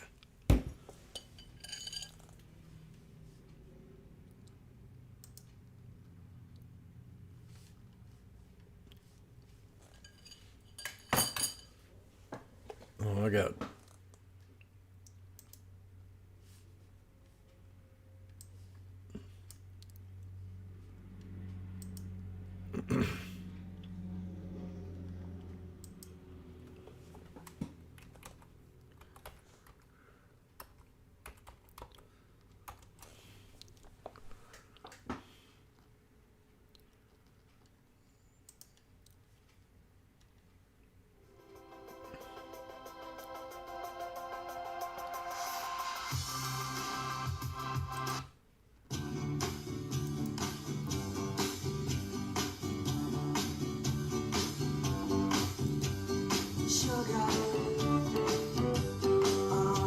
honey, honey,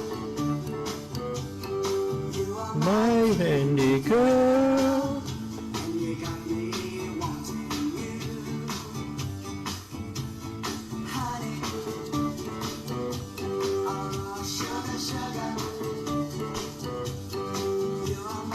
Candy girl, me wanting you.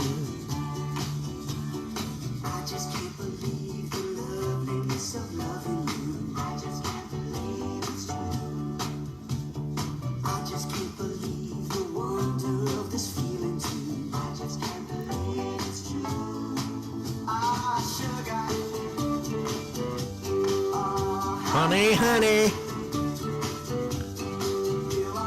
candy girl, me wanting you. Tesla boom.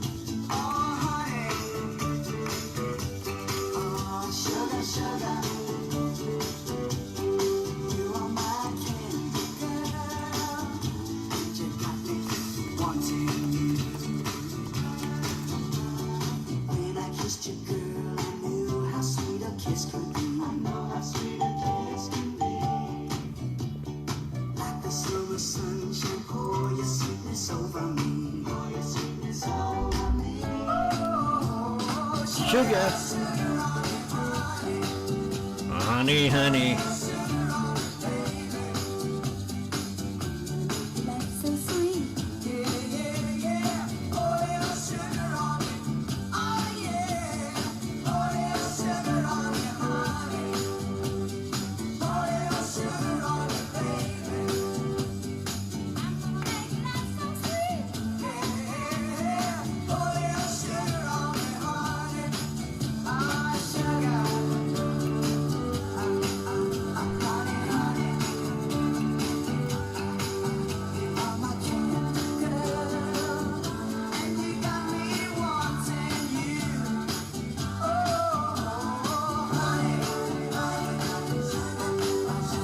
Honey, sugar.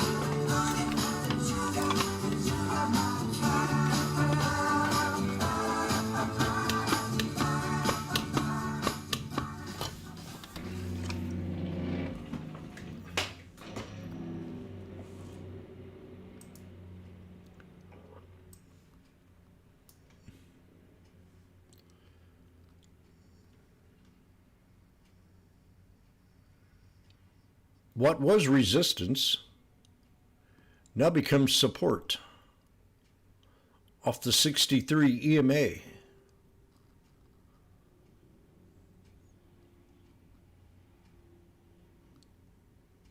Do you understand? Inverse head and shoulders out of a snake. Boom to a triple top.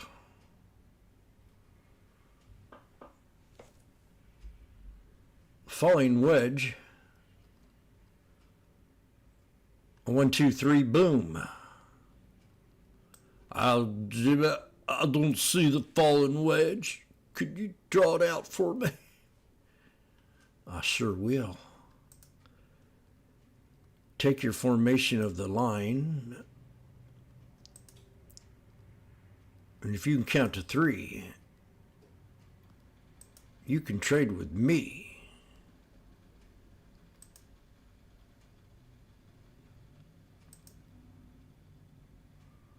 A 1 bits, 2 bits, freebie with a wick, a 1'em, a 2'em, and a 3B, sweet spot, falling wedge, boom, pulls back, hits the previous resistance, boom.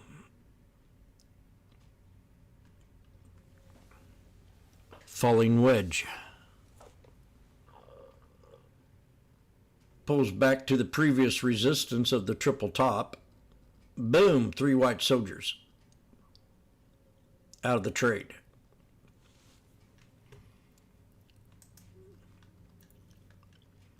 Three black crows with an inverted hammer and a hammer off the 63. Boom. Double top, triple top out of the trade.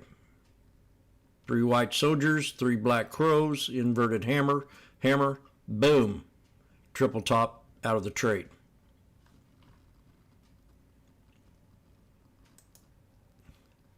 Three black crows, inverted hammer on the SPY off the 100 EMA.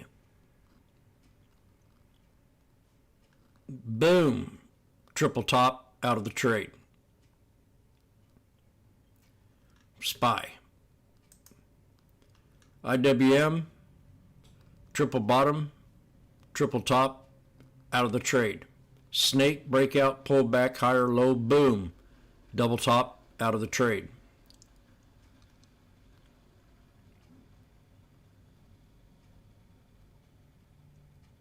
Fallen wedge, breakout, pull back to the previous resistance, double top, out of the trade.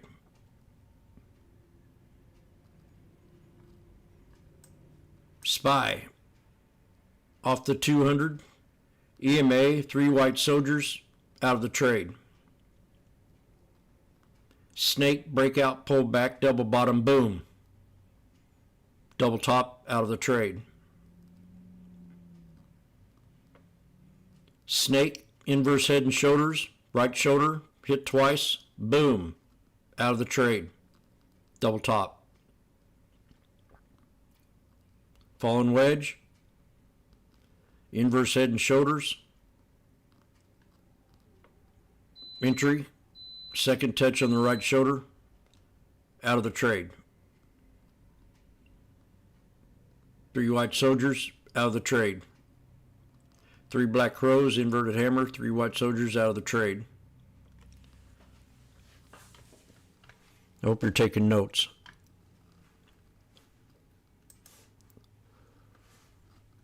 Watch meta here. You don't need a boat to catch a fish. Just need to know a few chart patterns, moving averages, and being in the now. And Marley looks real hot today, so I'm going to take a break. Give Marley a smooch. Amazon, triple top, out of the trade. 1 bits, 2 bits, and freebie.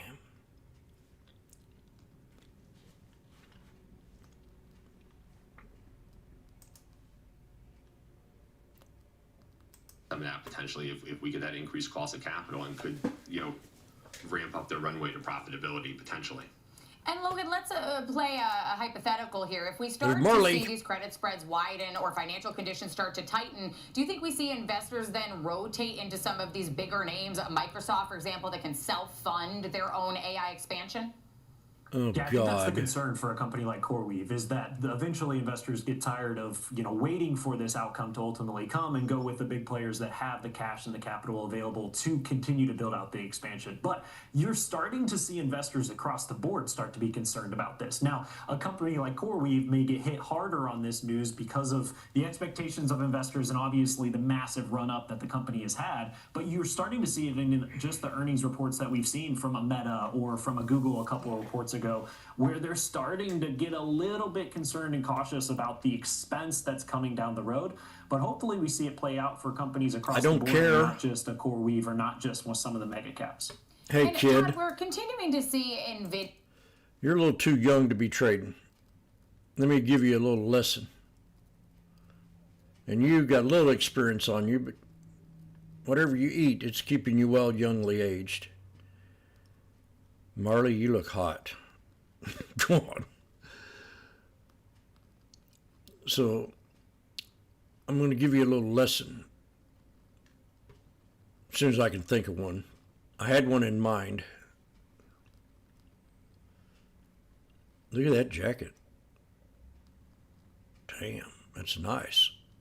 Alligator.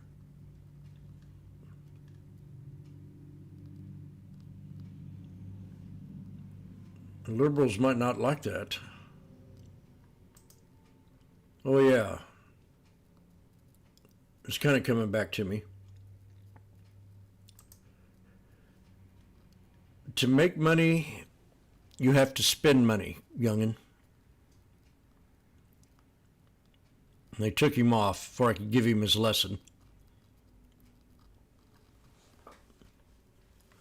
See, I look at AI differently. And America's been dummied down big time. Just look at all the people out there protesting for more welfare benefits. They don't want to work. So I look at AI as a gift from heaven. One of these days, I'm going to be able to trust AI more than a human. But the service I get anymore, it's beyond me.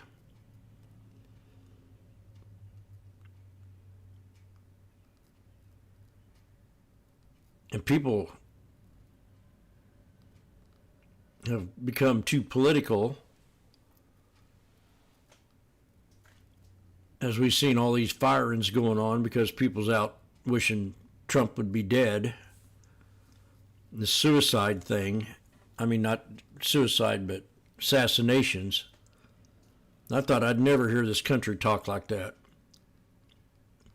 I wouldn't wish death on anybody, even if it was Biden or Obama.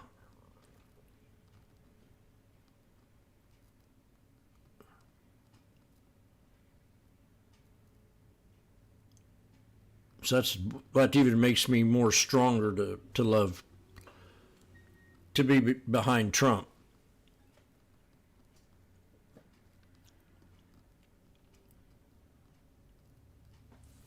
It makes me definitely want to not ever vote Democrat ever again. And I did for many years. But I just can't see the hate coming from them anymore.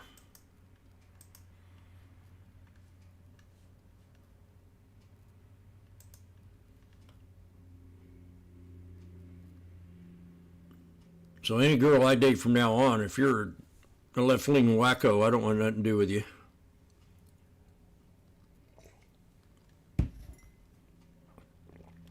And I'll tell them that'll be part of my application.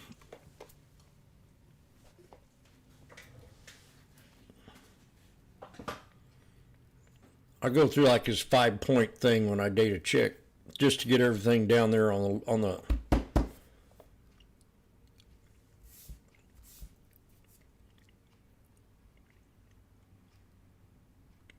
up and up.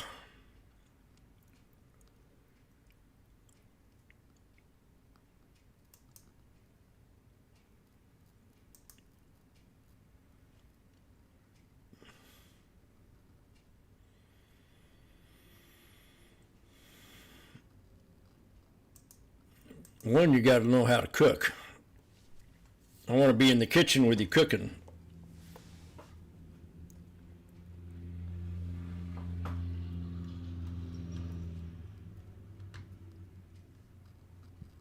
That's probably my number one. And then you don't cheat on me. Number two. If you cheat on me, you're gone.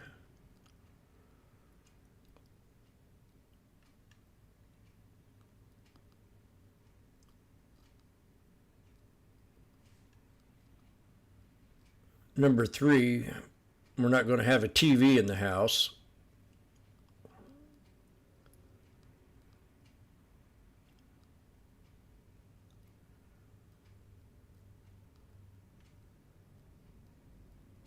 Number four, you got to at least take a bath once a day. Maybe twice, but once. And number five is I don't want you nagging on me all the time and be jealous.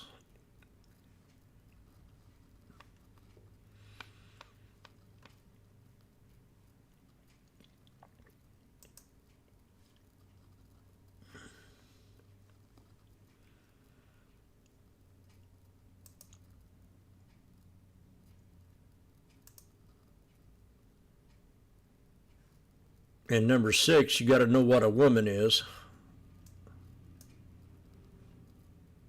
So we bounced off that support again. This time we kind of breached it a little bit, but the 100 held its spot where it bounced before on Tesla. And we got a little bitty megaphone pattern coming out of the triple top.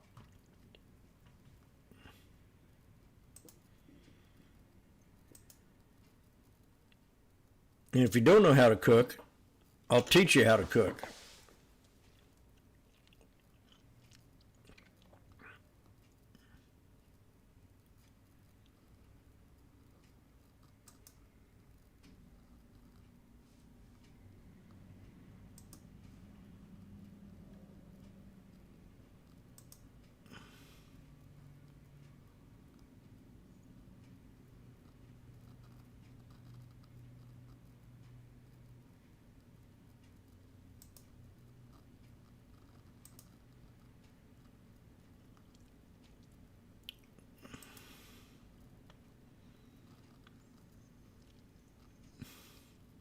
I got to get invested in Joby. They got a $70 price. Right now they got $11.50 price target and a 13. Morgan Stanley maintains equal weight. Joby Aviation to 13. And Canaccord is $11.50.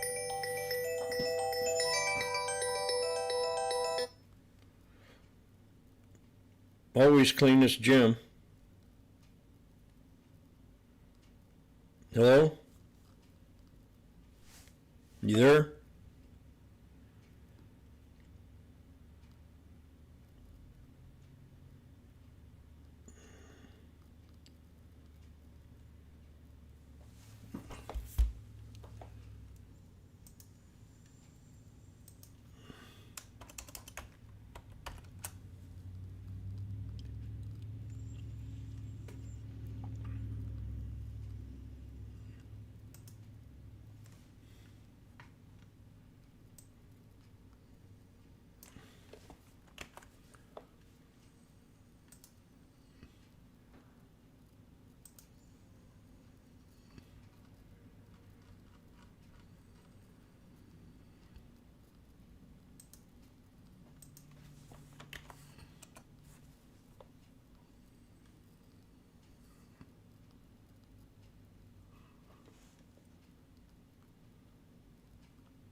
And number 7, you got to learn how to trade stocks with Bobo.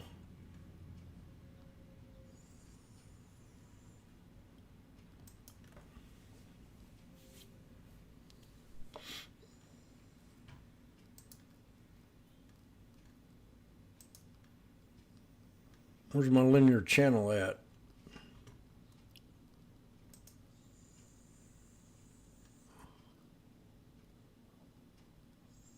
Huh.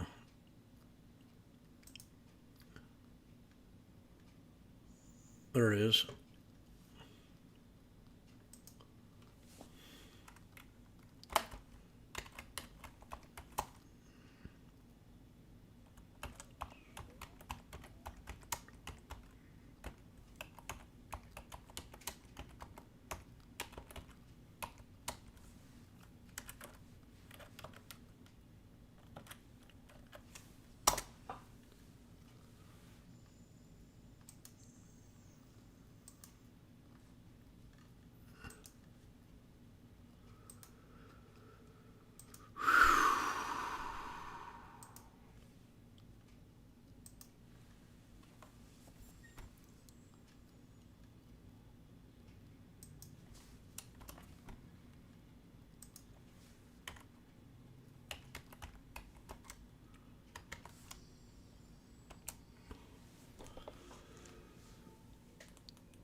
Number 9,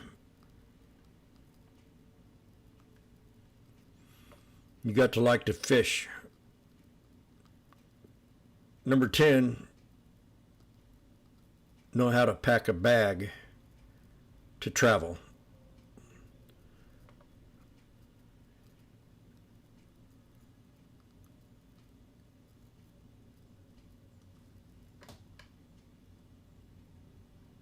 Number 11,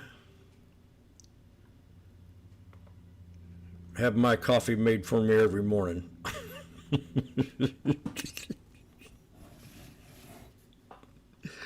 Number 11. That's a lot of demands, Jim.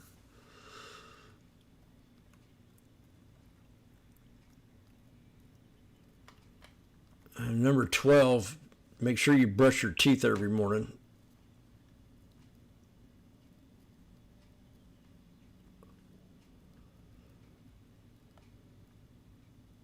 this is a very important one, number 13. Make sure when you put the toilet paper on the roll that it's outside instead of on the inside. Can't leave that one out.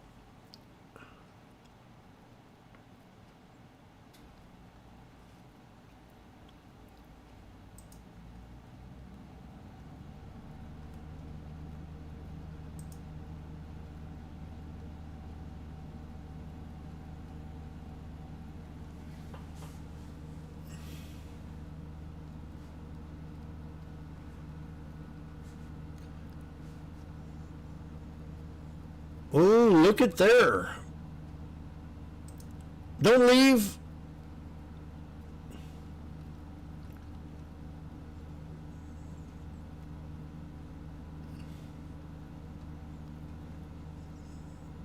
Here I am giving you all the important clues about getting a good woman, and you left.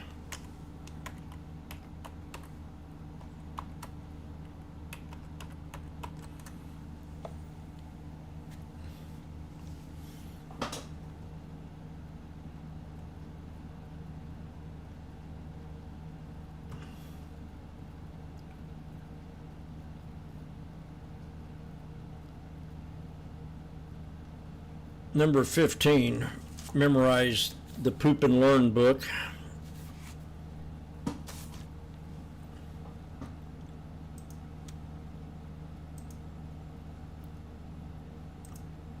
I can't believe they ain't cashed my check yet.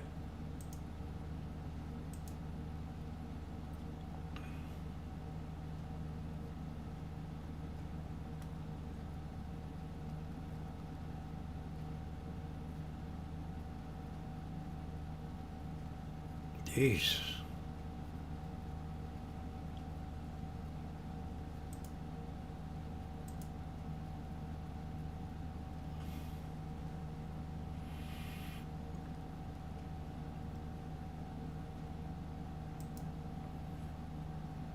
The video just went under the 200.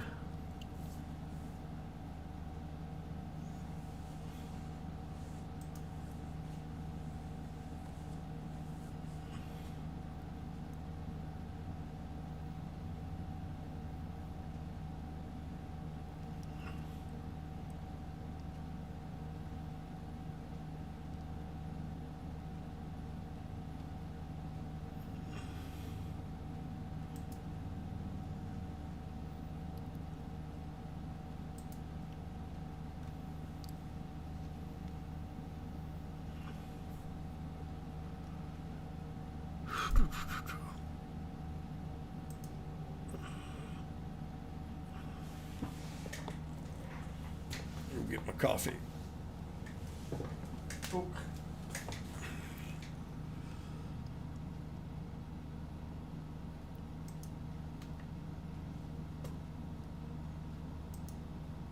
Alpha about 5.8% or 6% year over year. But here's what they said. They signed a $1.8 billion AI contract, and that's what pushed those shares up so much higher. So, you know, I think one of the differences with Cloudflare, CoreWeave or an Akamai, I realize they're a little bit in a different business model. This CoreWeave has been talking about AI. They've been, you know, at one point they were the darling of AI when they first, went IPO last year. You saw huge gains in those stocks. But I think with CoreWeave, what's interesting is that they still have that concentration of customers, right? It's a very tight concentration. They did sign that $21 billion deal with Meta. That helps improve that a little bit. But Akamai, once you talk about, hey, you got a $1.8 billion deal, and you throw AI behind it, that's going to push those shares up, or at least it did in this case. Yeah, it does, and like real AI, not just all birds who wear shoes, but now we're getting into AI. But let's cross over to the crypto space. You got Coinbase still under pressure right now. They reported that unexpected loss. The street was expecting to see some black ink there. They got red ink. On the flip side, though, you've got, let me see if it still has a gain. Block, it is still gaining ground. It's up more than 6%. When you look across Coinbase, the crypto sector, Kevin, what's your thought? You know, I think this Clarity Act that we got announced this week, where, it really helped crypto. And Bitcoin rallied to 82,000. It's drifted back lower, closer to 80,000 now. But as more and more legislation gets passed, and this was important because they can do other things. When they store your money, they don't have to pay you interest like a savings account on the money in that account. They can just give you other things, other incentives, and things like that. That gave a boost to all these stocks. Now, Coinbase might be its own little story, whereas competition's coming in, right? Other firms are coming in, and suddenly Coinbase is losing some of its growth and transaction growth. So they have a little problem there, but this is the issue with a maturing marketplace, which means more competition, lower prices, and more players coming involved. I think that has more to do with what's going on with Coinbase. But overall, I think crypto in general, though you might not see it the last couple of days in terms of price activity, it's holding 80,000, and it's had a pretty good week with this advancement of the Clarity Act. I thought it was a pretty big idea. Full disclosure, I didn't know what it was when they announced the agreement on it. I had to read about it, but I see what it is. They don't have to pay you interest on the money in those accounts. Yeah, it's making progress. It hasn't passed yet at this point. So it is one of those guardrails that the government is trying to put around the crypto space. So that was one that has been pushed for since last year. It hasn't passed the finish line yet, but it's one that is gaining steam and making some advancements. Joe, your thoughts as you look across Coinbase, Block, the crypto sector in general? You know what's interesting about crypto trading is, unlike buying lows and selling high, it generates more activity when it's high. So you tend to get more players once Bitcoin starts to rally and push to new levels, as opposed to trying to buy the lows. That's the activity that we've seen. That's the tendencies that we've seen. Basically in the almost 20 years that it's been around now. So you might see more activity. You might see more benefits for a company like Coinbase if we can hold these 80,000 levels and push back up towards 100. Coinbase got it in its own way, right? Its Q1 revenue came in light. Its EBITDA fell 67% year over year, and they're slashing 14% of the workforce. So there wasn't a lot of happy news for them to report. And I think the shares are moving accordingly. But if you do get renewed interest in Bitcoin trading as it holds at 80,000, or if it holds 80,000 and pushes back towards 100, that's going to benefit all the companies in the space, because that's when the volume starts to pick up again. So keep an eye on Bitcoin futures and Bitcoin spot, because that'll give you an indication whether or not there's more activity. Okay, indeed. All right, guys, let's put a pin in it. We've got bull versus bear coming up. The guys will get their example trades put together for Palantir. It's been under pressure this week. We'll have more fast market after this break.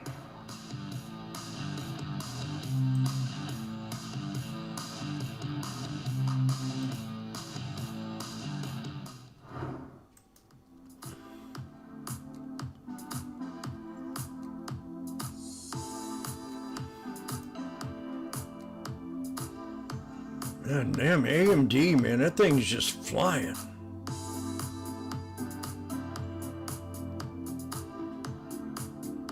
It's up $33 today.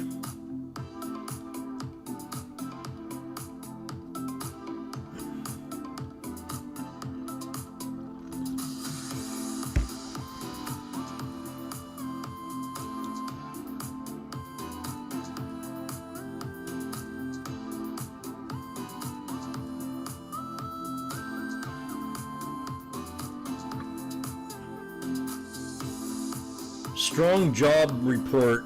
This gets me. Becky Quick. Sure. This place. I don't know if it was this morning or yesterday morning. Yeah, it was yesterday morning. Becky Quick was talking about, and she's talking about it again today. It might have been today, but it was yesterday too. Strong jobs numbers, and she was trying to say, no, they ain't that strong because they're private sector jobs. small business jobs, people with small businesses. And I was just took by that. I said, it's small business growth is a strong economy. So they had some girl on there that was a Biden appointee talking about the jobs. Well, they're really that important. They're small business jobs, part-time and blah, blah, blah. And she still has the philosophy that Obama used to have. The government built that, not you. Not you in the private sector. The government built it kind of attitude. And I think it's a mental illness. Biden was forking out 45 to 50,000 government jobs a month through DEI hires. Just anybody. If you weren't qualified, we're going to hire you anyway, as long as you were a certain color of skin or you didn't know what a woman was.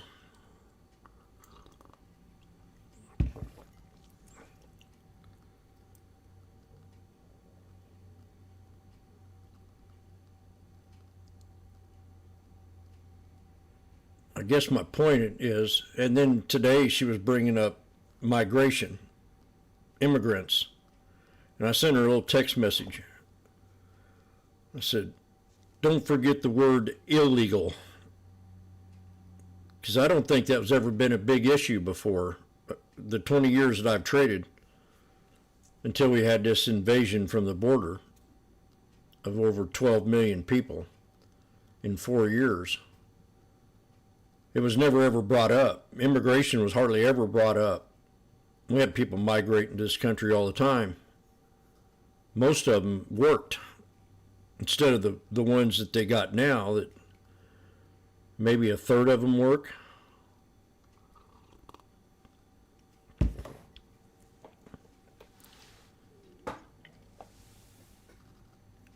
So I still don't understand how Wall Street calls it just migration when it's not really migration. It's illegal migration.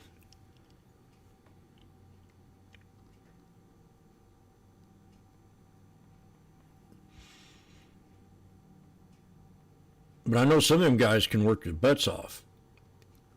They'll do jobs like roofing and painting and yard work, which to me ain't, I'm a janitor.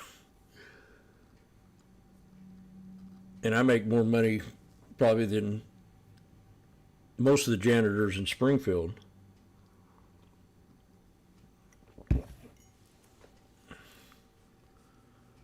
But it got me to do this. So I just simply wrote her a message. I said, don't forget the word illegal.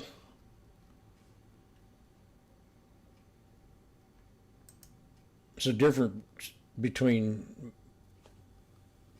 immigration, migration, and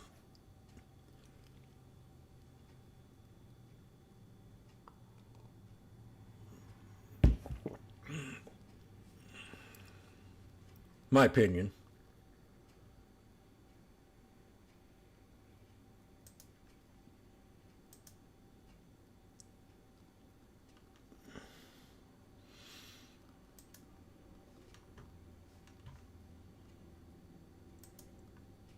But this is a company, like I said, they got put in that group of software companies, but they are really one of one. SPX is Darvis Box. Analytical software and what they do for their clients. So yeah, I agree that this is not a cheap stock, but the numbers they're putting up and what they do is really quite specific. Okay, all right, let's get into the example trades. Joe, we'll start out with yours. What's your approach today? That's a little bit of a complex one. So it involves selling a put and then buying a call vertical, going out to the June 18th expiration, selling the 125 strike put, and then buying the 135, 145 call vertical. PLTR. So when I priced it up, at that time, you could do it for about a 45-cent credit, right? So you can actually do this, give yourself some upside potentially from that 135 up to the 145, and by having that small credit embedded in there, that actually lowers your break even quite a bit, because you're collecting a credit from 135 all the way down to your short put strike, which is 125. So by taking that credit of 45 cents, it actually lowers your break even to 124.55. That's a ways to go from where we're at right now. But as we've seen, this thing can move, and it can move fairly quickly. What this basically does is it uses that put as a way to finance buying the call vertical. Because if you were to buy the call vertical outright, that would be about $3.80. By selling that put at 425, now I basically have that call vertical on, for a credit, a small credit. But you put this on if you believe that there's upside to the stock. You put this on if you believe that either A, you're willing to own those shares at 125 because you do have a cash secured put embedded in there, or B, that that's a level where the stock might turn around and you might see some buyers in there. So I think number one, you got to be bullish, and you got to be bullish in the intermediate term. This is about a 1 month trade in order to execute this. But at the same time, you do need to understand that the risk is below that 125 strike, where it now that you're short that put, you could get assigned. Yeah, Joe, this is a theme that we talk about a lot on this show. And your variation on that theme is you establish a direction, right? You're bullish. And then you take that call vertical, and then you use the cash secured put to finance the call vertical. So you're doing the whole package for a credit. Why does that help? Well, obviously, if you get a move up, it helps. But the unique part of this trade is, with a call vertical, if nothing happens, you lose money.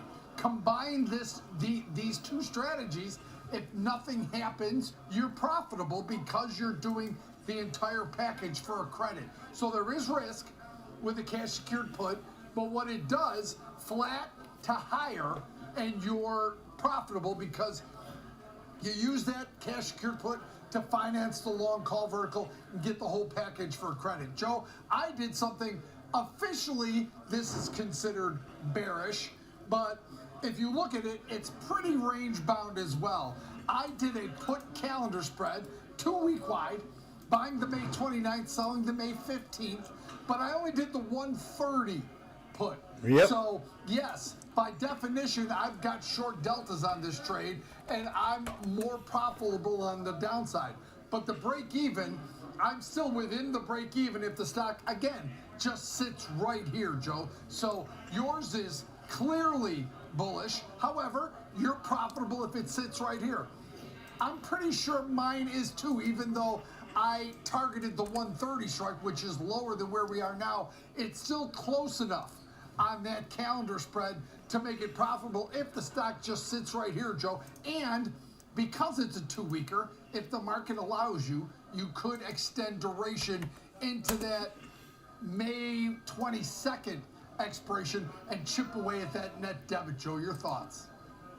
Yeah, so I mean, if you look at the stock overall, even after the earnings move, it's still fairly range bound from where we've been basically all the way to February. The low print has been somewhere around 120. High print's been around 158, 160. I know that's a wide range, but it's still a range. And this type of trade works for range bound stocks if it stays within that range. Now, what we've seen is we've seen that pullback take it down to just north of 130 on the earnings print. But it is holding up, and it's actually improving over the course of the day today in terms of from where it was. So this, even if we kind of just vacillate around this area, you're going to get a roll built into this. So that extra roll could help decrease the price of the debit that you pay, and could make this a profitable trade. Okay, that's the bull v. bear debate there. You got Joe, who's a complex bull. It reminds me of those old status on Facebook. It's complicated, but it's a complex bull approach. He took the call vertical with cash secured put. And meanwhile, Kevin took the bearish put calendar spread approach for his example trades for Palantir. We've got cash tags coming up. The team from Lightfolio will be along with new data on Microsoft. Keep it right here on Schwab Network. Fast Market will be back after this break.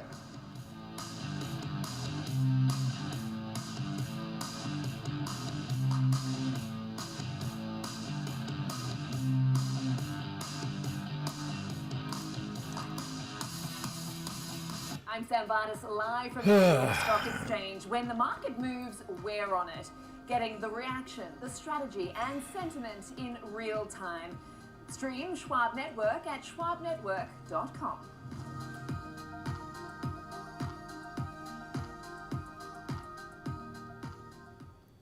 Trading at Schwab is powered by Ameritrade, giving you even more specialized trading support.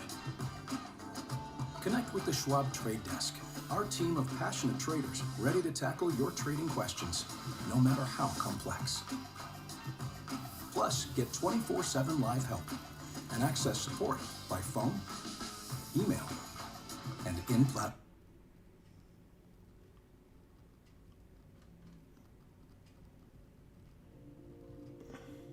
My parents didn't really talk about money at all. In college, everybody around me had money. I didn't want anybody to find out that I wasn't middle class. I was using credit cards to do anything and everything. I ended up with $20,000 of credit card debt. That's when I kind of realized, like, all right, I have a money problem. This is about how my finances got wrecked and how I fixed it. And if I could do that, you can do it too. No politics, no spin, just the market from open to close and beyond. Streaming 24/7, any screen, anywhere at schwabnetwork.com. Washboardjim. When my grandparents moved here, did they know what our family would become? I don't even know. Washboardjim called the bottom on Meta. 60606060606 to 110, 610, 610, 610. A $4 gain.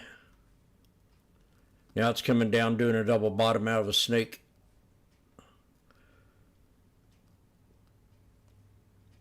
We got a fallen wedge.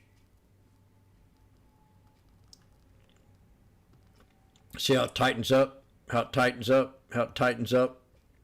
And then almost right to my support line. Boom!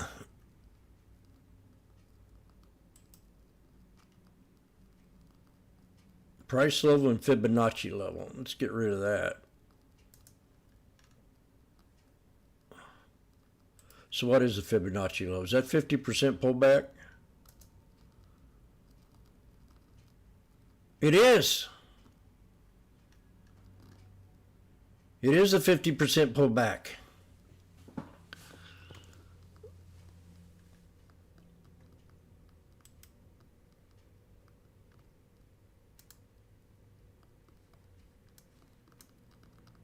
It's also the right shoulder of an inverse head and shoulders. Falling wedge, double bottom, higher low.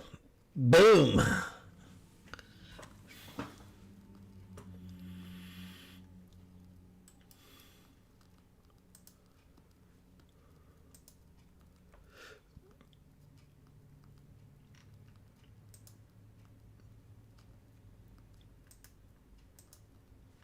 Go away, little girl.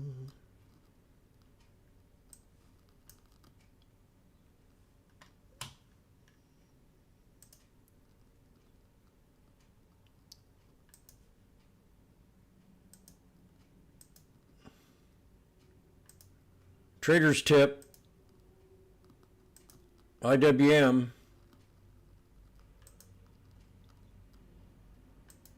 200 SMA, I talked about this yesterday, becomes a pivot point.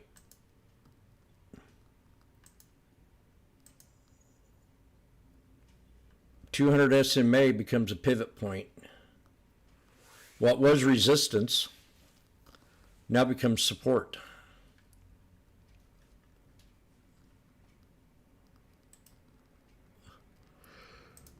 hike.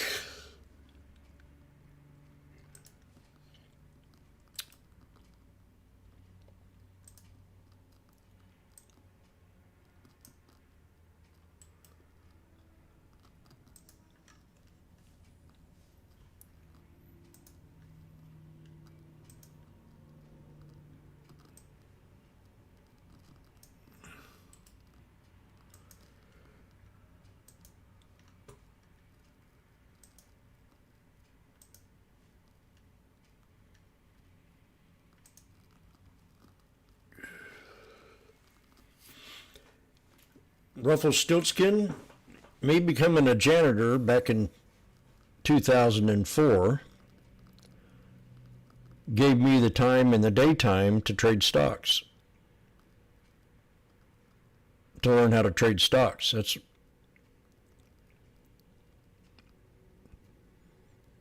because I'd work at night, then come in the day and trade stocks. And I put in a lot of hours. 72 on the job, and then come in here and do this for 8 hours a day every day. And then on the weekend, whatever time I had, I'd study.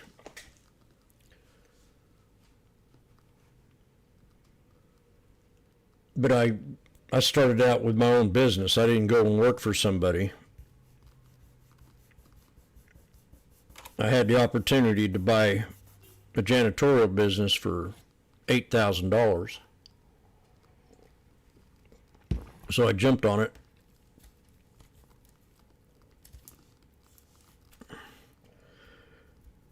And before that, I was a custom picture framer for 18 years. And before that, I was a prostitute for 5.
The prison guy is on. That's a good point, and especially when you think about there are some companies that only allow that because it's basically already integrated in, you know, so many systems. So you have Outlook, etc. So it's kind of an extension of that.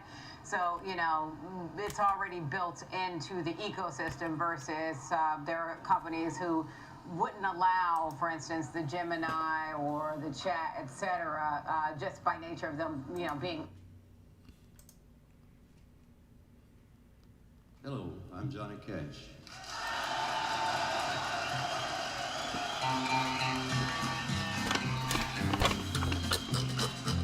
I hear the train a-comin', it's rolling around the bend, and I ain't seen the sunshine since I don't know when I'm stuck in Folsom Prison. and time keeps dragging on. But that train keeps rolling on down Going to San Antonio. When I was just a baby, my mama told me, son, always be a good boy, don't ever play with guns. But I shot a man in Reno just to watch him die. When I hear that whistle blowing, I hang My head and die.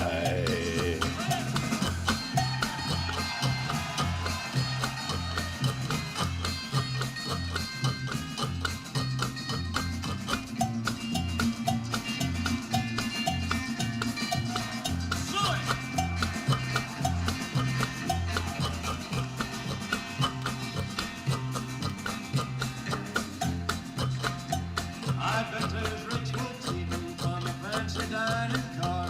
They're probably drinking coffee and smoking big cigars. Well, I know I had it coming.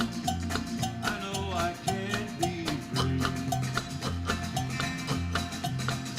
But those people keep a moving, and that's what tortures me.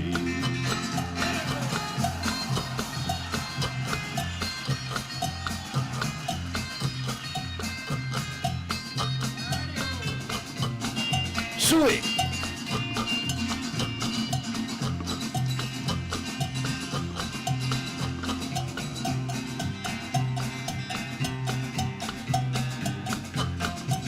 And if they freed me from this prison, if that railroad train was mine, I bet I'd move it all a little farther down the line. Far from Folsom Prison, that's where I want to stay. And I'd let that lonesome whistle hold my blues away. Way.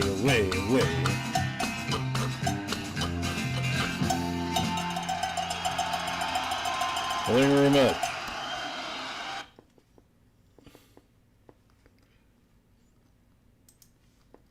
We'll have more Fast Market after this break.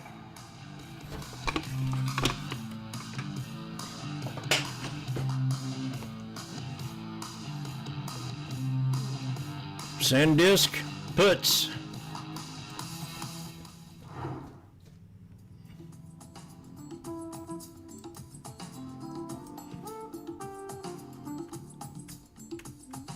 Doo-doo.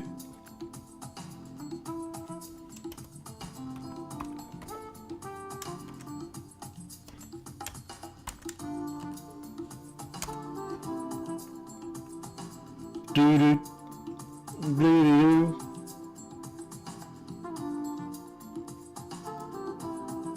We're coming in on the 200 here.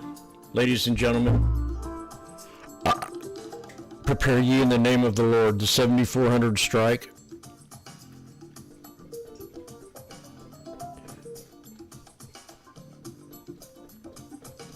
Calls, that is. Once we hit the 200. Prepare ye, 7400 strike. Do, do, do, do, do.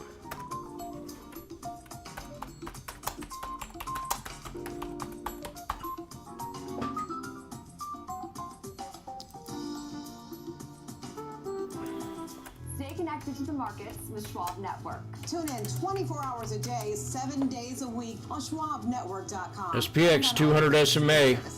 Schwab Network, available anytime, anywhere, on any device for free. Hey, Bob. Hey, Andrew. Last year, my dad had a stroke. Big shock to see this person that I've always seen as a force in our family be vulnerable.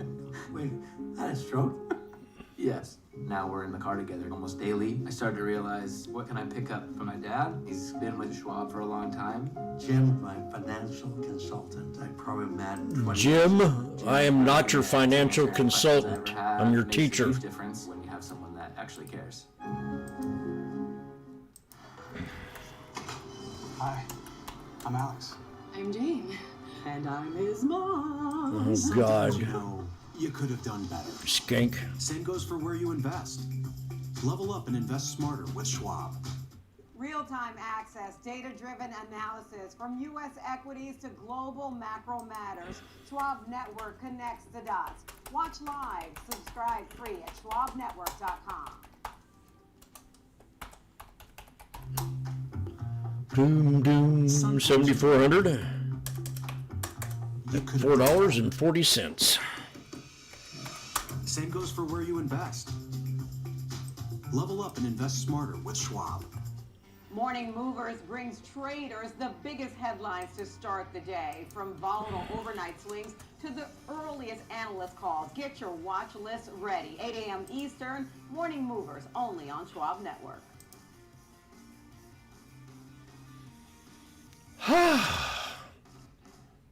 Stay connected to what moves markets. Download the Schwab Network app and stream live coverage wherever you are. Welcome back to Fast Market here on Schwab Network. I'm Diane King Hall, live on the floor of the big board. Before we get to the breakdown, let me give you a check of where markets stand as we get closer to the bottom of the lunch hour here on Wall Street. We still got a gain for the S&P 500. We're better by about 0.75%. At the top of the leaderboard, information technology, followed by consumer discretionary and materials. In the bottom, in the laggards, healthcare is losing the most ground, followed by financials. The Dow is hugging the flat line right now, off by less than 0.1%. Earlier in the hour was better by around that on a percent basis. NASDAQ 100, the bell of the ball, still up 1.8% right now. Russell 2000 is gaining about 0.5% at the moment. The SaaSpocalypse may be over for CrowdStrike. That stock was hit hard along with the rest of the software space. At one point, it was 40% off its all-time high. Since its February 23rd lows, the stock is up more than 50%. The analyst community has remained bullish on the name despite the sell-off. Median rating is a buy, with nearly 36 analysts calling the stock a strong buy. With that, it's time now for the breakdown. We want to welcome in George Sillis, senior markets correspondent. George, it looks like the strike is over for CrowdStrike. Your thoughts on the price action? Well, I think the price action makes sense. I think if we look at this contextually, I guess from a larger view, companies that provide cybersecurity behind the are cameras, mission critical. If you think about the decoupling, I suggest that's going on right now in And the a friend of mine, software Jackie space. Siegel, who's a great Cybersecurity great seems to be mom, decoupling great away mother. from application Thank you, software. Jackie. And you got to I've known her for consider a long time. companies She that looks are better now now than she integrating. did 20 years ago. George, don't talk over the. Oh! Thank you very much, Jackie. Uh-oh. Last summer, it was 520. an honor to sign the HALT Fentanyl Act into law, and we'll never give up on that mission for ending the drug epidemic in America. We've come a long way, though. We've stopped massive amounts of drugs from coming in. This afternoon, we're also joined by some of the most extraordinary mothers our nation has ever produced, our cherished Gold Star moms. These are Gold Star moms. These mothers raised up children so selfless and so devoted that they volunteered to wear the uniform of our nation and lay down their lives for all of us. One of those mothers is Janice Chance. Janice? Janice? Where's Janice? Stand up, Janice. Thank you. Thank you, Janice. Hi. You look Where's great. she at? That's a beautiful hat. Trump. Thank you. Watch your mouth. Who Your lost wife her will not son, appreciate that. Marine Captain Jesse Melton, and I heard he was an outstanding. They give me lists and they tell me about people. You know, they said that Jesse was outstanding, Janice. They have the word outstanding. Thank you for being here. Just before he went to Afghanistan in 2000, I went to visit with Mom. His mother, Mom, I want to go change the world and make it an even better place. I want to make it a better place, Mom. 5:20. Before his 30th birthday, even though he had the day off, Jesse volunteered to take the place of a fellow Marine, and that of his brother-in-arms could be present for the birth of a daughter. That day, Jesse gave his life for our country. Jesse was struck down that day by helping somebody else. And Janice, I want to say America is a strong and free nation today because of people like your great son, and we want to thank you for being here. Thank you very much. I also want to express my love for the moms with us whose extraordinary heroes $5.20. in the terrorist attack at Abbey Gate in Afghanistan. I got to know you very well. Very well. And these are phenomenal people. We went to a club I own in Bedminster, New Jersey, which is beautiful. They played music. They said, "Do you actually think he's coming out?" They said yes. And I was going to do just to stop by and say hello. And we ended up listening to music for 4 hours on that beautiful night, looking at the sky, thinking about those wonderful people. Abbey Gate, very well known. Should have never happened. That should have never happened. That was incompetence by the Biden administration. Yep. So to Alice Lopez, you know that, right? Yeah, we know that.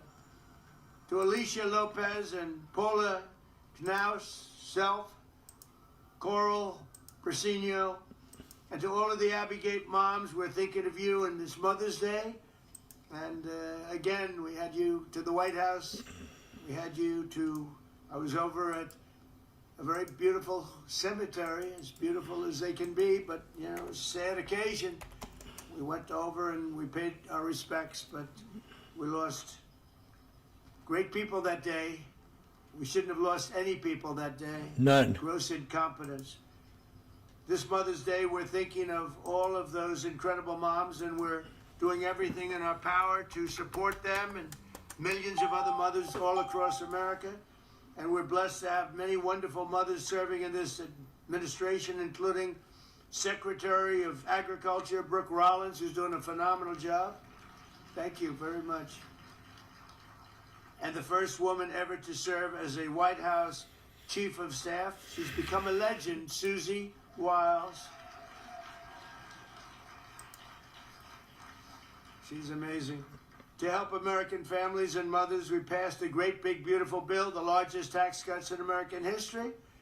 We expanded the child tax credit to $2,200 from a much lower number per child, and delivered the largest expansion of school choice in American history. We have school choice all over now. We had virtually none. Everybody loves school choice. With accounts, we have a very special thing, the Trump accounts, where we're helping families to set aside tax advantage savings for their children's future, and we are giving every American newborn child $1,000 automatically to invest and to grow over the course of their lives. And I want to thank the Dell family. It's a great family. He is amazing. She is amazing. They've done such a job on that. They put up a lot of money too. Put up $6,250,000,000. That's somebody. And he started making computers on his bed in college and selling them because they were better than other computers. And I said, "How did you do that?" He said, "Well, I did it, and I just never stopped. It just kept going." So go out and buy a Dell. They're great. We're also working to make it easier than ever before to start a family by lowering the price of IVF, cutting regulatory battles and barriers, and fighting to bring down the cost of living so that more Americans can pursue the dream of, and it's a dream of living just a good life, maybe a great life. We cut drug prices now with the favored nations, most favored nations. We cut them by 70, 80, 90%. You could say 500%, 600, depending on the way you phrase the statement. But we now play, when I was here, this was a big ambition right at the beginning. I was able to cut them a little bit, but I didn't cut them. I cut them more than anybody else, which was a little bit. Because for 28 years, drug prices and prescription drugs only went in one direction. And when I came back, we now did something that everybody said was impossible. Favored nations. We had the highest drug prices in the world by far. Now we have the lowest drug prices in the world. Can you imagine? So we cut them by 50, 60, 70%, and go out and you'll see exactly. It's one of the big. I think it's one of the biggest things that we've done. Drugs that were costing in London $10 for a pill would cost $130 for a pill in the United States, and now if it's $10 or if it's $20, that's what we pay. We pay the lowest price anywhere in the world, so it's great. And the fake news doesn't want to write about it, but that's why I talk about it, because we have no choice. We have to. So I just want to, again, I want to thank everybody for being here. It's so important. We do things like we keep men out of women's sports, a very popular issue. We stopped transgender mutilization of your children for everyone. We don't have that. But I want to thank every single mother here this afternoon and all across our nation for your work every single day. America's moms are really raising the future of our country, the most important. You have the most, we don't call it a job because when you love it, it's not a job, but for this purpose, you have the most important job there is in America or any place else, and you're doing That's an right. incredible job. I just want to wish you all a very happy Mother's Day. We're going to have a great Mother's Day, and for those mothers that lost their child, many of whom are with us today, the Angel Moms and others, Gold Star Moms, we love you especially. We love you maybe even the most. Thank you very much. Thank you, everybody. Appreciate I it. didn't sell that. I should have sold it. But we're at 4 now. I have to hold this 200 or I get out.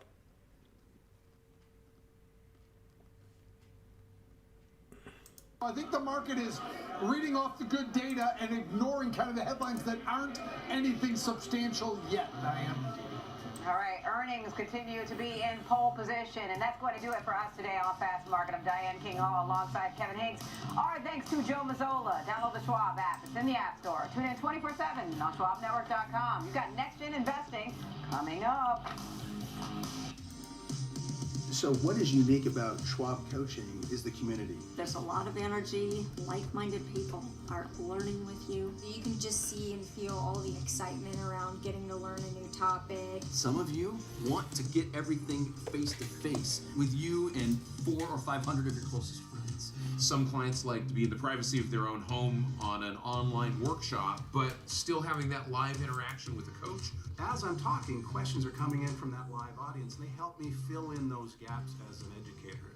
People learn differently, but all those ways we actually teach it all come back to the point of making a difference and helping you make progress. And so that means not just giving you theory, it means giving you the practical implementation using our platforms. So we want it to be fun, informative, and most of all, we want you to walk away with a skill set and independently be successful in achieving your goals. Oh. Welcome to Schwab Network, where real-time market coverage meets expert strategy. From the opening bell to the closing bell, we've got you covered. Get inside the minds of pro traders. My point is that they're getting a higher rate of change in sales based on their guidance, but not the same rate of change on EPS. Follow the biggest headlines, live analysis, breaking news, and sharp trade ideas minute by minute. With shows built for action, we break it all down in real time with speed, accuracy, and precision. I think one of the most important things is you're making a play in a risk-defined way here going into earnings. So that would be a further downside area to watch. Not inside. You know how you can tell when you make it big? When you finally succeed in life? YouTube.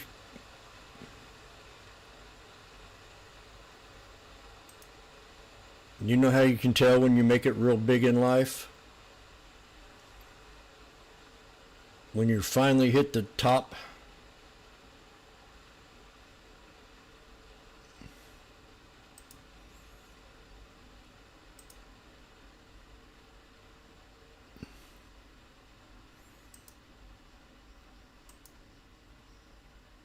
I know you'll never come up with the answer, so I'm going to show you.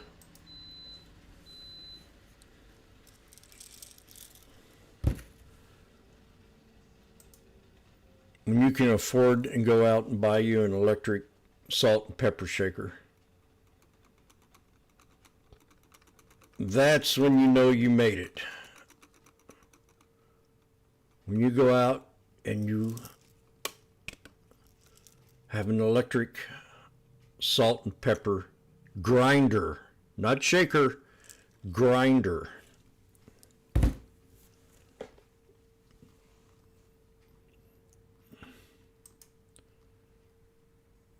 They're now at $3.90. I'm still holding up the $2.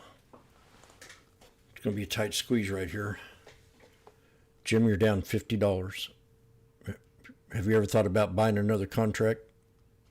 Yeah, I did. Thought about it. Yeah.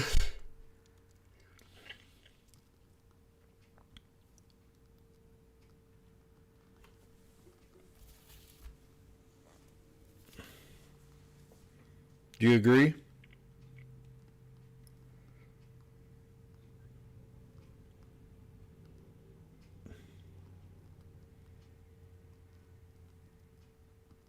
When you own your own salt and pepper shake grinder,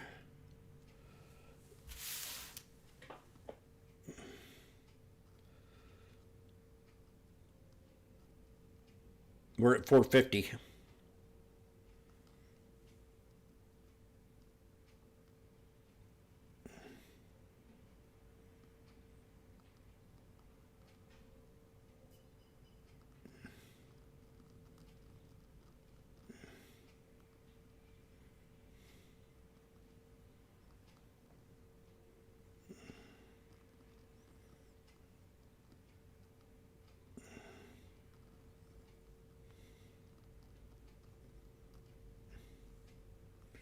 You know you made it big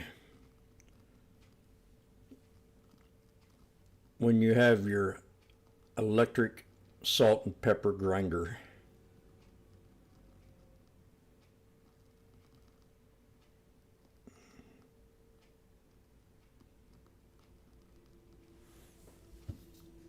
$5.40. Ladies and gentlemen, please bail out. You know you made it big when you got a salt and pepper grinder.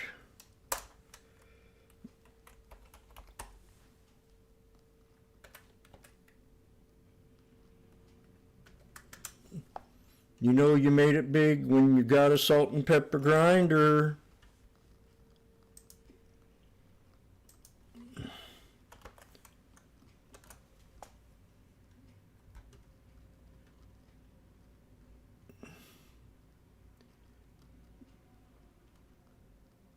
You know you made it big when you got the salt and pepper grinder.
Can't stop winning.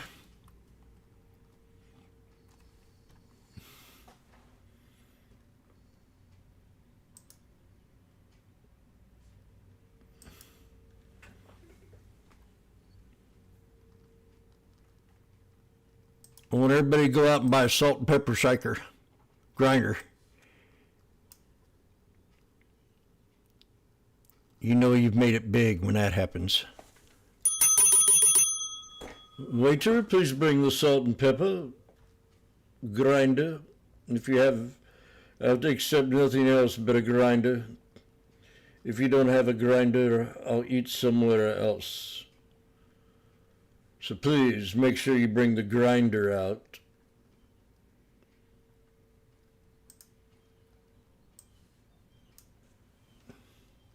They look like dildos. How dare you?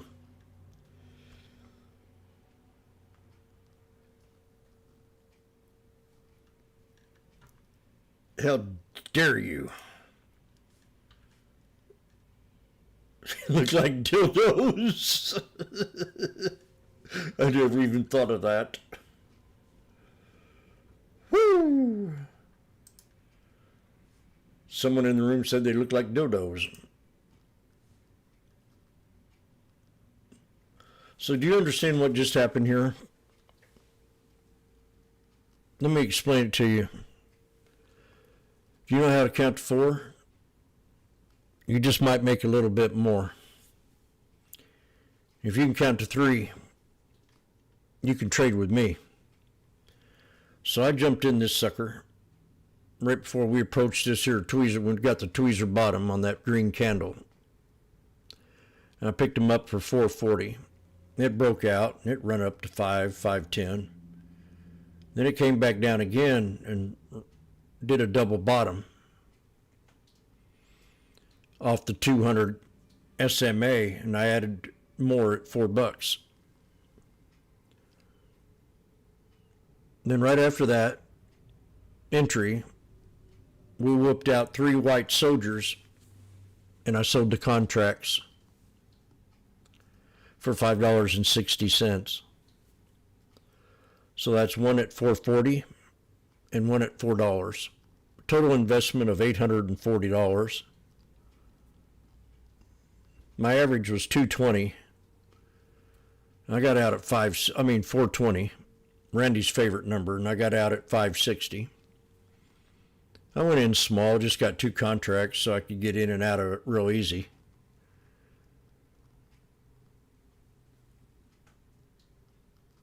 So that netted me $280. Do you understand?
I spelled Chelsea wrong.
Oh, is he going to go out there? They're going to go out there and whip his ass?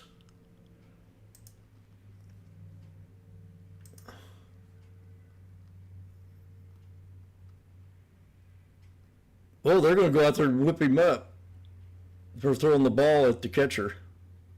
I mean, at the third base runner.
He can't do that.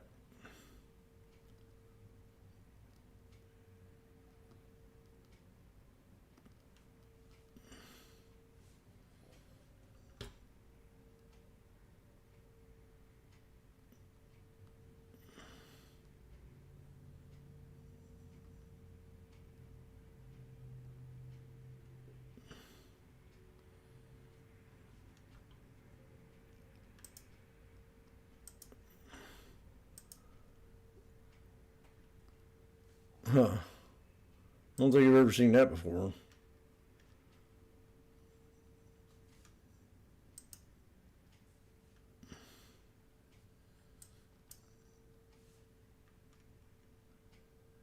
Now we got a triple bottom here off the 63.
One, two, three, triple bottom off the 63, triple top breakout to a double top yay, or an inverse head and shoulders, which would lead to a double top. SPX. Boom. Head and shoulders at 73.97. I'm going to go get my drink.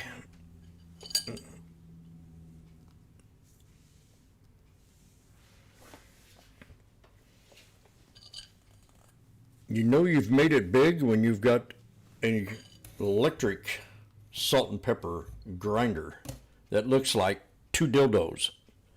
One black and one white. Mixed racial.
Boom. Right to the shoulder line. That's how you do it.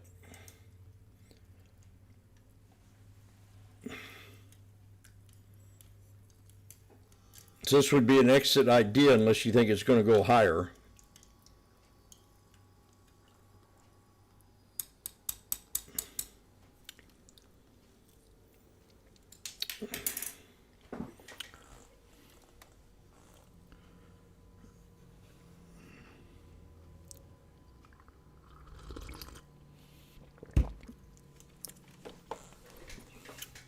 Got a double top.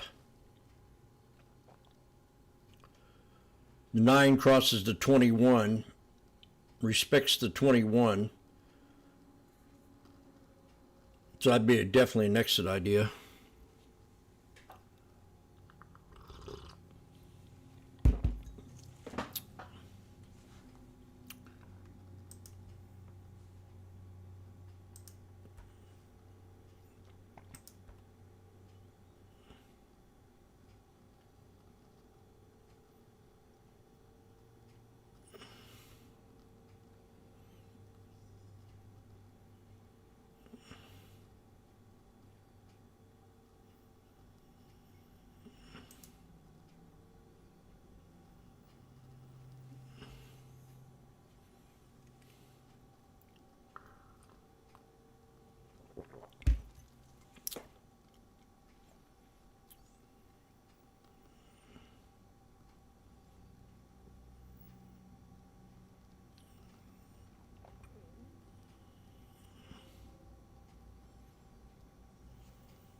Boom!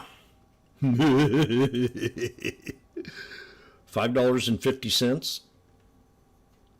Jimmy called the triple bottom right here. It's not really, it's a double bottom, but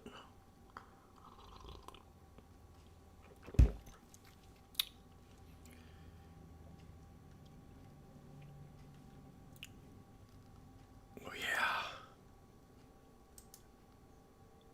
Oh yeah.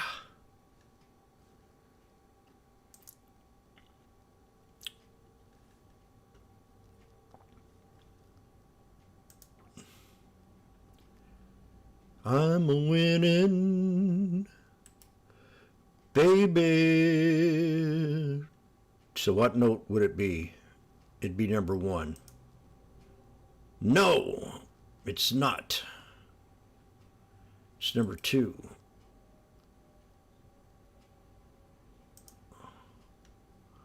Oh, you dick.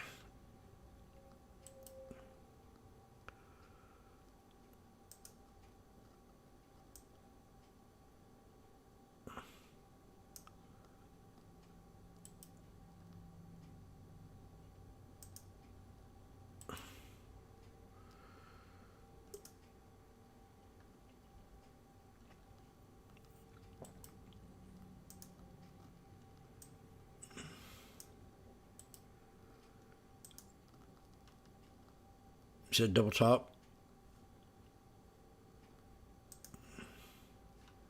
590.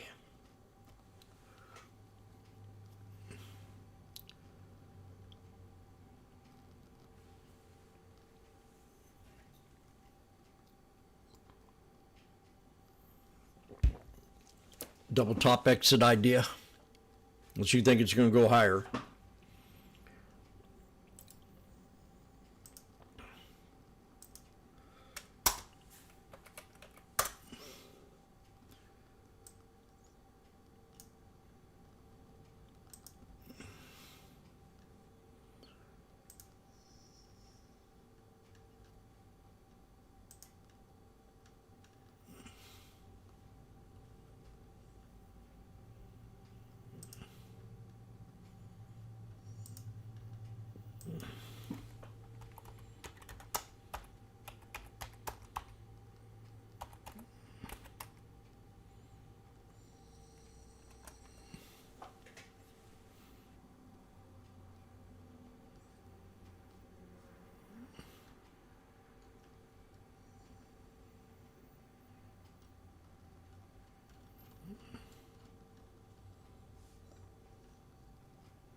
QXO.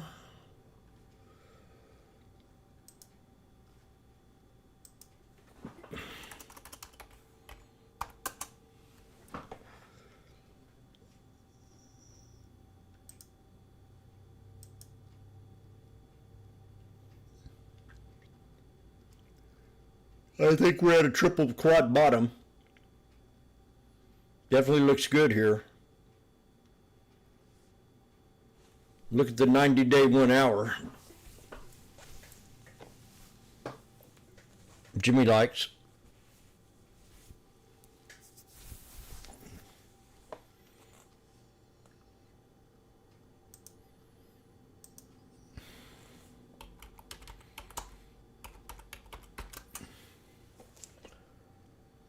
.73 degrees now. I feel like I'm hot.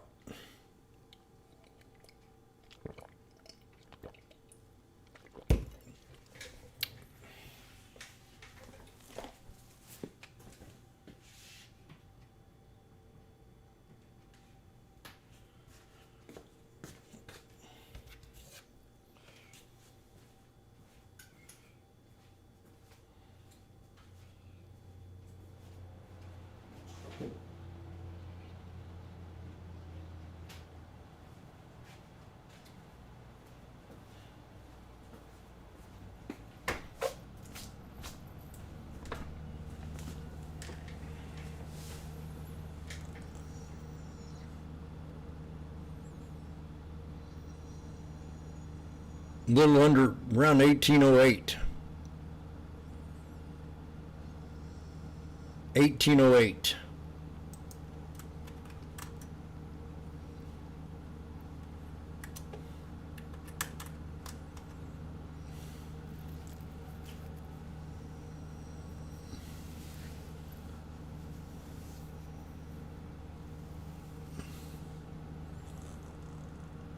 Citigroup maintains a buy on QXO. Price target to $30.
Oh.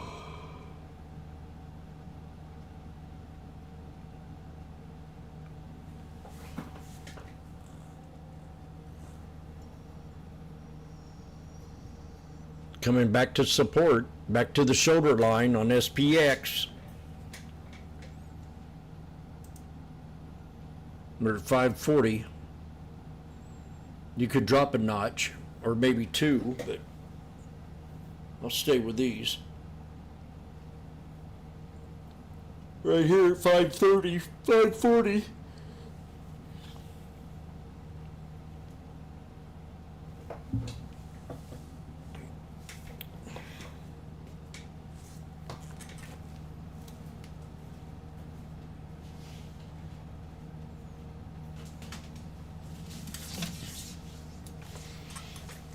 I wonder what them bears are thinking right now.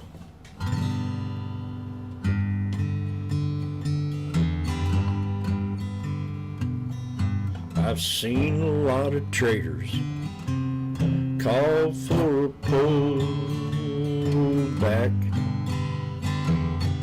They've been wrong from day one.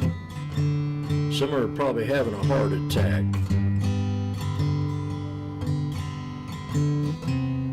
7,400 strikes at 540. Just hit a $6 bill. What was resistance?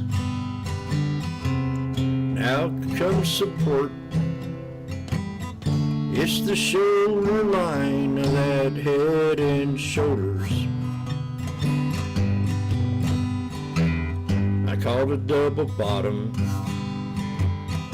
off the 200 SMA on a 1 minute time frame. Here it is, the beginning of May.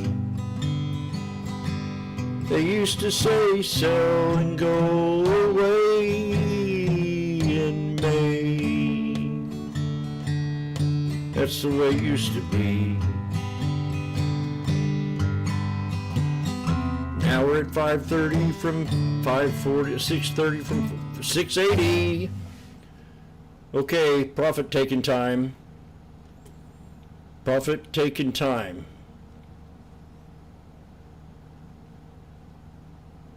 Triple top. How's he do it? 5.40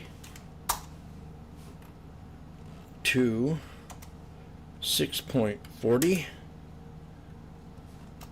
out. Yesterday I had a real bad day and I come in here at the beginning of May and change that.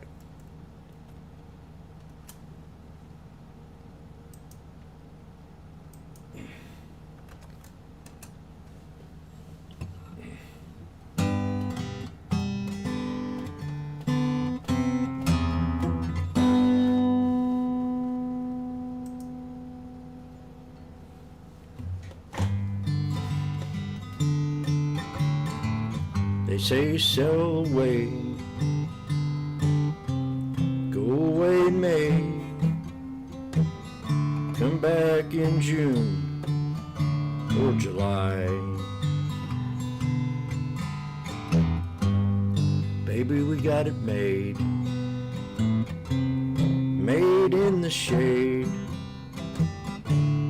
making money when everybody's away. That's the way it used to be when I first started trading the S&P.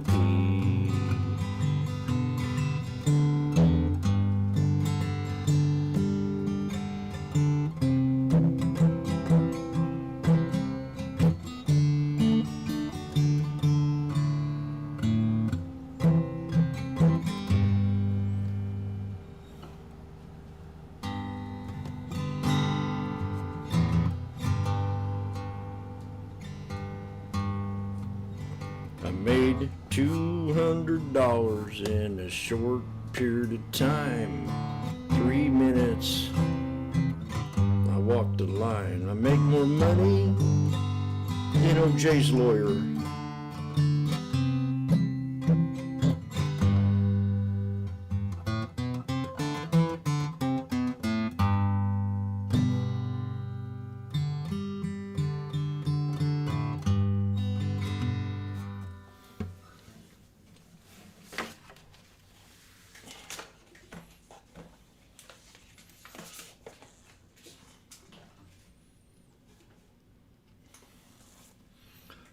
Now we're coming back down.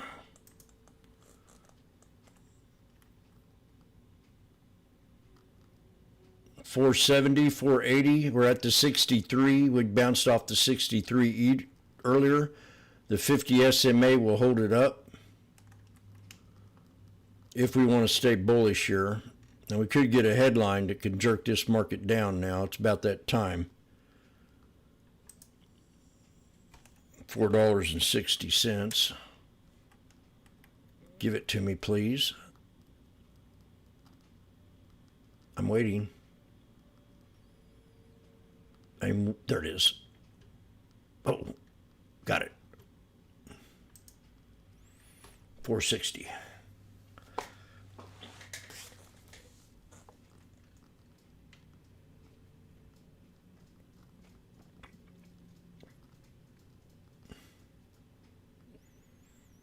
Might come back down and do a triple bottom.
Oh my gosh. Coin at $9.10. Beautiful call, James, on coin this morning. I have to grant you that. It's all right. I understand.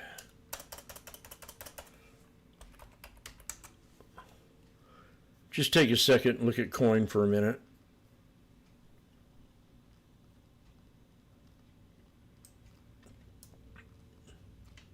Take a real good close look at coin. Support, support, support, support, support, support, support. Support, support, support, support, support, support, support.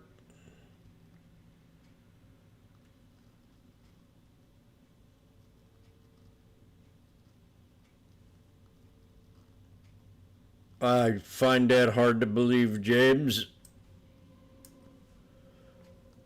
Right at approximately 8:55 today on the 5th month, the 8th day of 2026, I was going through my Rolodex watch list looking for the day losers. I come across this coin that had its heads up. And I said, ladies and gentlemen, we've got a triple bottom on coin. If you can count to 3, you can trade with me. And people looked up, looked around, and where'd I hear that from? And then the trumpets glared out loud. And the king stands up and says, if you can count to 3, you can trade with me. And if you can count to 4, you just might make a little bit more. So he calls out the 192.50 strike at just above about 360, 370. And I'm sitting here looking at him right now, and I need to clean my glasses. Wow, these things are at 9.50. Oh, I gotta double check. Oh my God. Double top after a wonderful run.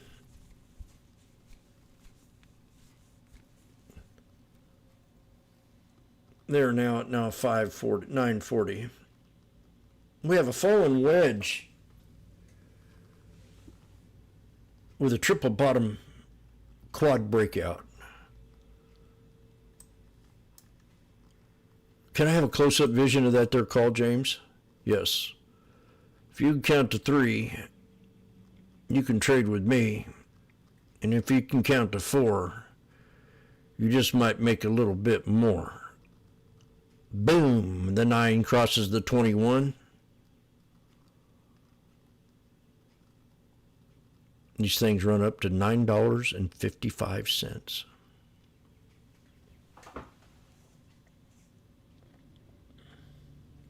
How did I come across that? That's a good question, Sammy. You go up here and you hit your percentage gainers and losers. Today we got Shop, JP Morgan, TSM, Meta, Home Depot.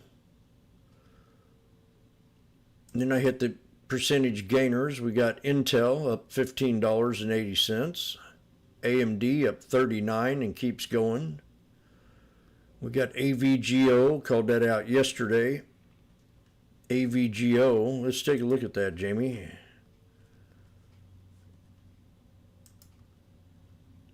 Five-minute, 5-day. Damn. Double bottom, triple bottom on AVGO to a triple top.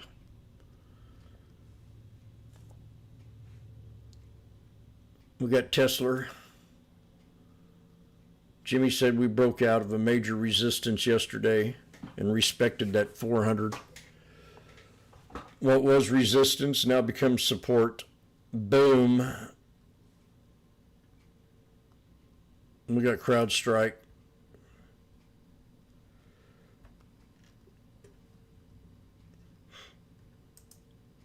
It'd be very hard to lose on a day like today.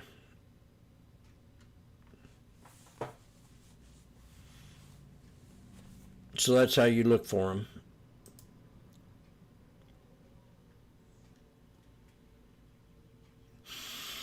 Go to the percentage gain.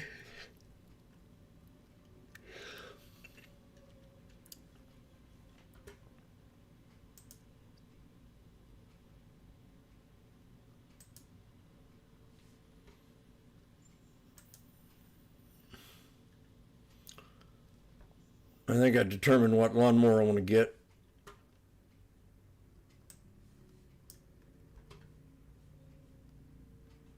The Bad Boy MZ Rambler.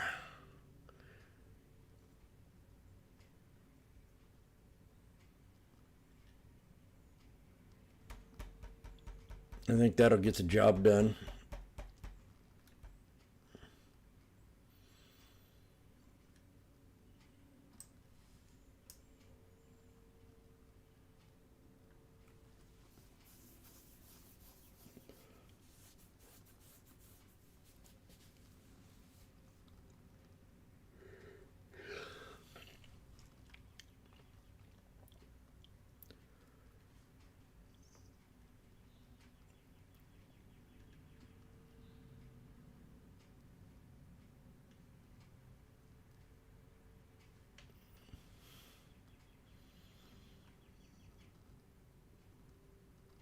And I'll be putting a couple springs on it.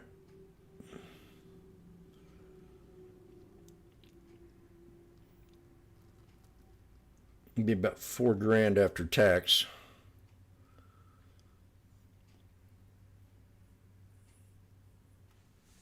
I'll take very good care of that one.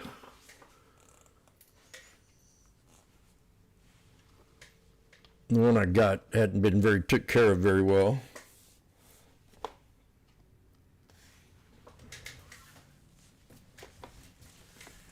It was a used one.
Spies come down to the 200 here. Here we go again. 320.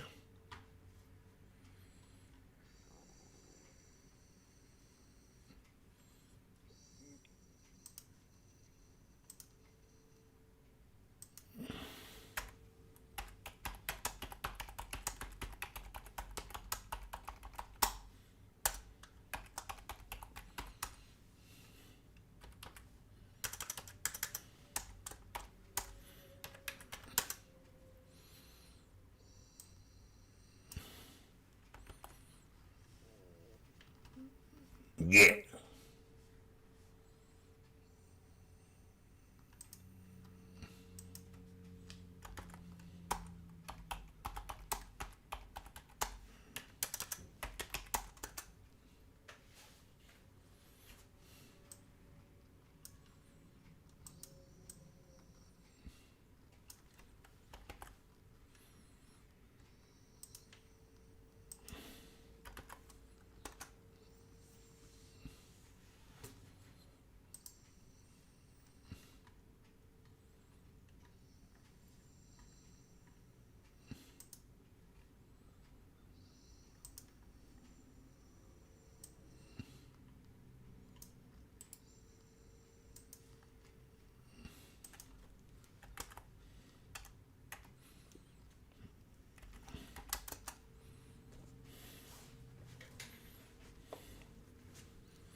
My thoughts? Right now I'm in a trade. We're at 380.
Snake breakout,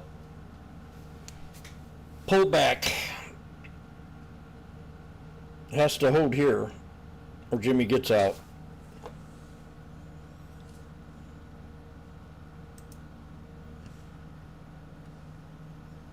I don't see the snake. Can you point it out to me, Mears?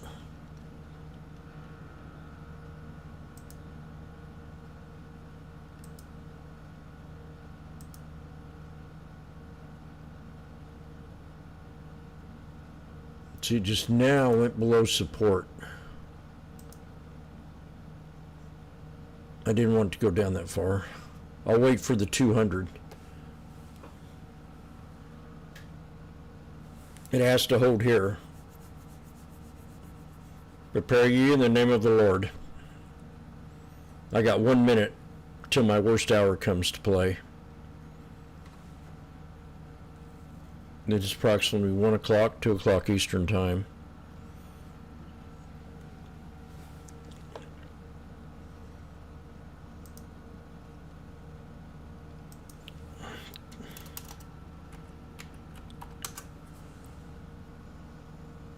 Come on.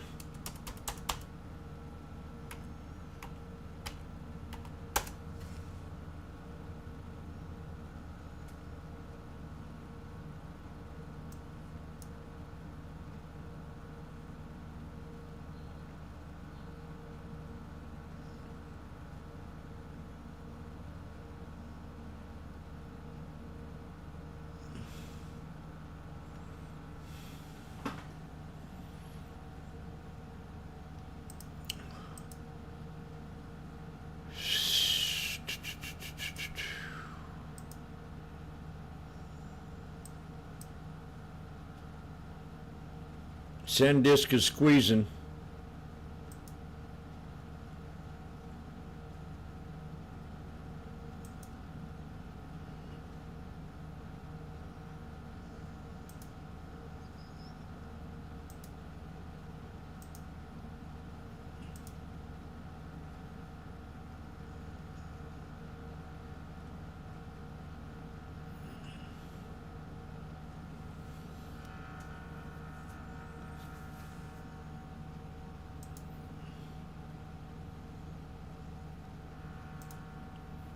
Kawasaki engine, 22 horsepower. I'll pay about 500 more for it.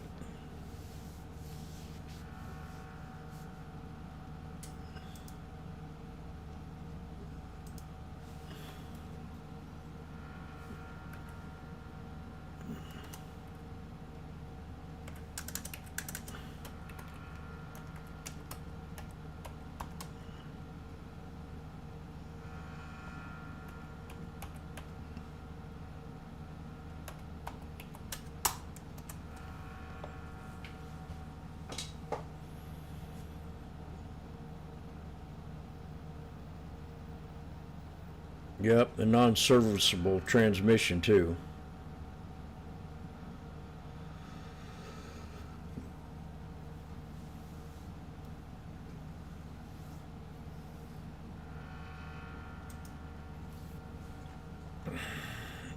I'll be paying, if I get a serviceable one, it'd be like, $5 grand.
We're at $4.50.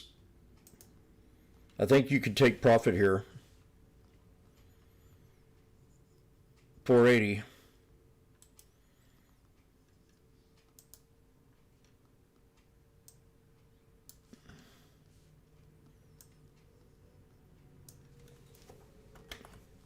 And that's how you do it.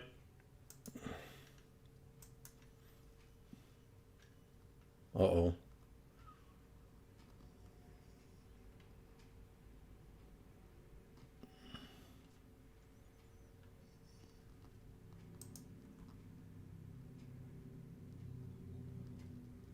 Yeah, about $5,000.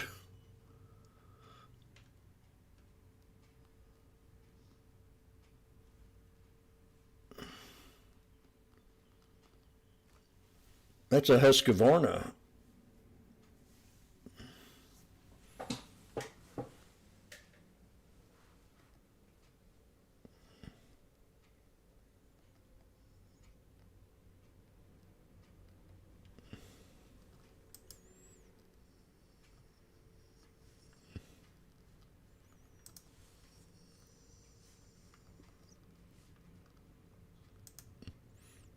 $4.90.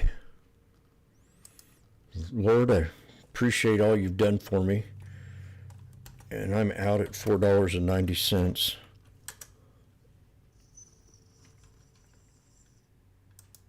That's incredible. And we were asking, how do you do it?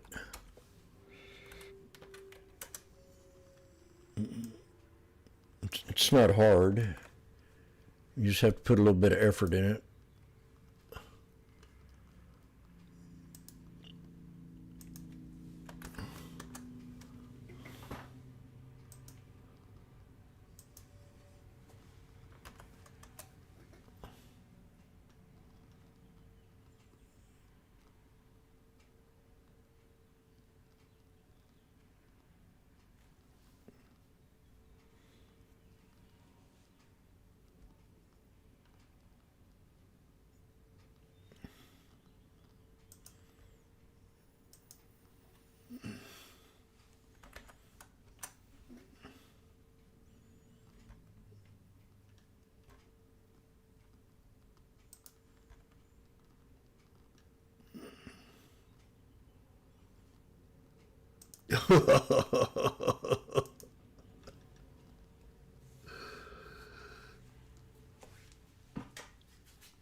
Woo! Randy comes up with a good one.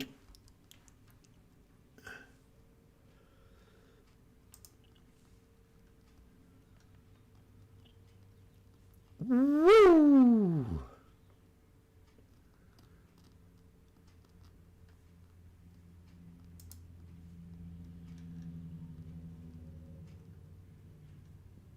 Oh boy, rub it in.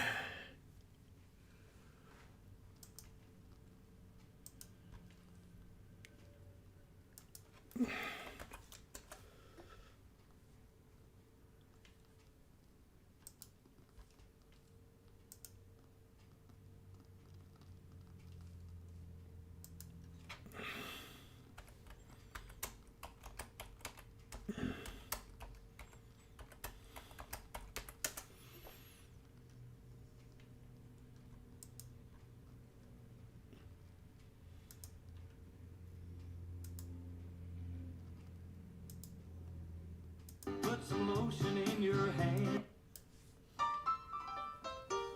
Lie beside me on the sand.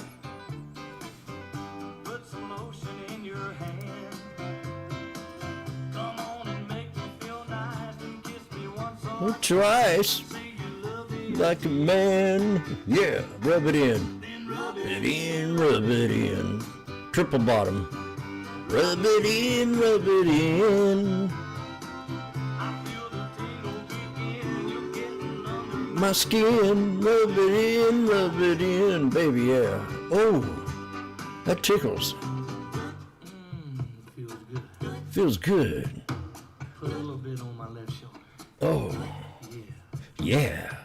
Put a little bit right here. Right there, baby. Yeah. Ooh, rub it in.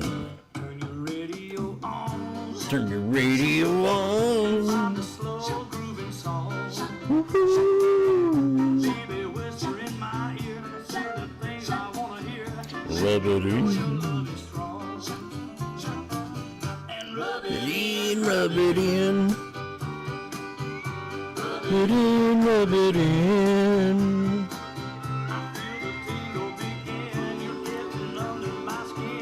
Rub it in, rub it in.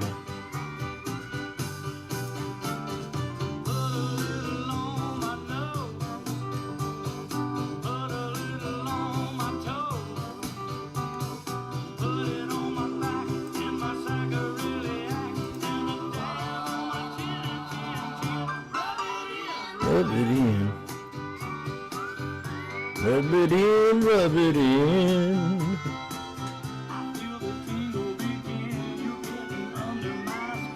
Rub it in, rub it in. Rub it in. Rub it in, rub it in.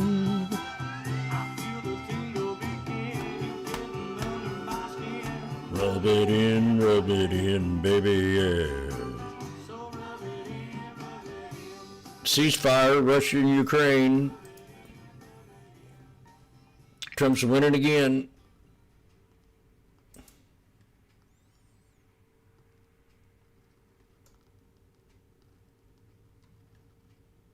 Damn, life's getting good.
The 200 SMA, tweezer bottom, snake breakout, pullback, higher low, boom.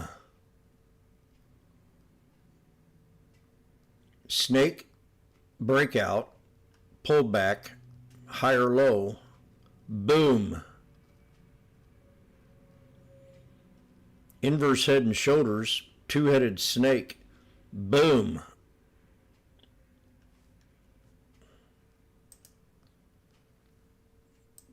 $200 SMA, been a game changer all day.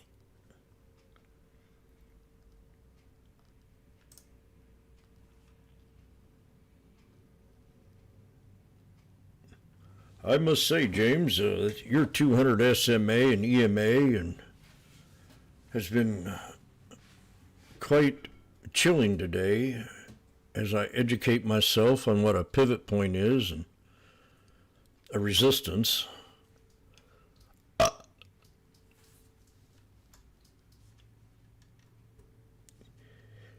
Is now 2:16 Eastern Time, and I don't want to overtrade. But yesterday, I had a real bad day, real red day. And I've gone through this story over and over and over and over and over. Every once in a while, you can't time it perfect. And yesterday was the day that I couldn't time nothing. I did well at the beginning of the day, but the latter part just killed me. Every time I'd get in a trade and it'd be green, big old fat knife would come in and I'd be down. And I'd add on. And then it'd run up a little bit to a resistance level and not break and go down again. And every time I have a day like that, I try not to let it bother me. I always know 99 times out of 100, the next day will be better. I've proven that over and over and over and over and over and over and over again. Timing, I've got it down to a fine art. Yesterday, I was just too tired. My perma-bowl, and then listening to all the trash talk on Schwab and CNBC talking about the end of the world. And then you come in today and it's a totally different day. They're not talking smack. And I've learned to understand that fake news is fake news. And it's got a lot worse. It's got very partisan. This is one of the biggest, best bull markets I've ever traded in, ever. Ever.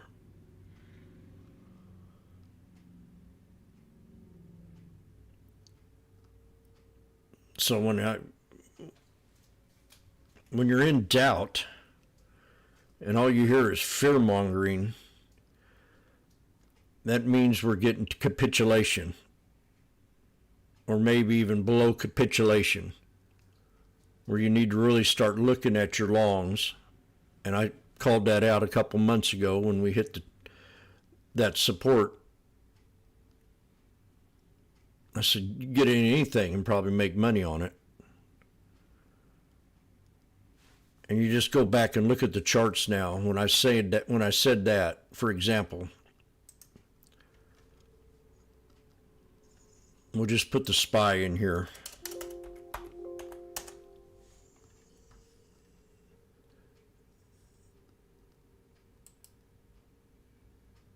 And I was very bullish back then. I heard a lot of negativity, too much, from everywhere.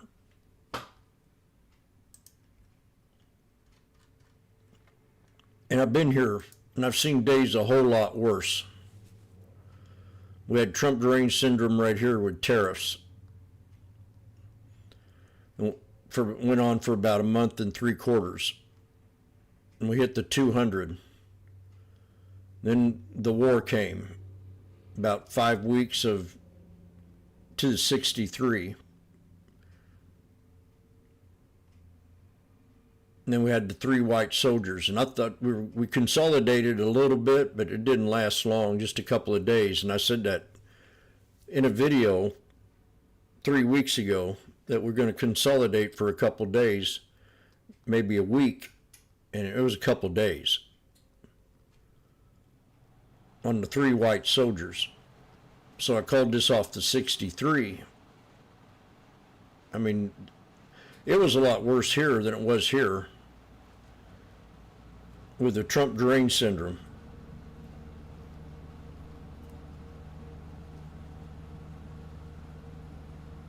So now the market's at all-time highs.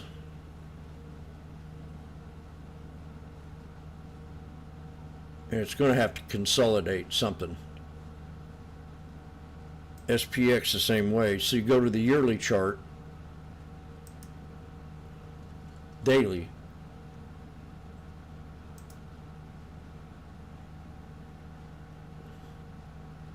We were way below support.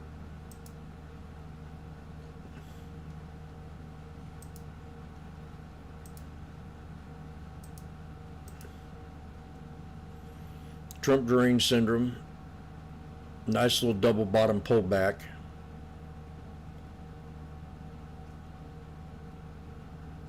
Then we went below the 200. Maybe the fat cats were thinking more bearish because they were looking at the daily.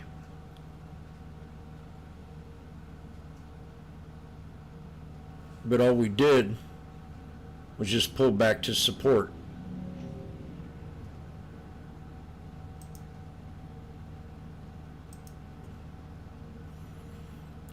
Quad top breakout, pulled back and hit support here, and then we came down and hit it again. Clean as day. Clean as a whistle. And I called that out. IWM.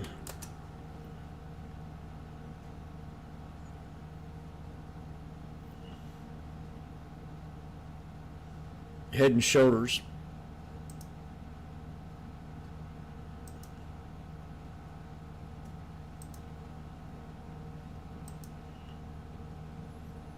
Pulled right back to that shoulder line. Shoulder line, another head and shoulders. Boom.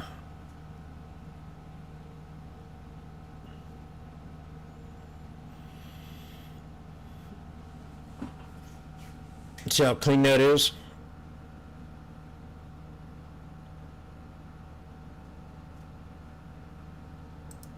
Go back and watch this video.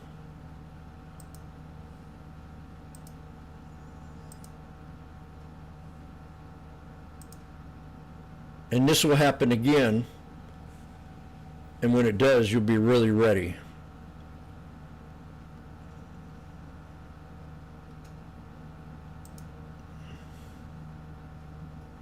Hello, my name is Washboardjim. I'm the thinking strategist behind the Sneaky Snake strategy, where I talk about chart patterns, moving averages, and being in the now.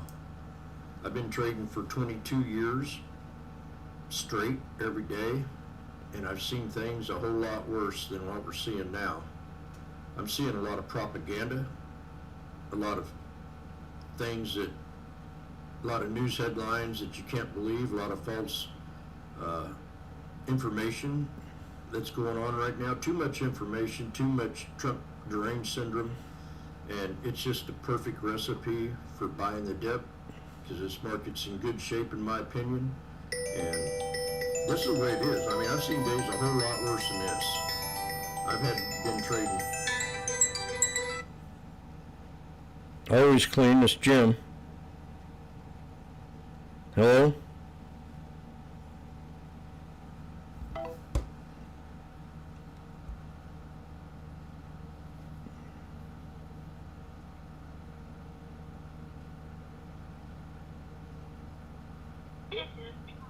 Yes, hello, good day. Am I speaking with Elizabeth Salesman? No, Elizabeth has never lived with me or lived I've had this number. Uh-huh. I've had this number for a while. I apologize for that. That's all right. Will you take this number off the call list, or do you have to leave it on there? Yes, I'll do that. Okay. Yes. Well, I appreciate it.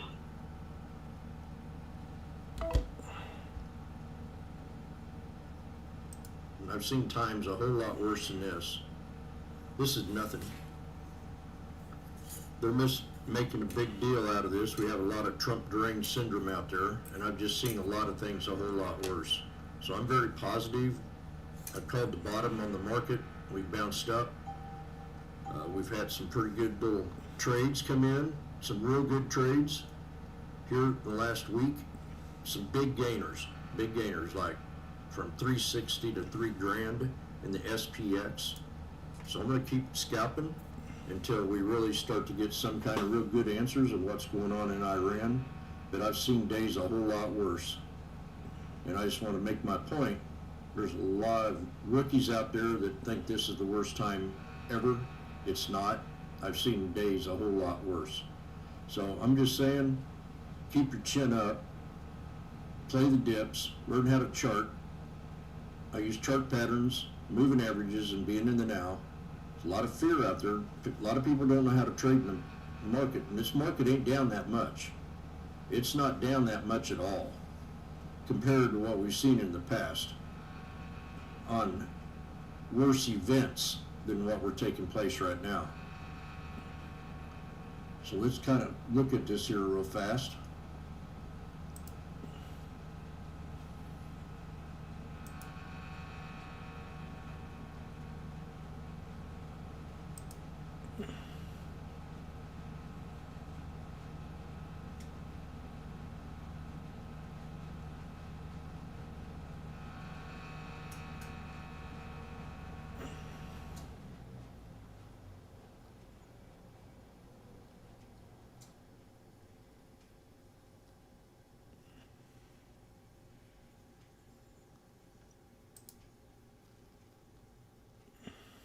Three white soldiers, weekend's events, and talk about last week. I'm going to give you this reasoning behind this, and where I think we're going to, three whites, you might make a little bit more. Well, here's a great example of double top and triple boot. So we had two soldiers, consolidation, three soldiers, consolidation, two soldiers, consolidation, three soldiers, consolidation, three soldiers, consolidation. This consolidation went back to the third soldier.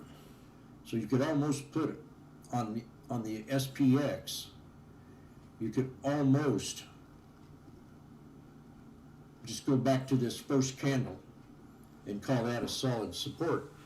If we keep on continuing downward into September, which, if you remember, back in 2022, I called the reversal in the market. I even wrote a song about it. September will be the month to remember. But for right now, I want this quagmire to be over by the 10th, but I'm not sure that's going to happen. So I'm saying the lowest possible support, if we do pull back a lot more, and we're starting to set up now, but I mean, maybe right in here on the SPX or off that wick. Let's go to the wick.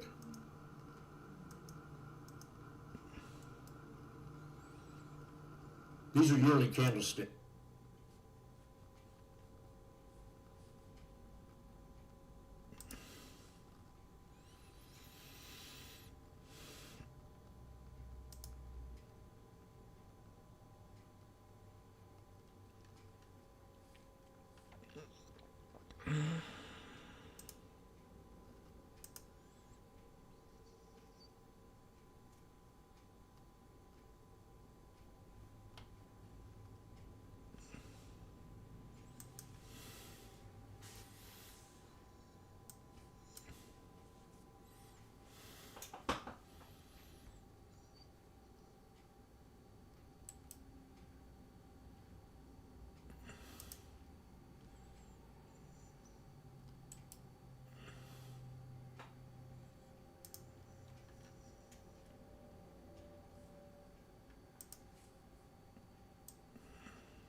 Oh, yeah.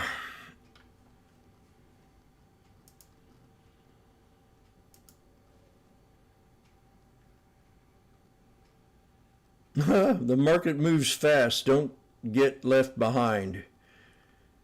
Join us at the Market Drive in Chicago on Saturday, May 16th for insider insights, advanced trading tools, and expert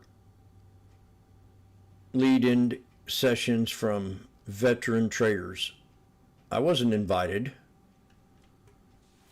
Well, that's a bunch of shit. How come I wasn't invited?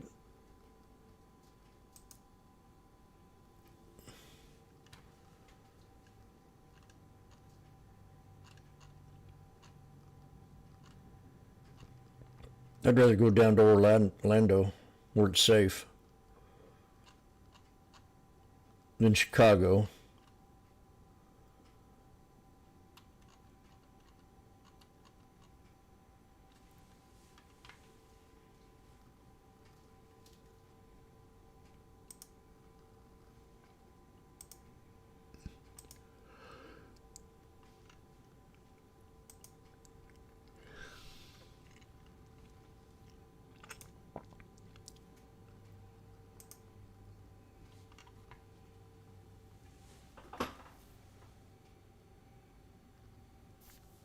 Good power hour. You leaving?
Here comes the 200, folks.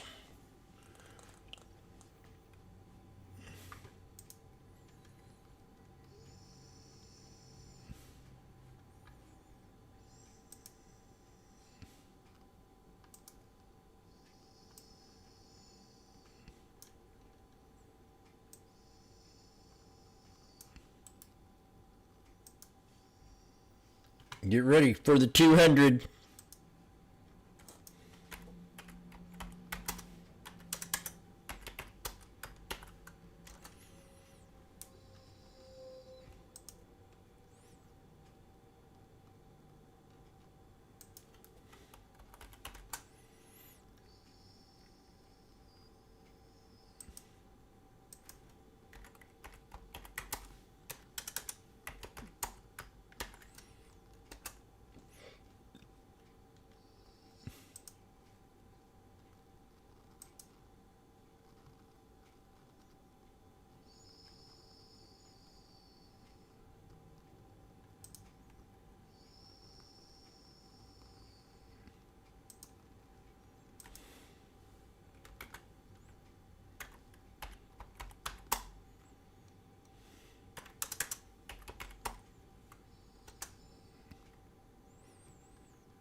Here it is.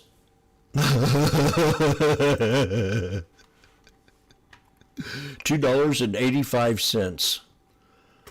7,400.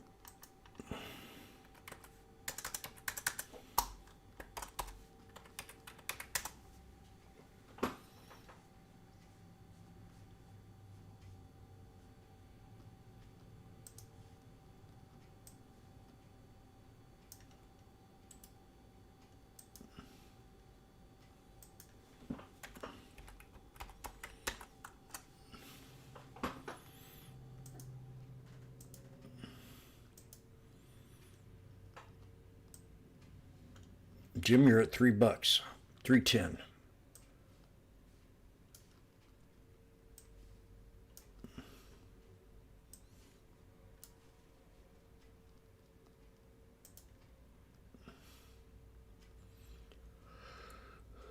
Yeah.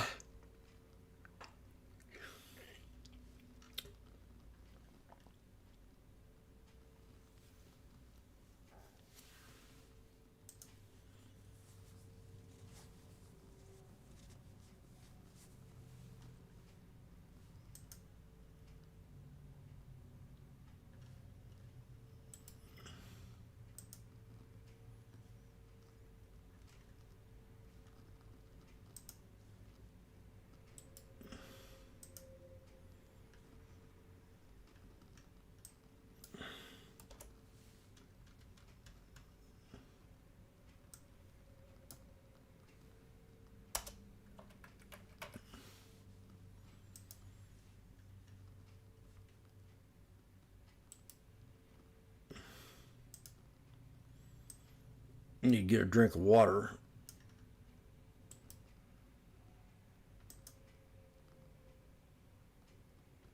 They're now at $3. 310.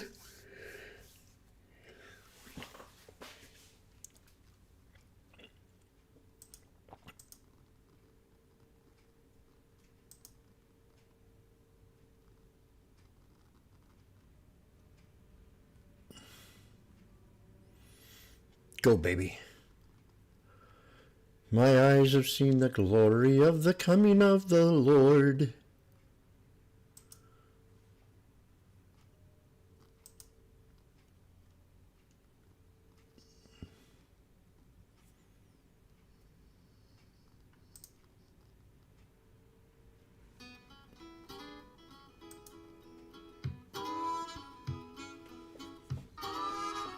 There she goes. Hey, there she goes. Well, I thought she'd never leave. Me alone.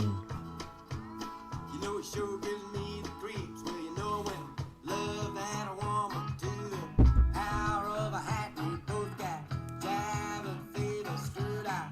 Heads up tight and it came to blow.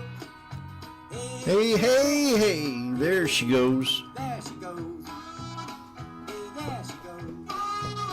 Hey, there she goes. Just a walking down the street, I suppose. The next fellow that she meets should have her head examined by an X-ray machine so he can see all those pictures that I've already seen, just so he knows. Hey, hey. There she goes. There she goes.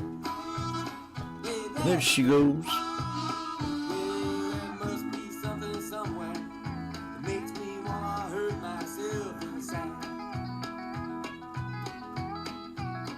Yeah, we were regular Doc and Jekyll, but together we were Mr. and Mrs. Miller Hyde. What a rough ride. Hey, there she goes. She's walking out on me with all Her clothes. 225. fine as she could be. Well, I seen her on down at the courthouse. I was sober as a judge. We tried to talk things over, but the grudge wouldn't budge. I said, adios. Hey, hey. There she goes. There she goes. Hey, there she goes. Well, there must be something somewhere that makes me wanna hurt myself inside. Yeah, we were regular Dr. Jekyll, but together we were Mr. and Mrs. Hyde.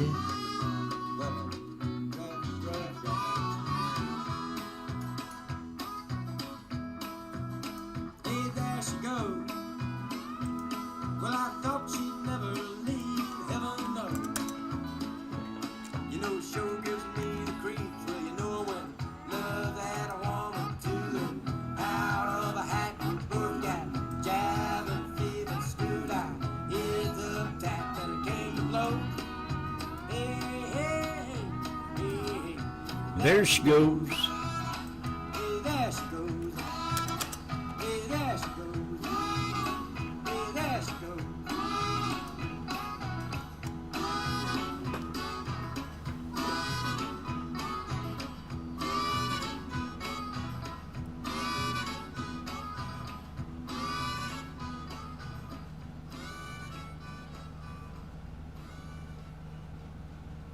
Come on now.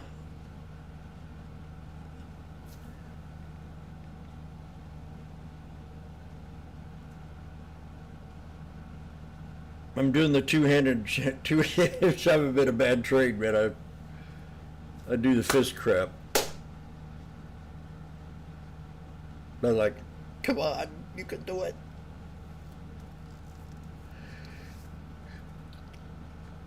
This is my last resort, so if it doesn't hold, I got to get out.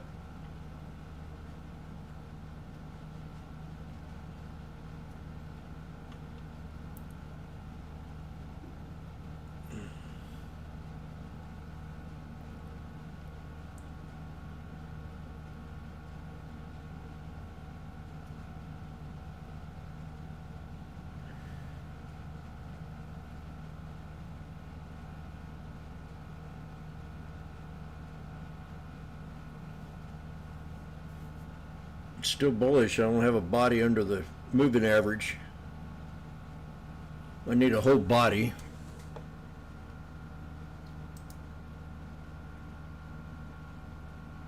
Now I might start it. It's up to this candle what it wants to do. But there it is right there.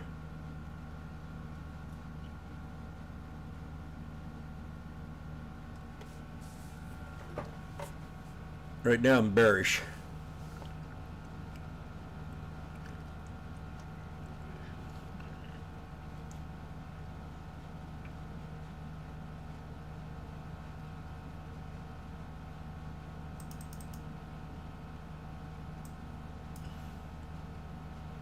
We could dive quite a bit. 73.83.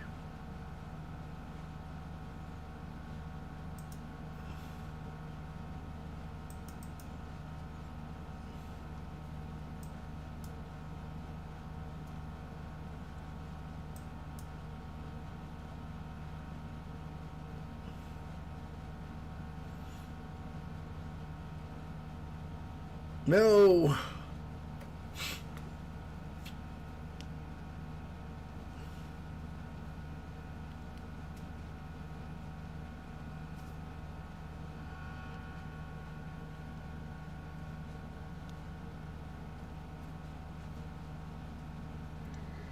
Yeah.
Nope.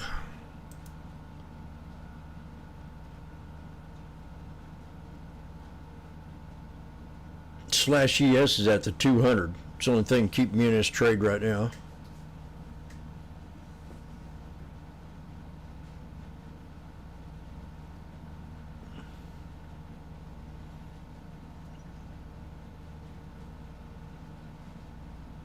They got 6.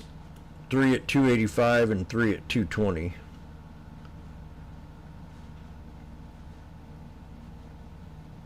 Then we're at the 200 right here. I should have grabbed some there if I could have got 160. I don't think I could have. Well, God.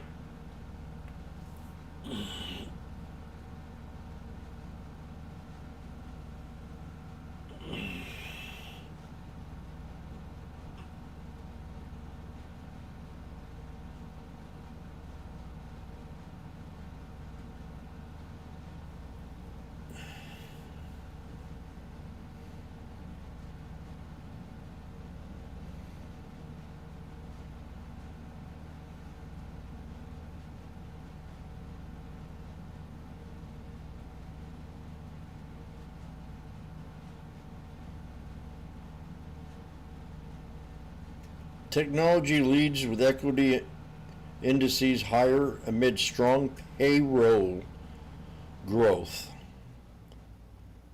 So how can we get in stagflation, Goolsby, if pay is going up?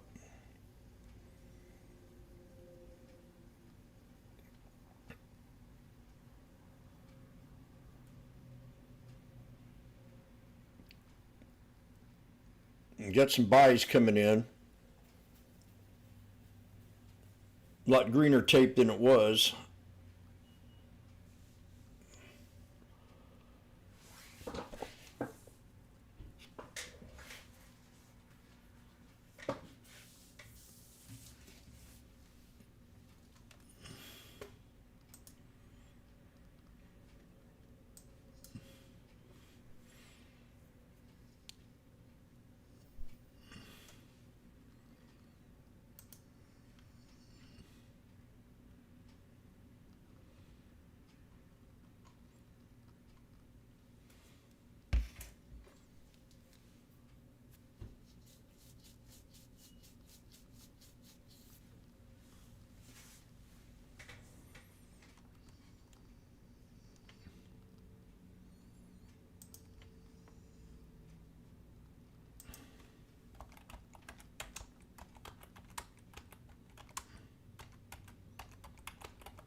Wow.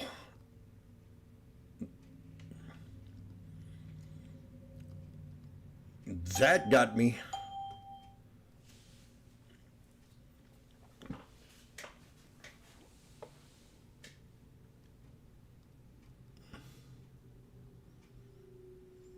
I'm not sure if I can stop this train.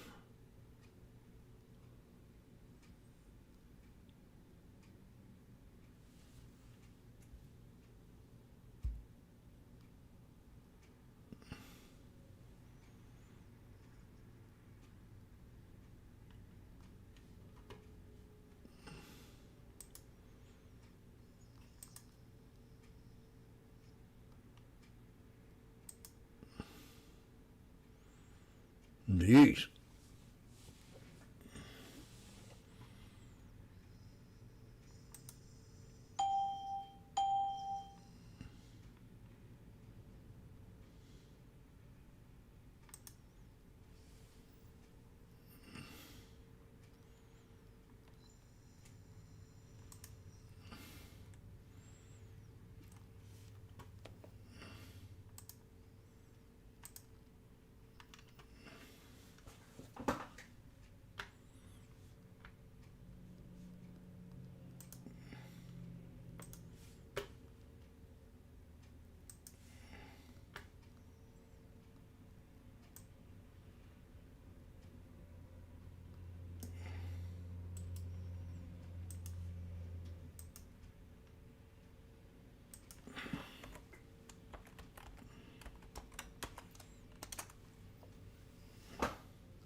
McDonald's got 3 black crows.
McDonald's got 3 Black Crows on the weekly. Looks like a good setup.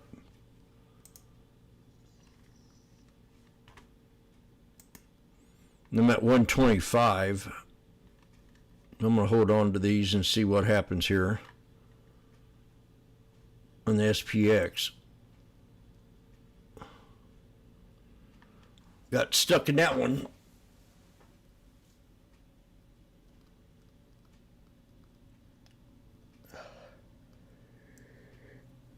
Yeah. It's now power hour.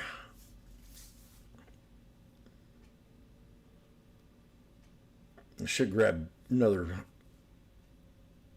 12 at $1. No.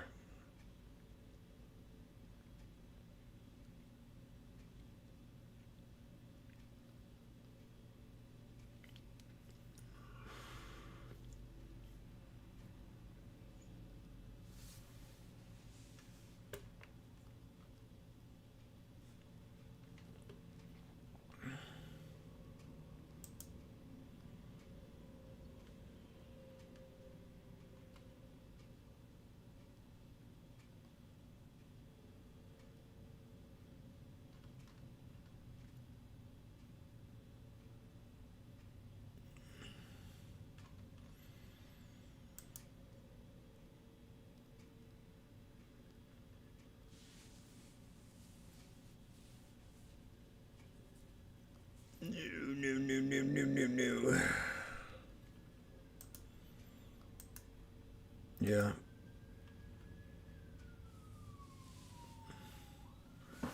Here comes the police.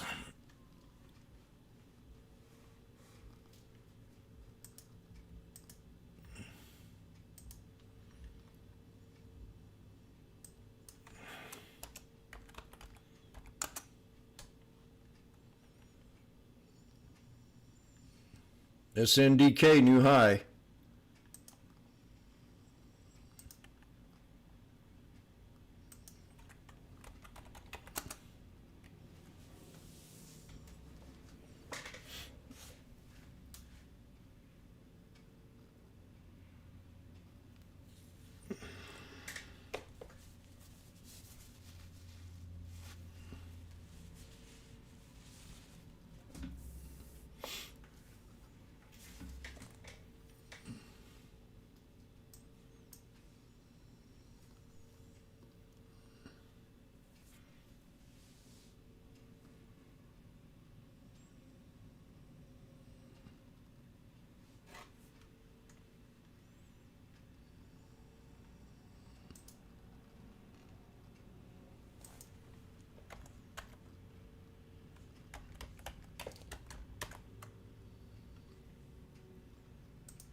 It's my last lifesaver right here.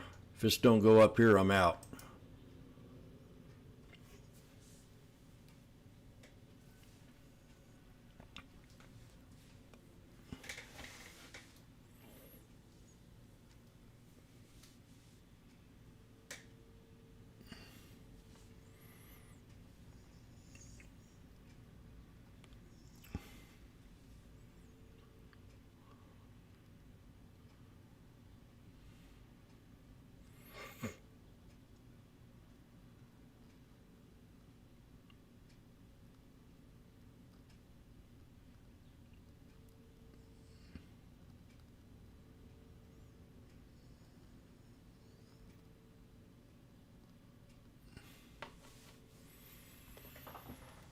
Let's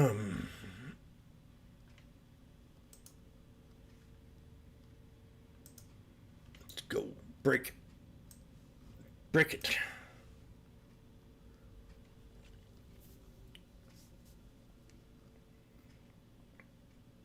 That about sold it there.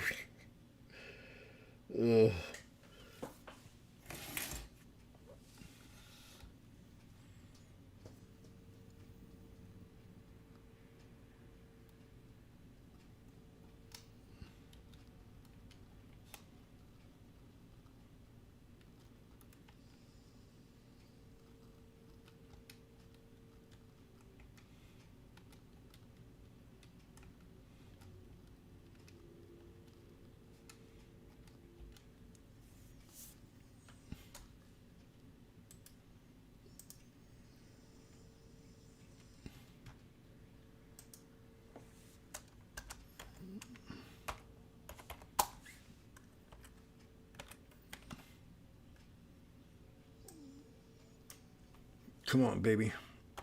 I'm asking you.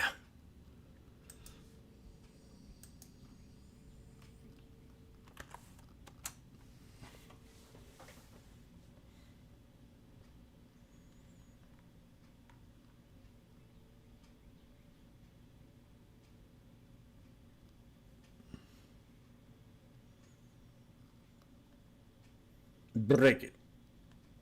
And I got a pretty good wall ahead of me. 9 just crossed over the 21.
Oh, come on.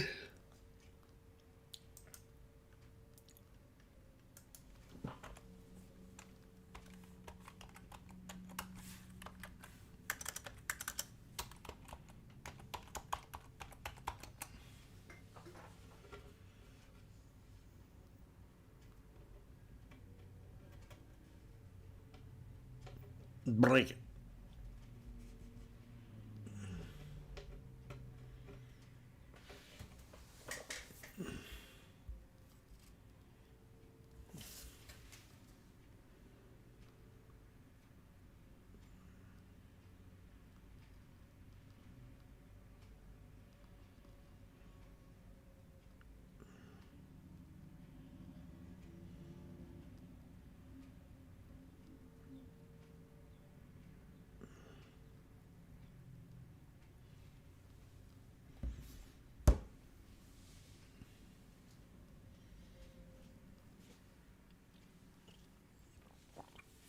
I'm at the 200 here, EMA. I mean, I could sell it and take the loss.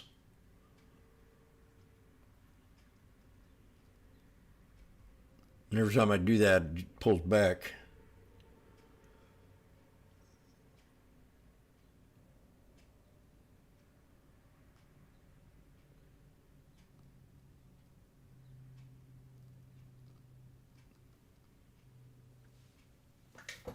Soon they'll be worth nothing.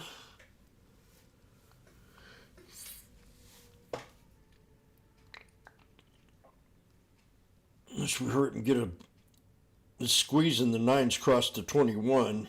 And we're holding up the 9. And we're squeezing right now, so it's going to be soon.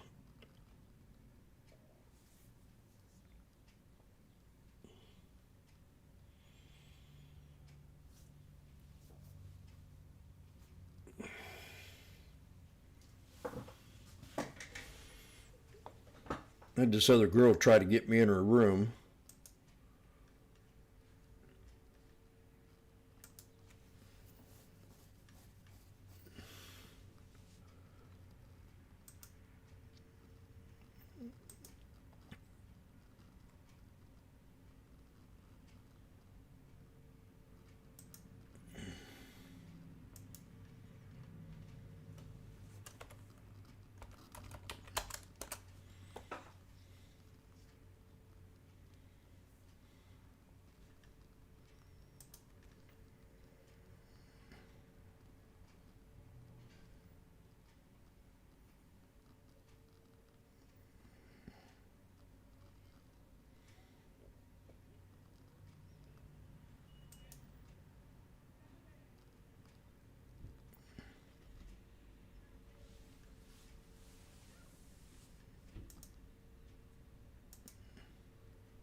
Not over yet. What's on your radar for next week?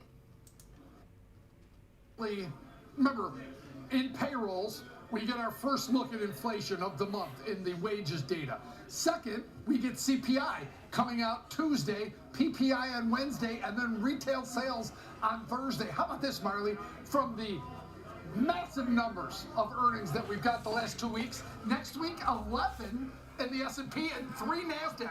That's it. So it's a bunch of other names. So we're not going to get a lot of as much earnings data before the second half of earnings season kicks in and you start getting discretionary and retail and all that. We're in kind of a little mini chasm ahead of the back end of earnings season, but certainly it's certainly something that's going to drive, and I think retail sales is going to be very important. Another look at inflation in CPI that is going to have crude oil news in that headline number. So yeah, I think it's going to be real important next week. Not so much earnings, a lot of data, and of course, headlines every 10 minutes, Marley. Yeah, a little earnings lull while we process all of that data alongside the president's trip to China. Kevin, really appreciate you being with us. I hope you have a wonderful weekend. Kevin Hanks, thanks for breaking down some of the top movers we've seen and the data we got this morning. Coming up, we're going to be joined by the team from NASDAQ to discuss the first quarter earnings season, the leadership of mega cap tech, and the recent market volatility. Market on Close will be right back.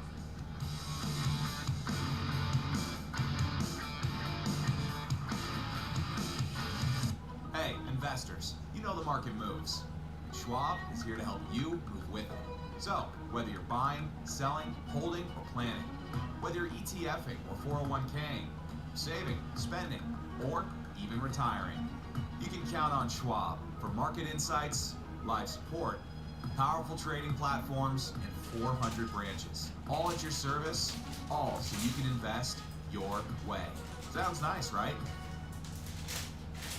I'm Nicole Pedalides, live at the New York Stock Exchange, and this is the Watch List.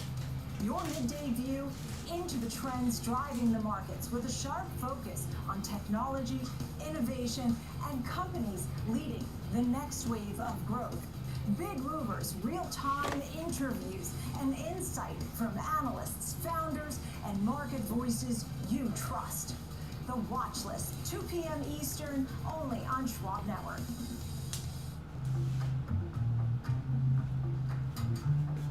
Sometimes, Come on, baby, break. The same goes for where you invest. Level up and invest smarter with Schwab.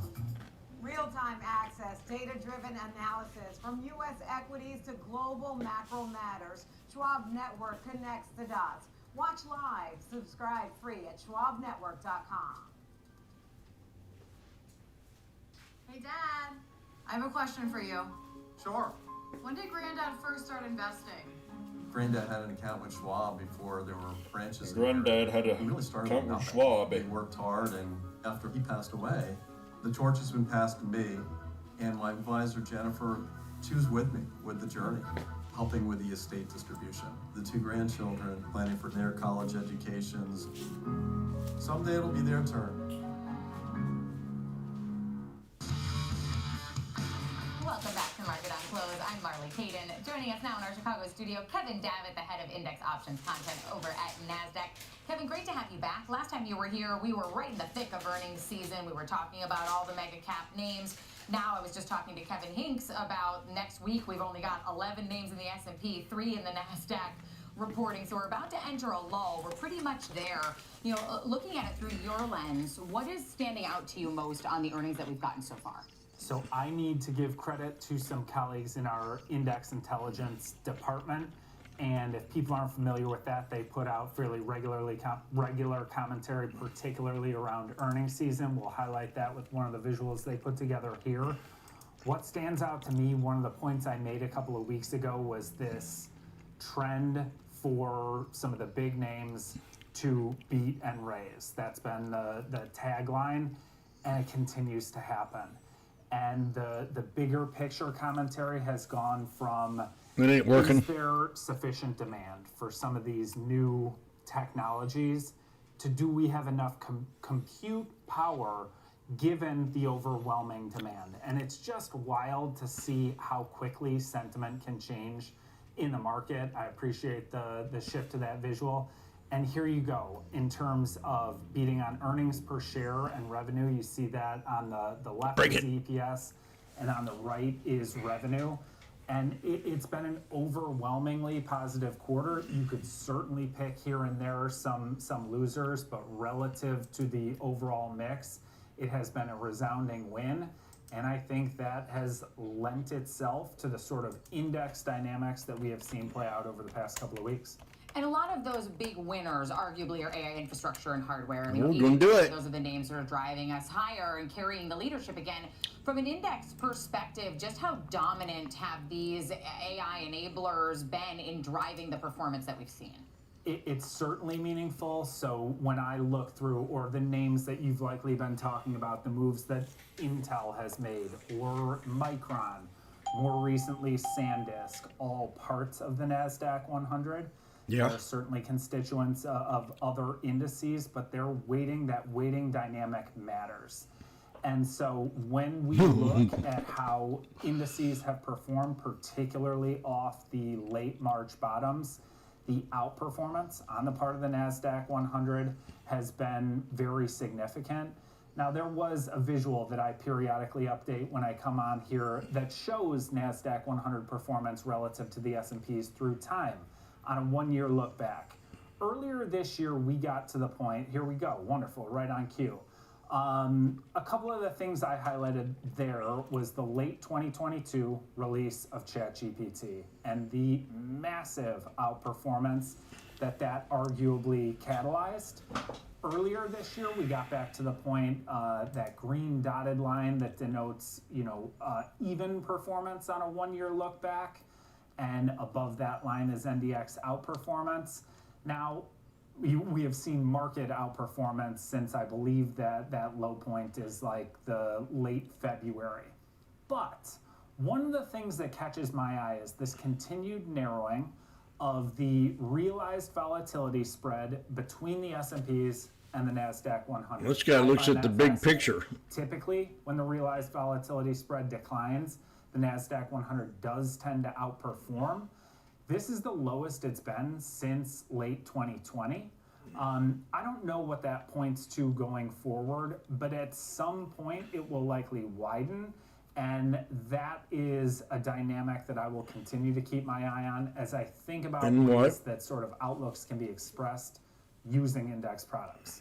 All right, so I know you said you don't know necessarily what it means going forward, but I want to toss a hypothetical at you. Sure. Could this be signaling that the NASDAQ is now becoming less risky relative to the broader market, or the S&P is simply becoming as concentrated and therefore as volatile as the NASDAQ?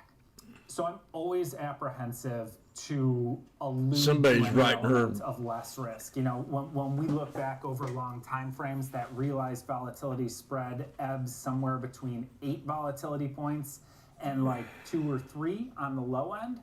So just in terms of volatility metrics, the NASDAQ 100 moves with greater volatility. But one of the points I have made now a couple times here is that volatility is non-directional. And the past 5 weeks have had that upside volatility dynamic on display. And if we get to it, one of the really interesting sort of derivative expressions of what's that this thing doing? is right on key production, is the disparity or the relationship between upside exposure in the S&P 500 and upside exposure in the NASDAQ 100. When you look, and I did happen to call attention to this, you were out one of those days, where I said NDX upside exposure is relatively cheap when you look at it compared to the S&Ps. You can't make that same argument now.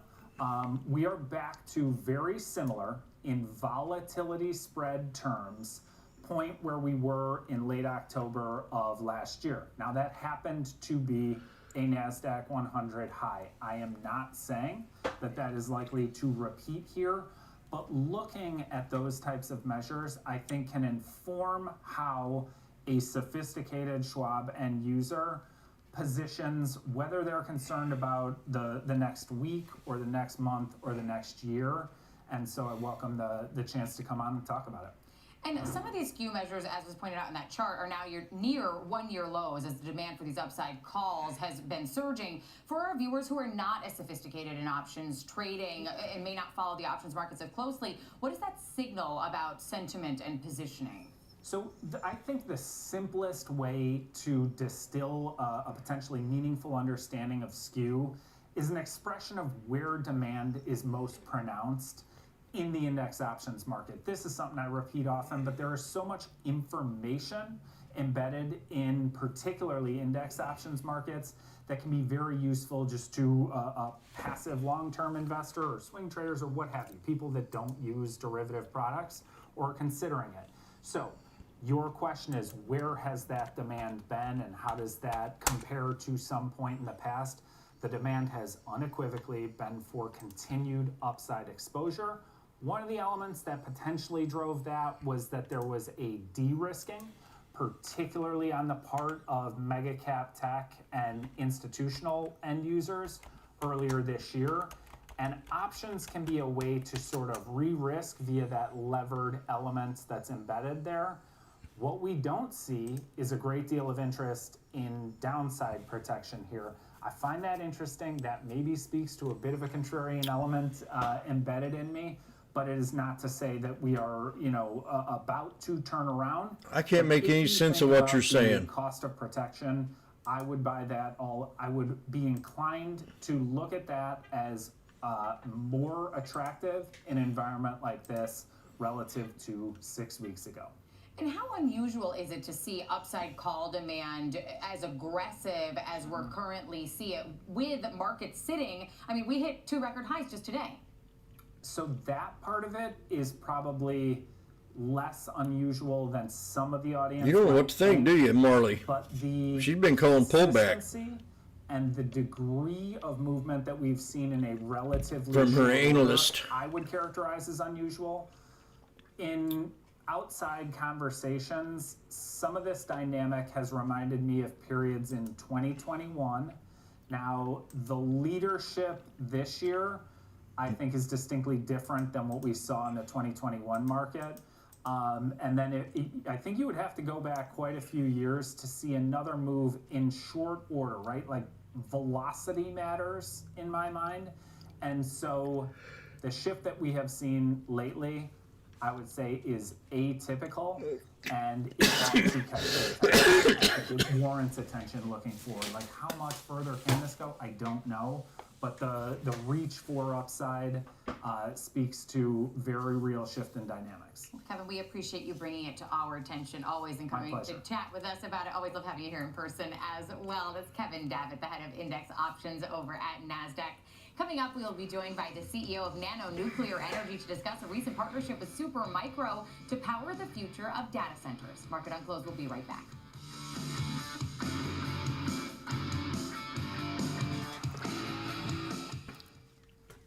Well, last trade didn't do too hot.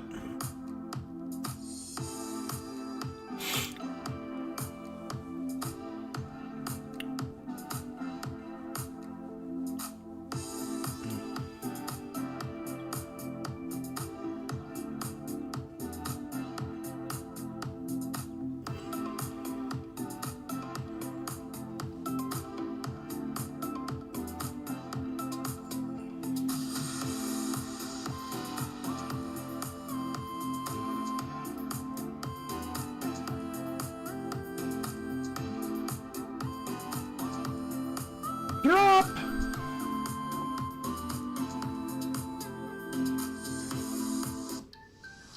Opportunities don't stop when the market day ends.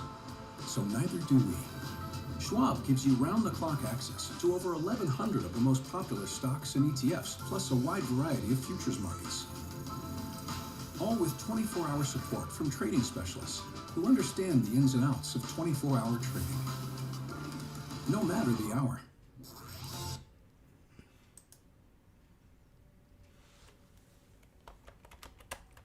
I'm Diane King Hall on the floor of the New York Stock Exchange. When markets react, we are live with analysis that matters. Watch now, only on SchwabNetwork.com.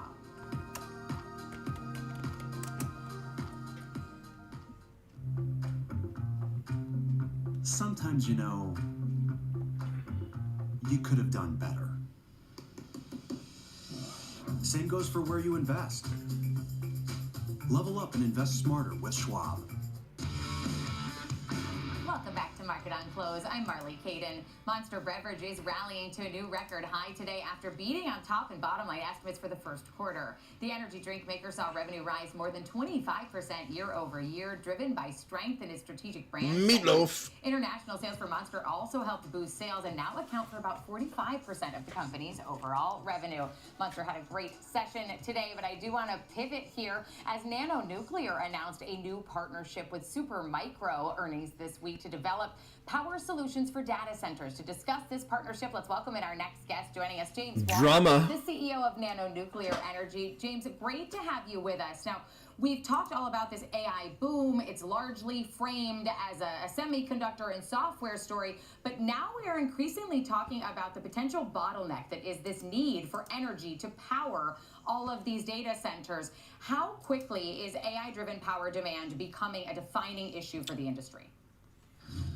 Well, it might be the real bottleneck that comes up. I mean, I know obviously there's a demand for chips and all these kind of different minerals and materials that are necessary for these centers, but ultimately, if you want to be able to output the sort of power that's projected to be needed for these, for the tech industry, for data centers, for AI, for edge computing, you need trillions of dollars of infrastructure upgrades to get the US grid to a point where it could output that kind of necessary power. And it's unlikely we're going to build up the grid to that necessary level in time. So the solution that a lot of the tech companies are turning towards is nuclear, because it's high baseload power, it can be off-grid, It can be behind the meter. It's zero carbon emissions. It meets a lot of the requirements, and it de-risks the tech industry substantially. And why do you believe that microreactors are uniquely positioned to solve this potential problem? And also for our viewers who aren't as familiar, could you also just explain what a microreactor is? Yeah, absolutely. So everyone's probably very familiar with the big Homer Simpson reactor system, these gigawatt power systems. But historically, those have struggled because very long construction times, which leads to cost overruns, time delays. The industry has kind of moved towards a smaller, more compact system that can be sort of broken down and modularized, and the modular pieces can be shipped to site, as the video is showing now, and assembled at site. And you have a quicker deployment timeline. And the nice part about these things is they scale. So you can, for the reactors that you're seeing online now, you can put 1 or 10 or 100 reactors on site, and you can just keep increasing the numbers. And a lot of the infrastructure overlap allows you to do that without linearly increasing cost. The cost actually comes down substantially the more reactors you put at site. So a microreactor really is anything from about 20 megawatt electric. Now there's larger systems like small modular reactors that is really 20 megawatt electric all the way up to 400 megawatt electric. But it's these smaller systems that the industry is gravitating towards because they look to be the solution for the industry to deploy nuclear much more readily, much more quickly, and avoid a lot of the pitfalls of big nuclear has experienced in the past.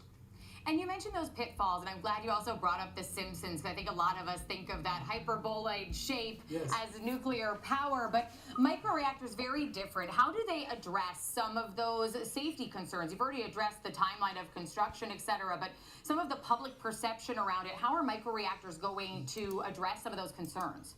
That's a good question. And like for instance, with a big conventional power system, I think the worst accident scenario that's ever occurred in the US was 3 Mile Island.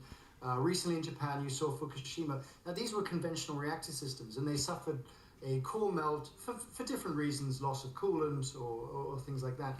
But the advanced reactor systems utilize a new form of fuel, where all the fuel is sort of pelletized and contained, and it has its own containment system. Now, what this allows for is the fact that the fuel can never really reach a temperature where it can have that meltdown incident. So your reactor could break for a condition or whatever, but you're never going to get a big radiation dose. And to give you an understanding of the confidence in that, our reactor that we're building at the moment is being built at University of Illinois in the middle of a campus. And the reason why is that there's no accident scenario that allows for a radiation leak that's dangerous to anybody. So it's a very new generation of technologies that is providing something that's very novel, that's not been seen before. And so that's what the public needs to understand. It's nuclear, but it's not nuclear like they've seen it before. It's nuclear in a safer way that it's ever been deployed. And it can be mass deployed into areas that we've never seen it deployed before. Remote communities, military bases, data centers, university campuses. It's a very different prospect. It's actually quite exciting and transformational. It's very exciting, and let's talk about transformational, because you've got this new announcement with Supermicro, this MOU here, where you're collaborating on building this AI infrastructure to power some of these data centers. Take us through why this is such an important milestone for nanonuclear. Yeah. So this is extremely important because Nano and Supermicro are offering really a differentiated package combined because they sit at two ends of the same emerging problem. AI and edge computing need enormous amounts of reliable power. And remote and sovereign... Oh, gosh. NNE. I need a bounce. Come on, baby.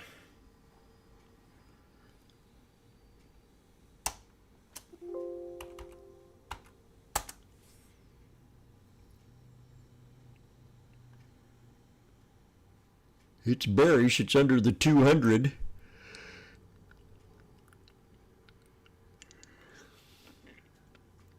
On the daily, 200 EMA breaks. We'll go to 32.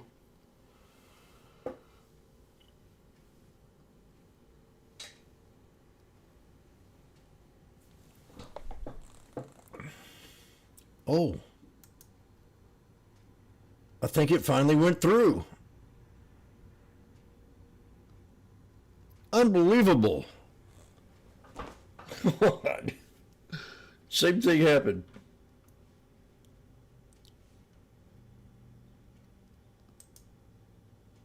So I called the IRS. It's been like 3 weeks. The check hasn't gone through yet. So I called them again yesterday. Said, what's going on? We'll give it another week.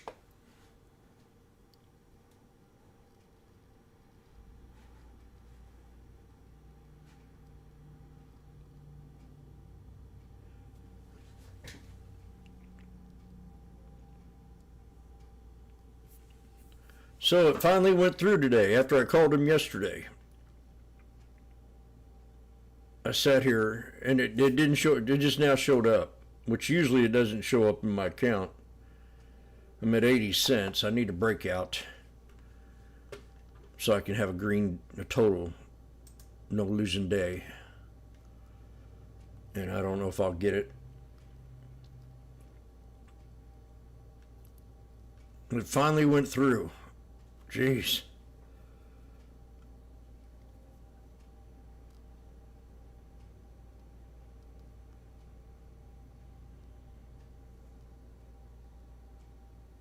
I don't like my taxes being late. And I mailed this like right when I had the money last month on the 18th.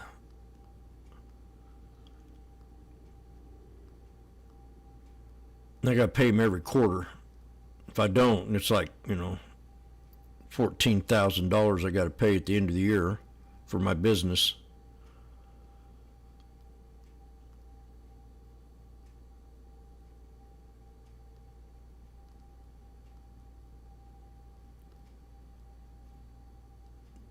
But that's, next time I'm paying online. I ain't going to go through this crap.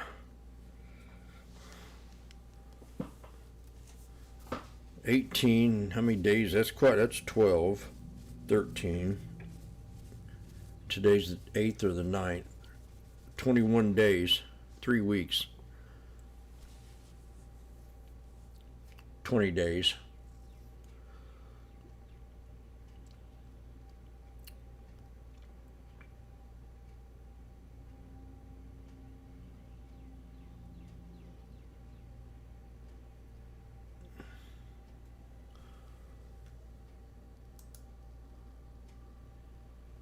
That's good news.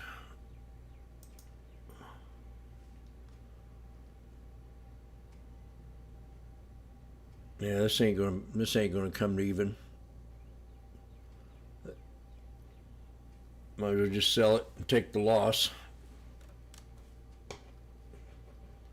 I scalped it once, the smaller, the dollar ones, but the others are gonna have to take a loss. Maybe.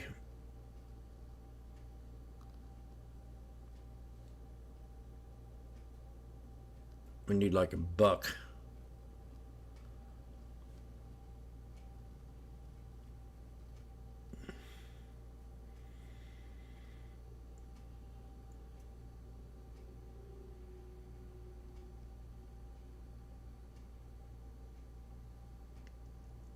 Get 10 more minutes. I still can make it.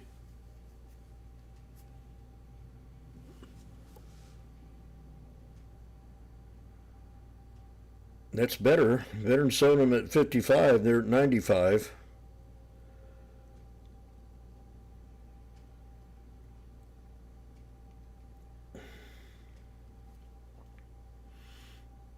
Hit the 200. There we go again. Break it. Come on, market makers. 95.32. At a 95.05.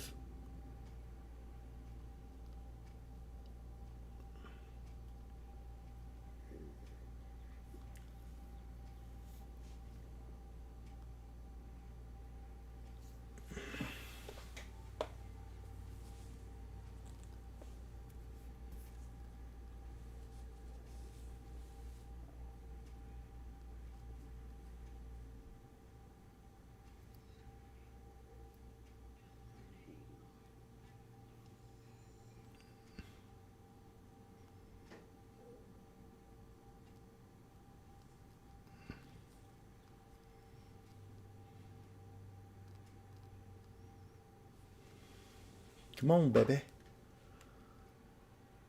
Well, that makes me so happy I cashed it. That check went through. My coffee ain't going to get here until the 12th. It's another disappointment.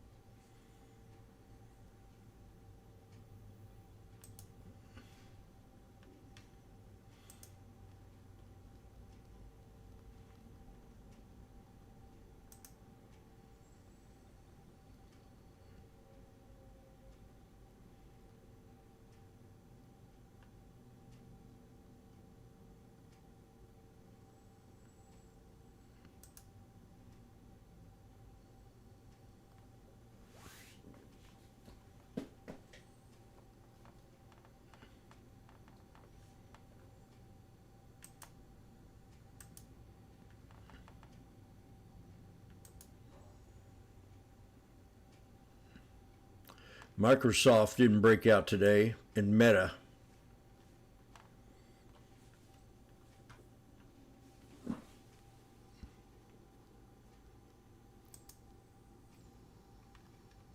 Break it. Break it. There's 95.26.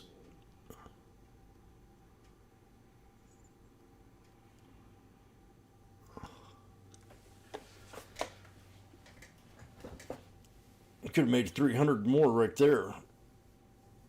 It's 65 to 95.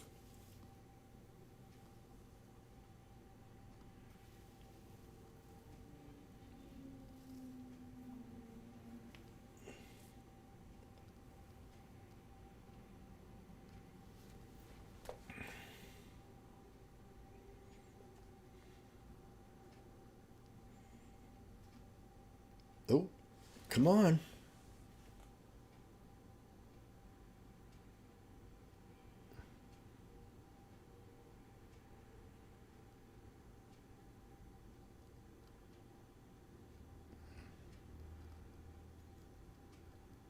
Ooh, it's getting good. A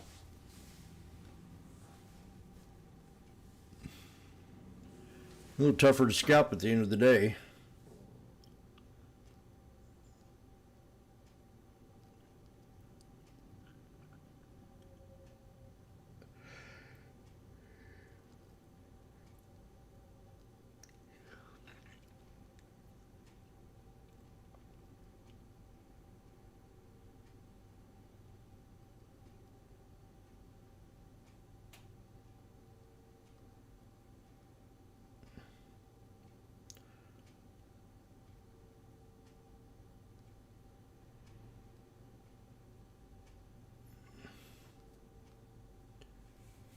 Come on.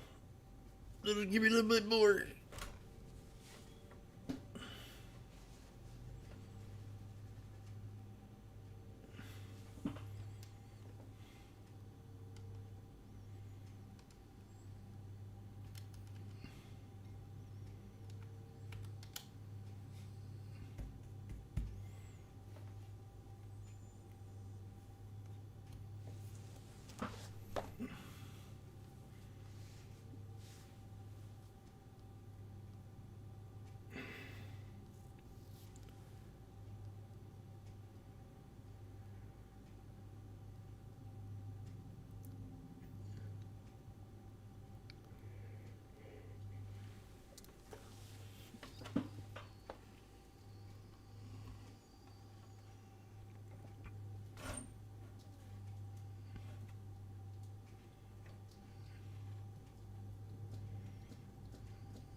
Oh, come on.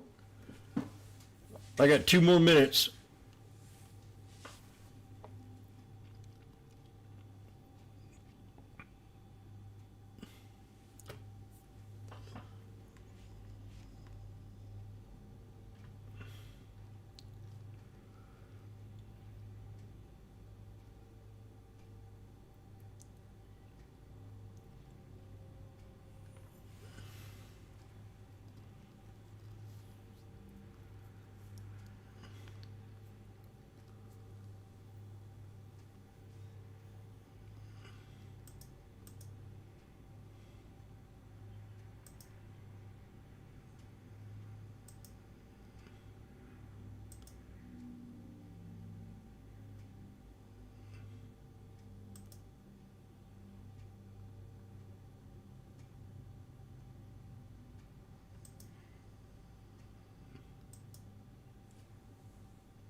The drama.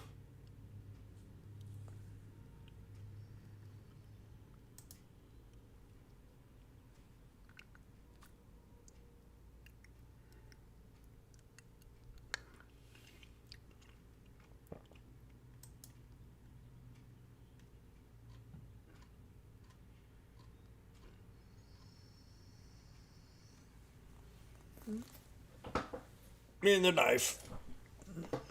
Not a bad week. George. We seem to be quelling some of these fears about AI disruption in software with yet another name today in JFrog, George. Yeah, I think this is interesting. I'll just clarify. I mean, everyone's talking about SaaS apocalypse. I mean, SaaS. If you think about JFrog, it's more of a platform as a service company in the software stack. So it's really essentially a development company. In other words, AI code is something that's in high demand right now. They provide things like continuous software as a service operations. In other words, development operations, continuous monitoring and observability of their software. But they help us essentially manage things like storage, software updates, device connectivity, as well as this hidden infrastructure play that's behind this name, which again is AI code development. And some of the competitors include Dynatrace and Splunk, as well as other names like GitHub, which essentially is owned by Microsoft. But they actually had a really nice quarter. If you look across the board, EPS, the EPS estimates coming in at 27 cents versus the 22-cent estimate, and sales were up by 26% year over year to 154 million. I think behind those numbers, they actually talked about how cloud revenue increased 50% year over year, and that essentially now is effectively about 51% of their total sales. And their operating margins also increased by about 400 basis points, or 4% to 21.5%, around 17.5%. And the number of customers that are spending $1 million per annum on a recurring basis is now 80. So it's a small number, but most of their customers are smaller names that spend at least 100,000 or more, and those numbers also increased to over 1,200.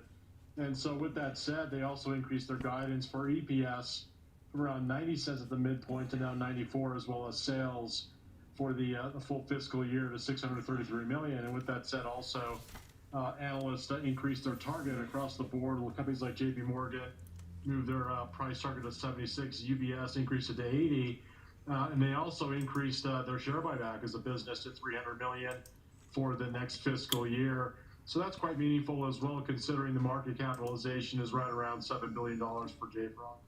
And I'm glad you brought that cloud revenue growth because I was reading through the report and a large share of it came from customers that actually blew through their contractual usage commitments.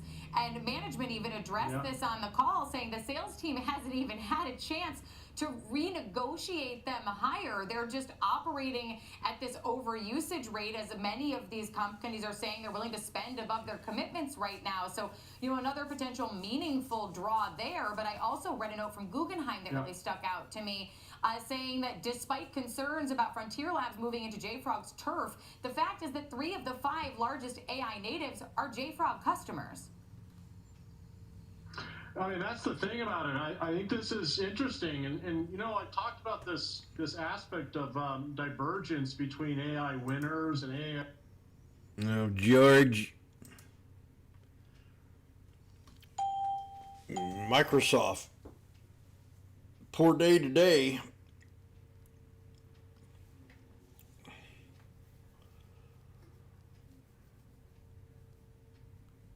How anthropotic mythos triggered Trump AI regulation U-turn.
December, November levels of last year, which is right around that $70 area.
So here's the SPY 5-day chart, Monday, 7:15, all the way to 7:37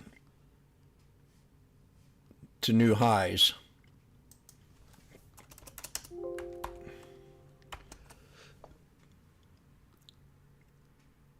SPX 71.74 to new high of 74.01.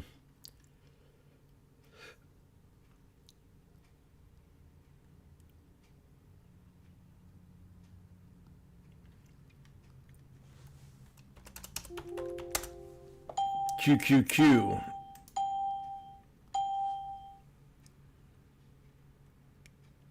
638, 666. We almost had 66666 to 710 with a new high. QQQ. One heck of a week. And all them bears, man, last week. Gosh, they were horrible. All over the internet. We had a consolidated period, but good trading here on IWM. Triple bottom at 276 to 289. And Thursday, and then back up on Friday. So that's probably the only one that really didn't do as well as the others. And then we had Tesla breakout.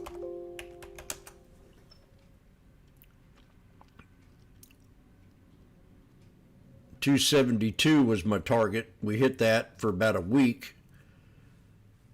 We went from $378 to $431, $57 run. So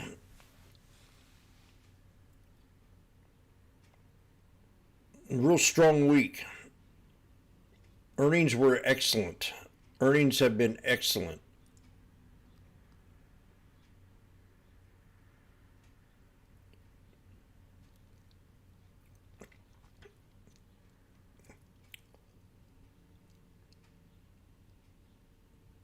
Wall Street's kind of confused right now. We'll probably hear something about the retail trader again next week. Becky's trying to protect us. Well, the retail traders, she was talking about the bonds. The bonds at the beginning of the week didn't look good at all. They thought we were ready for a big pullback. And she said, well, the retail traders don't study this that much. You know, we don't give a crap about the bonds. We just like to trade what the chart sees. I don't know too many fundamental traders that are retail traders. Now, these people are fundamental traders. And if we go by their records, we're way overbought. Way overbought to their liking. It took what? They said SanDisk. Now, I was kind of leery of this too because it's such the run it's had. But if you pull up the yearly chart on this stock, I mean, $33 all the way up to $1,564. That's a huge run. That's a 45%, 4,500% run.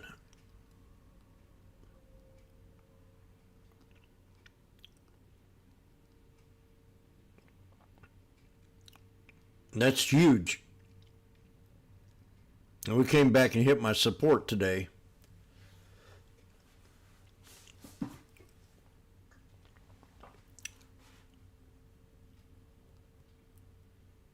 I think it's overdone, but you never know.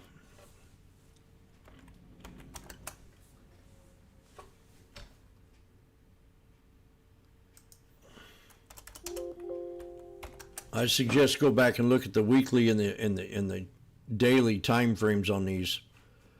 It was like MU at $83 all the way to $747. That's a 700% run, 800% run, 900% run. 900%. I mean,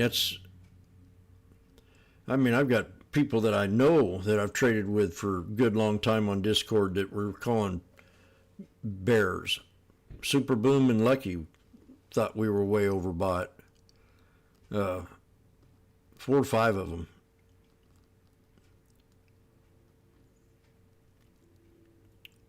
I've made comments on a lot of people, a lot of bears this week on Stock Twits. They've been calling a pullback for 3 weeks now. In the market, it ain't happened. Then they brought out the Buffett theory. Well, Buffett's all cash, we should be too kind of attitude. Buffett's underperforming the S&P big. I mean, he's missed out on a year and a half of run. He didn't want Trump in that White House.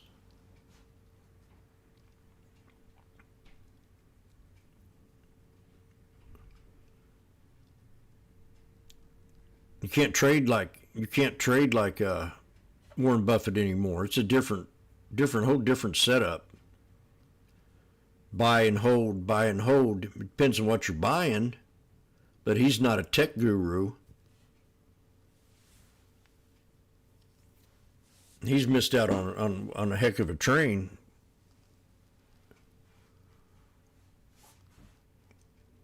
But I still think we need to trade one at a time at these levels.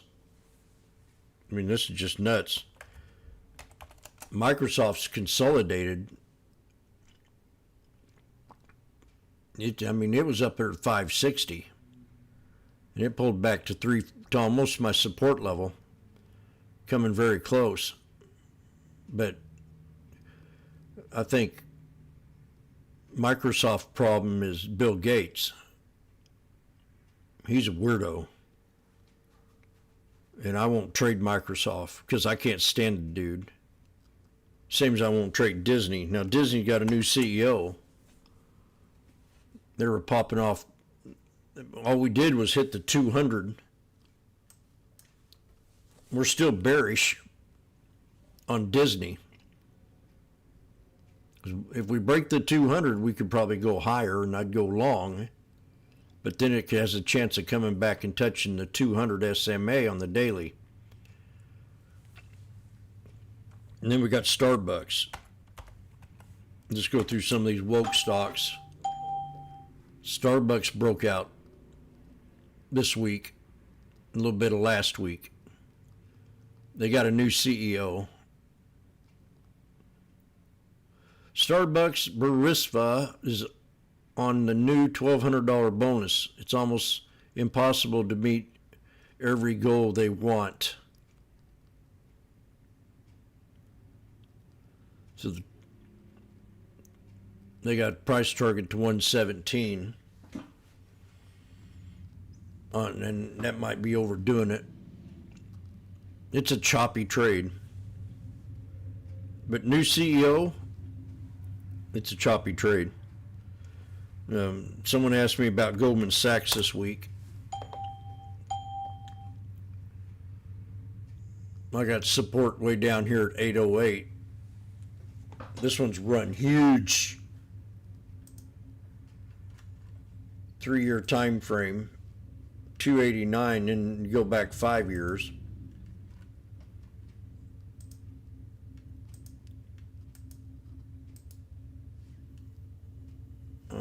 Might be longer than that. Maybe I'm a little bit of...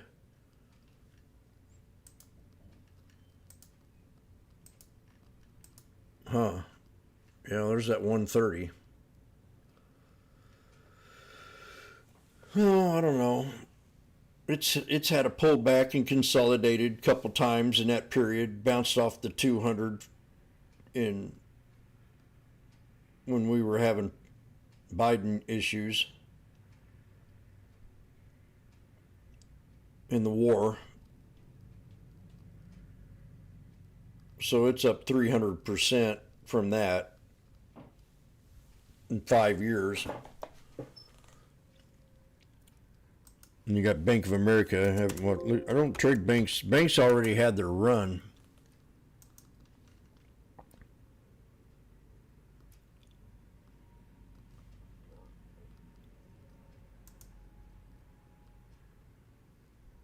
So that's it.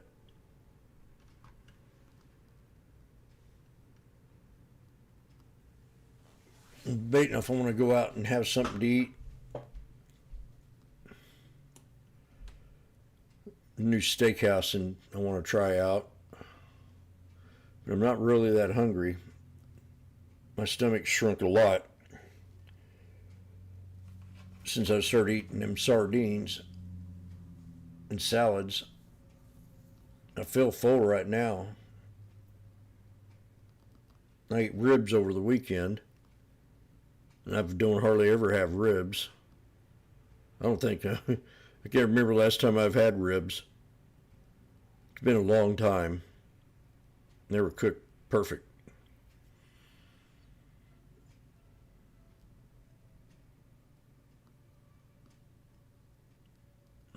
Yesterday was probably a bad day for me, and I come in today and I double it. I made it back. Then I got stuck in that last trade. I had to weasel my way out of it, but I still read on that one. So I'm going to take her easy.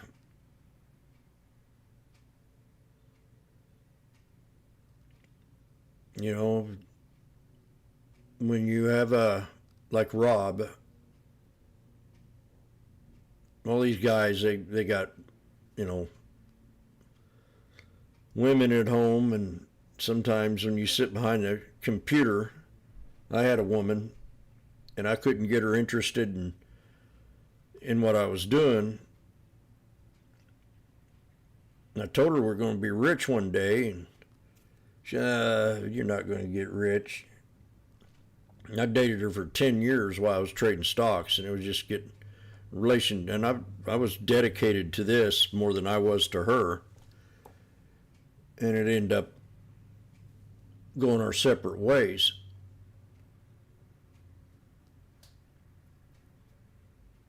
We lived with each other for 10 years, you know. She was just waiting for me to ask her to marry her.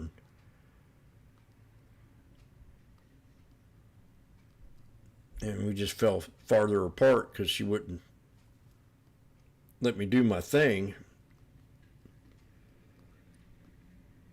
So family is most important in your life. So if you know, people come and go because maybe they're getting harped on by their old lady, you need to spend more time with me, or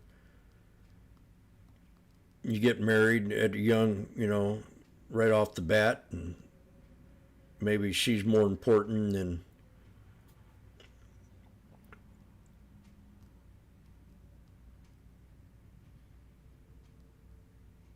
so people have different lifestyles, and there's not too many people that sit here and do what I do every single day for 22 years. And I don't get rewarded. The only way I get rewarded on it is, you know, I don't like to charge. A lot of people charge and get their money that way so they can trade. I've seen that happen. But, you know, I've dedicated a lot of time sitting at this desk and just being here and acting goofy all day. Not too many people will do that. I don't know anybody that's done it as long as I have. Usually they go part-time, they'll spend an hour or two on the internet, if they do that at all.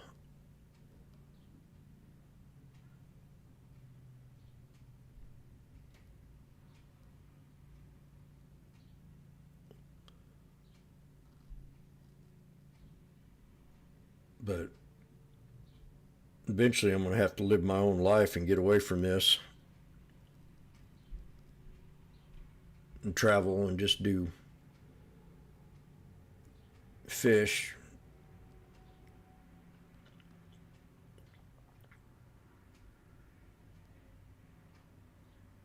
Right now I want to get me a new mower. One I got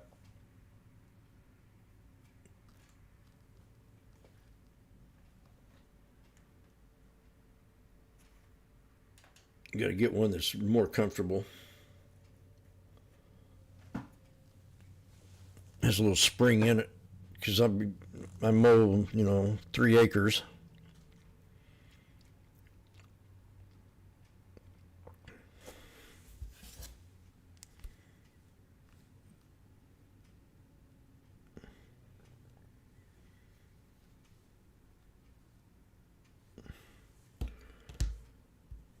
And I tried to do a video. I don't know how to. It was nice to call the bottom when we had the bottom, but now we're breaking all these resistance levels. McDonald's is. I'm going to go through and see if I can find any that are below the 200 SMA. Maybe call resistance to break video. Today, the 200 SMA was playing like a charm until that last trade.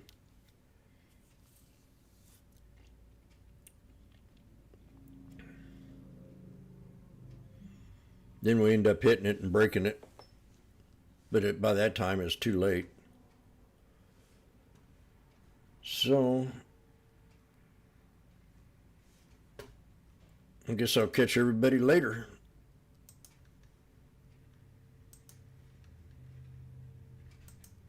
Discord not working? Hello?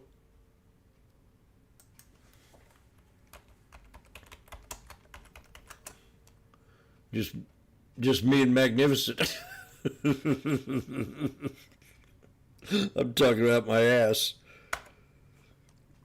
That's funny.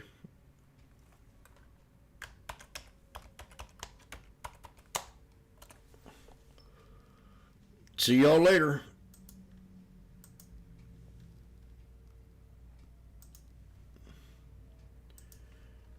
YouTube, thanks a lot. Oh, this is Randy. Randy's on the internet. Discord is down. I was talking out my ass.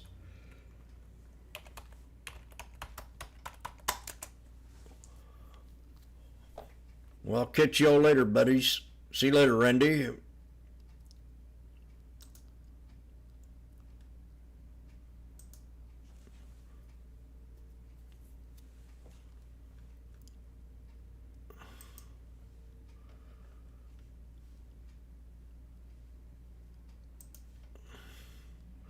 We'll catch you later. Hit the like. Keep an eye open on my YouTube channel. Might have another video come out this weekend.